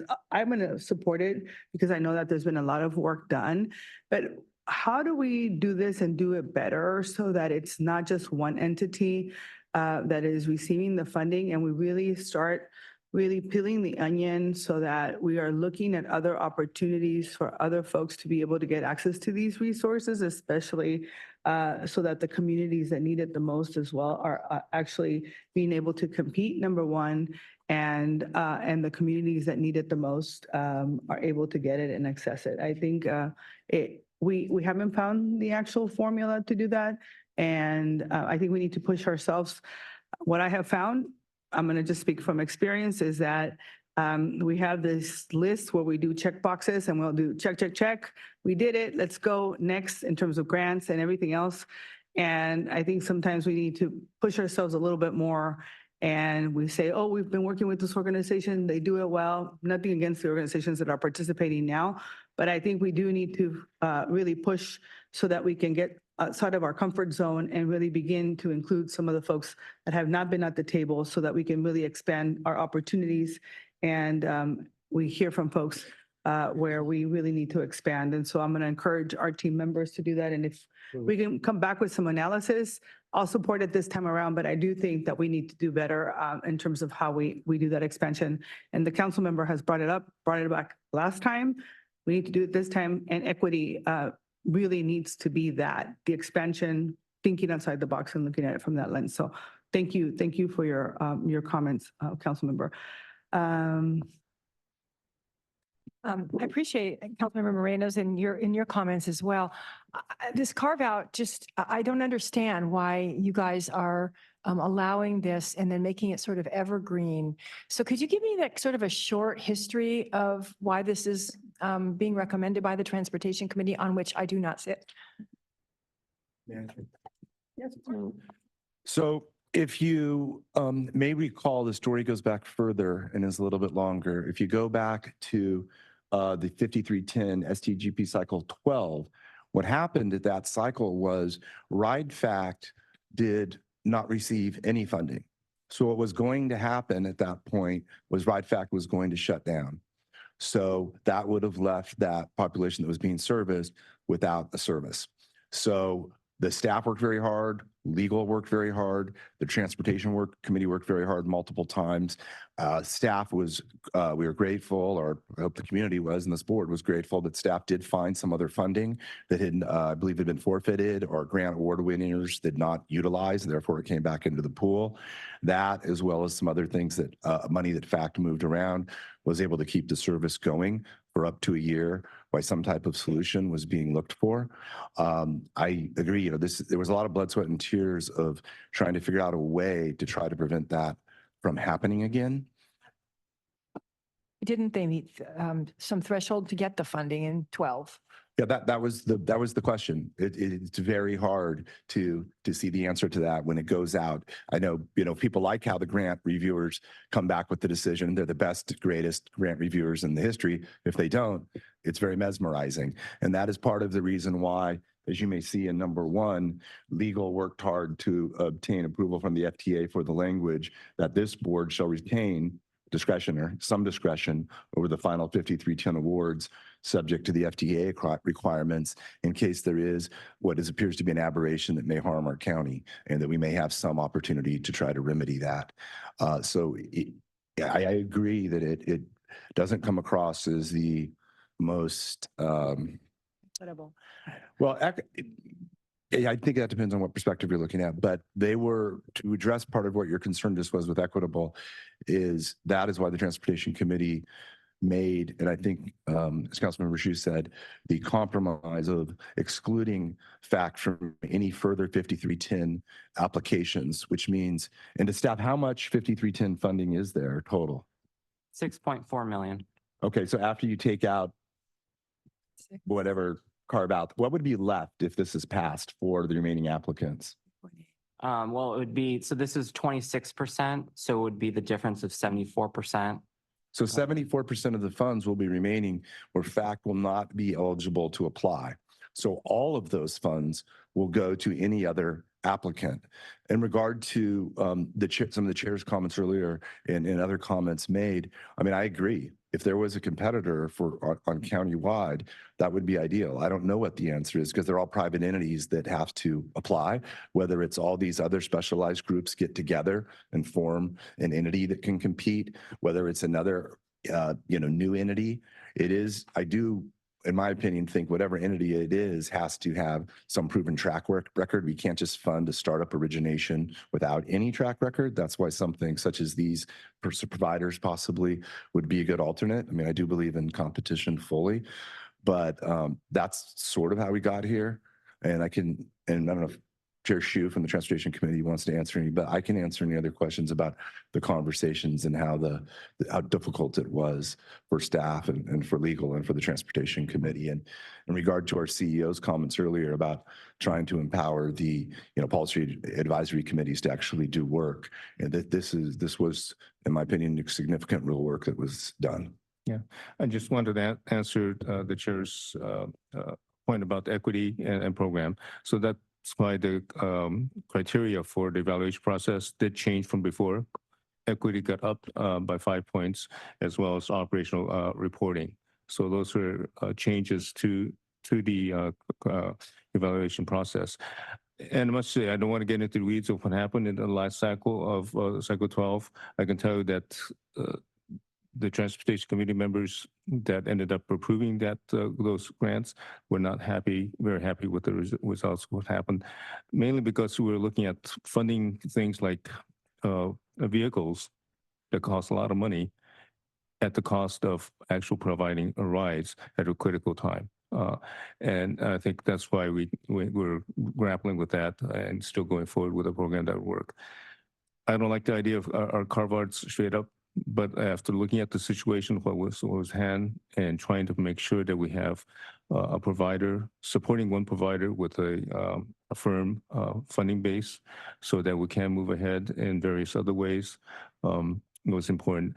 I don't want to judge one nonprofit versus another or FACT with another. That's not fair. These organizations all provide vital care, but we need one agency that can hold things together and move forward. And RIFAC has shown to be able to do that without any negative comments on all the other community organizations. If I could just continue just briefly with you, because I like your direction to staff, which is to kind of look for a better way to do that. So maybe we would include in the motion that this is for this year, but it would come back for a fresh look. Is that necessary? So I don't want to get in the business of doing too much of in a motion, doing the directing of the staff to get too much into the weeds. What I prefer to do in my recommendation is that we have a motion that's very specific to the recommendation from the Transportation Committee. Instead, what we're doing is we're giving direction to our CEO in terms of guidelines of what we'd like to see as a board, and that's very specific. And I think that's been duly noted, right? And so I think the more we give direction to our CEO as we're creating new guidelines and protocols, those are the kinds of things that I think makes us stronger as an entity. And then motions are very clean and then just move that forward. Are you okay with that? Good? Okay. All right. I have some more folks on the queue. Deputy Mayor Gastelan? Yeah, thank you to Mayor Huebner for her question. That was the first one I wanted to ask. What's the rationale? And thank you, John, for the details. So I want to boil this down to something I'm still not clear on. We heard from one of the speakers that there will be 35,000 fewer rides, if I got the number right, for people in San Diego due to this exemption. So my question turns into, are there people who will not receive rides if FACT does not receive this exemption funding? And then the counterpart to that is, are there people who will not receive rides if FACT does receive this funding? So what's the rides trade-off? Does it boil down to FACT is in place, FACT is working, it's effectively an essential service, and the same numbers of people and the same people will be served? Help me understand, please. As I try to clarify in the questions to staff, to start looking at it just in terms of rides per dollar, it's just not fair. You can't use that. You're mixing apples and oranges. There's different kinds of rides. That figure doesn't include distance, for example. So you don't know if that $3 ride or $5 ride, whether it was 10 miles, 5 miles, and the other ride that was $60 was actually 10 miles and serving a particular population that needed a special vehicle. So I think that's why it's very hard to look at it from that perspective. Yes, there may be fewer rides, but maybe we'll have a different kind of ride to a different population that needs that. So how to look at that and analyze that is very difficult. I just can't, but I want to point out that FACT in general, as an organization, is moving forward with some on-demand services, thinking ahead, looking at cleaner vehicles, and training staff to provide services. That has to be, unfortunately, paid, right? So if you have volunteer staff, that's great. We need those volunteers. They provide a vital service. But that's not fair to compare an organization that for a variety of other reasons, we need paid staff with an organization that's providing services through volunteer staff, and obviously the cost is much lower. So I don't think we can look at those numbers in that kind of a way. We have to look at overall broader services. So I have just a couple of comments in regard to the question. It is extraordinarily hard, and we sought that data because I had the exact same question that you have. And I would say, to a certain extent, there are rides that are going unmet at times right now for all the services. And that is true. It's somewhat of a policy decision and an equity decision in my mind. When you look at, is there any priority? It's like hard to even think like that. Like, how do you have priority versus an elderly person who needs a ride or a wheelchair accessible vehicle person? Is it a ride that's 4 miles, or is it a ride that's 35 miles to go from somewhere to their medical treatment? Obviously, it doesn't matter where you live. If you need dialysis, which is a huge part of RideFact's services. And also, I'm sure it's many of these other entities. But there are only so many vehicles and specialized trained drivers that can go to somebody's door and pick up a wheelchair accessible vehicle person. You know, we have seen the vehicles, how they take them in up to two into a van. They have to, you know, attach them, the wheelchairs inside of it. And it is a highly specialized transportation situation. So I wish we had the exact data. You know, I would like to see how many rides goes how far, how much do they cost, what are the elements of the cost. We don't really have that. It was to a certain extent, after a lot of discussion and work, to want to ensure that the ride fax service for the wheelchair accessible vehicles doesn't shut down, and for the more remote locations in North County and East County primarily, and some in South County as well. Councilmember Robinson? Excuse me. Thank you, Chair. I don't have any comment about the motion itself, but just because of council's advisory earlier, I did want to get on the record that I am the City of Oceanside's primary representative on North County Transit. So I just wanted to make sure that disclosure was made. All right, thank you. Councilmember Fisher? Thanks, Chair. I'll try to be brief. You know, I don't know if this really, for me, falls into the equity part. It is interesting to see that, you know, FACT last year got nothing, and then this year we're putting a carve out in there. I'm not sure if that's from lobbying or from the Transportation Committee working together to get this done. The fact that Councilmember Duncan and Councilmember Shu agree on something is refreshing to me. And I think that, again, I think you have to repeat that again because he didn't hear it. Oh, that's right. They were talking. That means they're bonding still. Just mentioning how you He said that you guys agree on something and he's really excited about it. I wanted you to hear that. You have to watch the replay, John. You know, I will say though, with the carve out like this, for me, it does two things. It ensures that some of the rides that currently exist will continue without some of the people having to wonder if they're going to switch or whatever. It's very difficult for seniors and disabled to switch systems. So on that end, I'm reassured, but I also think that where something is given, much should be expected. And in the report, it talks about past performance adjustments. And I'd like to know what the past performance review looks like. If there's a standardized setup, because again, big picture thinking is it's a lot of money and a lot of time for staff to continue to process a lot of this. If this works as a carve out, do we look at the Transportation Committee looking at next year's funding at what's working? If they're working at 100%, you know, capacity and they're doing great, I think there might be some wisdom in providing funding to operations that consistently work well instead of having to go through the process each time. It's laborious. And I think that, again, this might be an opportunity for chart some new territory. Again, I would never want it to be all committed ahead of time because there are people who are innovative, who are creative, and will have new systems coming on board. But I guess my question is how do we judge performance and what is the criteria for that and who doesn't? Sure, happy to answer that.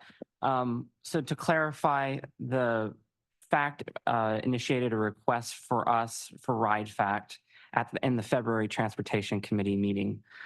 At that time, it was the Ride FACT request was about $843,000 annually, and that is about the 1.6 million on a 2-year basis. On that basis, they proposed to provide 56,000 trips at a cost per ride of $30.05. So that is what they proposed. If the motion were to be approved, there would be less funding for Ride FACT because a portion of the funding would be for mobility management. And so there'd be potentially fewer rides provided under Ride FACT using the 5310 funds. In terms of your question about past performance adjustment, that's spelled out in the criteria, and that's something that we wanted to bring to the TC and the board in the interest of transparency. So those details are in there. It looks at grantee performance, it looks at grant performance, and it looks at cost per trip. And that is something that's in the criteria is actually upped from prior cycle. So we provide quarterly reports to the Transportation Committee on grantee progress, and we'll continue to do that.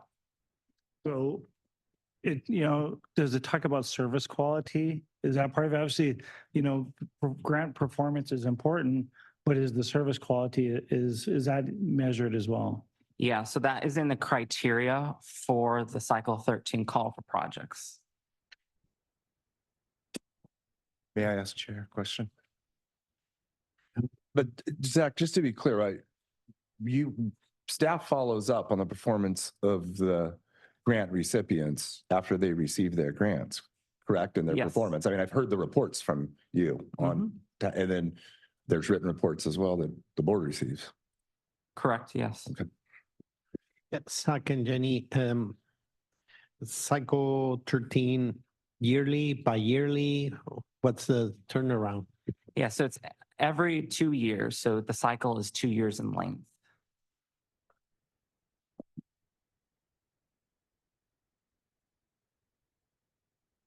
All right, so, one more. We have Deputy Mayor Edson.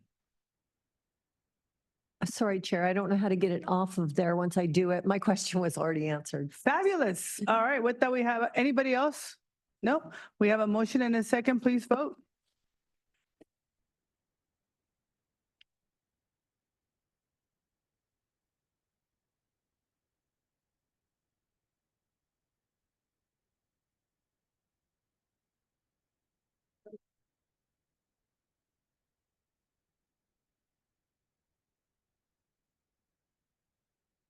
And that motion passes with 2 noes, 3 absences, and 14 yeses. All right, before we move on to closed session, we're going to go ahead and I'm going to go ahead and take any public comments for closed session on item number 17 and 18. Thank you. I currently have 2 in-person public commenters for closed session and 4 virtual. Truth, please come to the podium. You'll be followed by Mark.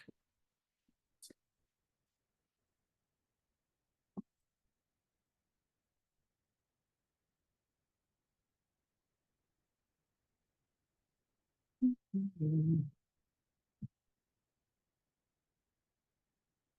right, item 18, Rodrigo Rodriguez claims fraud. Hold on. Excuse me, True.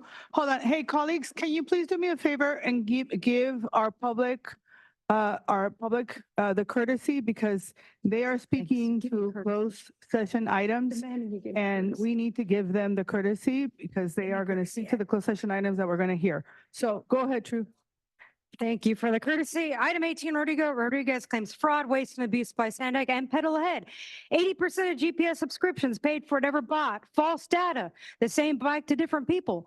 Funneling of nonprofit money to for-profit Pedal Ahead Plus, and that Nathan Fletcher was plus a salesperson in LA. Nathan admitted to getting tens of thousands for Pedal Ahead. Manpower, co-founded by Mel Katz, provided payroll to Pedal Ahead. Since 2014, Pedal Ahead CEO Edward Clancy supported Nathan's campaigns. An FBI wiretap captured SDPD's Ernie Encinas asking Clancy if Fletcher would be interested in a foreign investment. Clancy said the campaign financing has got to be clean, and that stuff still hasn't come out from the last election, and that Fletcher's going to be squeaky clean. There was also filing of $500,000 from a Mexican businessman, including $60,000 to the county Democratic Party and the Democratic Congressional Campaign Committee. Pedal Ahead was awarded $10 million for SANDAG's taxpayer-funded free e-bike program, and they're still going to collect $3,600 a month until the agreement expires. No way SANDAG didn't know all of this. Tell me how it's different than the one. Your time expired. Mark, please come to the podium. You'll be followed by Paul the Bold.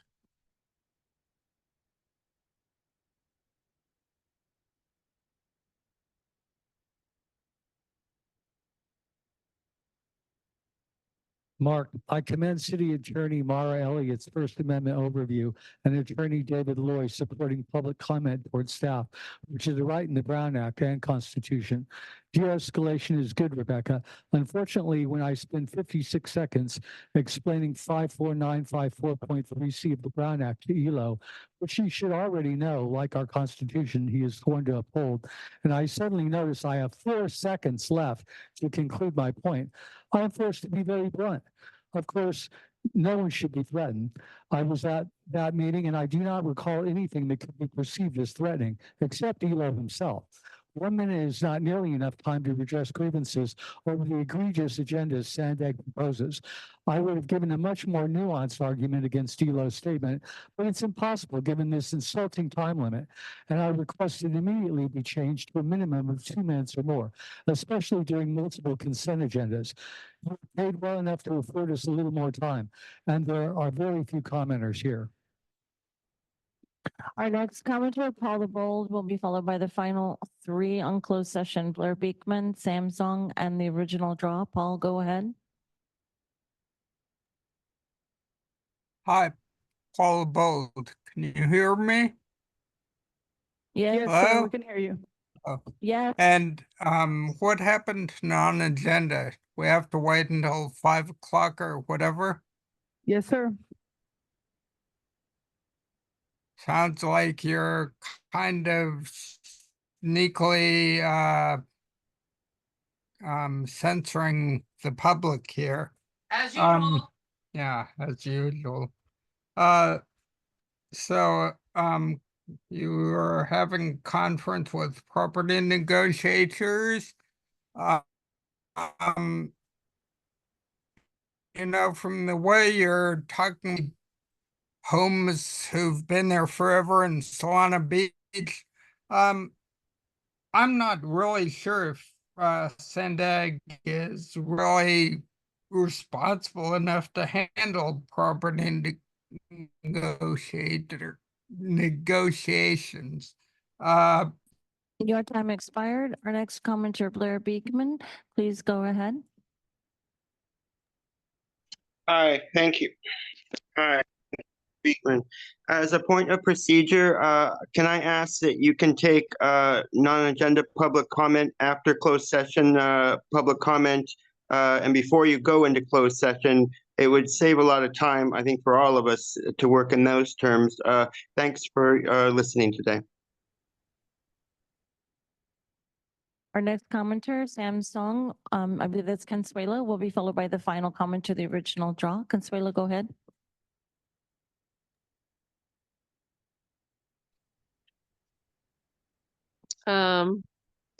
Consuelo, yeah, the epitome of hypocrisy. Give the public speakers the courtesy coming from the woman who leaves early before non-agenda.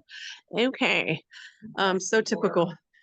And thank you, Blair. Yes, thank you for that question. And they will do whatever they want because they don't care about the people's time or what we have to say. So with that being said, I will also mention how it is very unfortunate that things that really should take place, like the Tijuana sewage issues, people being sick from that, are not the priority here. It's just you guys got your hands in too many things and you can't even accomplish or take care of one thing. That's all I got to say. Our final commenter, the original draw, please go ahead. Yeah, Nora, to sit there and say for the courtesy, I mean, you don't even pay attention to people when they're speaking. It's very, very rude for you to sit there and virtue signal like you actually care what the public say when you're going to not hear non-agenda public comment until after your closed session. That right there is proof in the pudding that you don't care what the people say because you'll be gone at that time. Most of the board will be gone and you only have a few speakers. It's like 4 minutes. You can't wait 4 minutes. Those are the types of things that will lead to litigation because you do silence the people and you are corrupt. And anything that you guys do is, because even when you go into closed session, you never report back on anything. None of these boards do. Oh, nothing happened. We just spent hours back there, but we're not going to report on it. It's BS and you know it. And you know that you wouldn't want to be treated that way, but you do it and you get off on it. And it's sad because then you sit there and you say things like that to the board members when they listen more than you do most of the time. So get off your high horse and actually do something that moves the needle forward. And your time expired. That concludes the public comments on closed session. All right, so we are going to go ahead and take a 5-minute break so that we can transition. And we're going to go ahead and start with closed session item number 17 and then 18. Okay.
It's been canceled like 3 times now. We have to.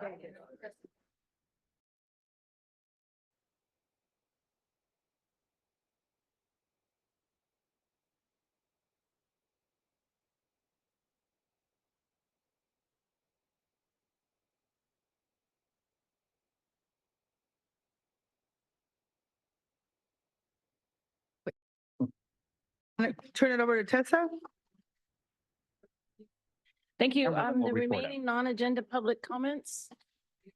Yeah, We need to report out from. I know. Oh, go ahead. Do you want to report out from closed session first? Thank you. Thank you.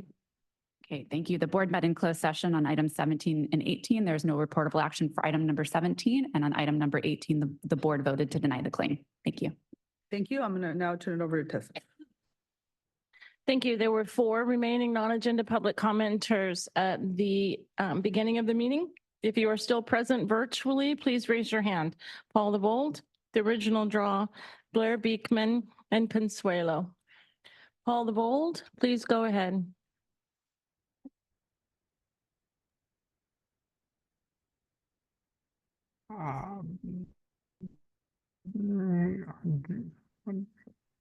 Mario, you have a big job ahead restoring public trust in SANDAG.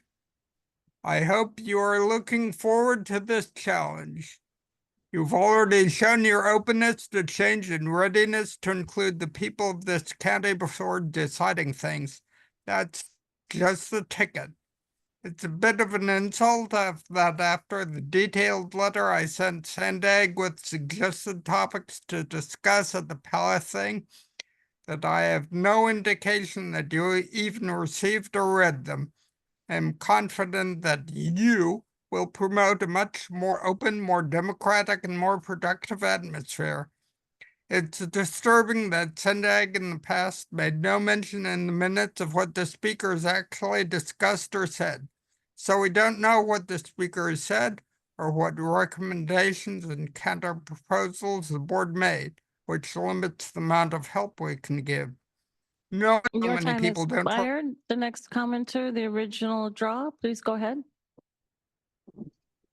Yeah, as we sit here and we are having this invasion on our border, which of course it's slowed down because it's manufactured and you can do whatever you want when it's controlled. But all of you should be aware of what's actually happening and what the things that are being dropped off at the border. Like I've told you previously, there was in Hakamba, right where the cartel gets these people across by putting 2 ladders up on the wall in the town of Hakamba, just off of Heber Street. There were 2 IDs that were found of a 12 and a 14-year-old that were found in the bushes, and they're sisters. And you don't just cross with the cartel to come across and seek asylum when you're children. You're being trafficked, and that's exactly what is happening. So where did these 2 sisters go? Where did the other children go that of the IDs that I found, or their birth certificates, or their documents that are from a father who allowed his minor children to go to El Salvador from Ecuador, and then they wound up in the United States? There's a huge problem going on.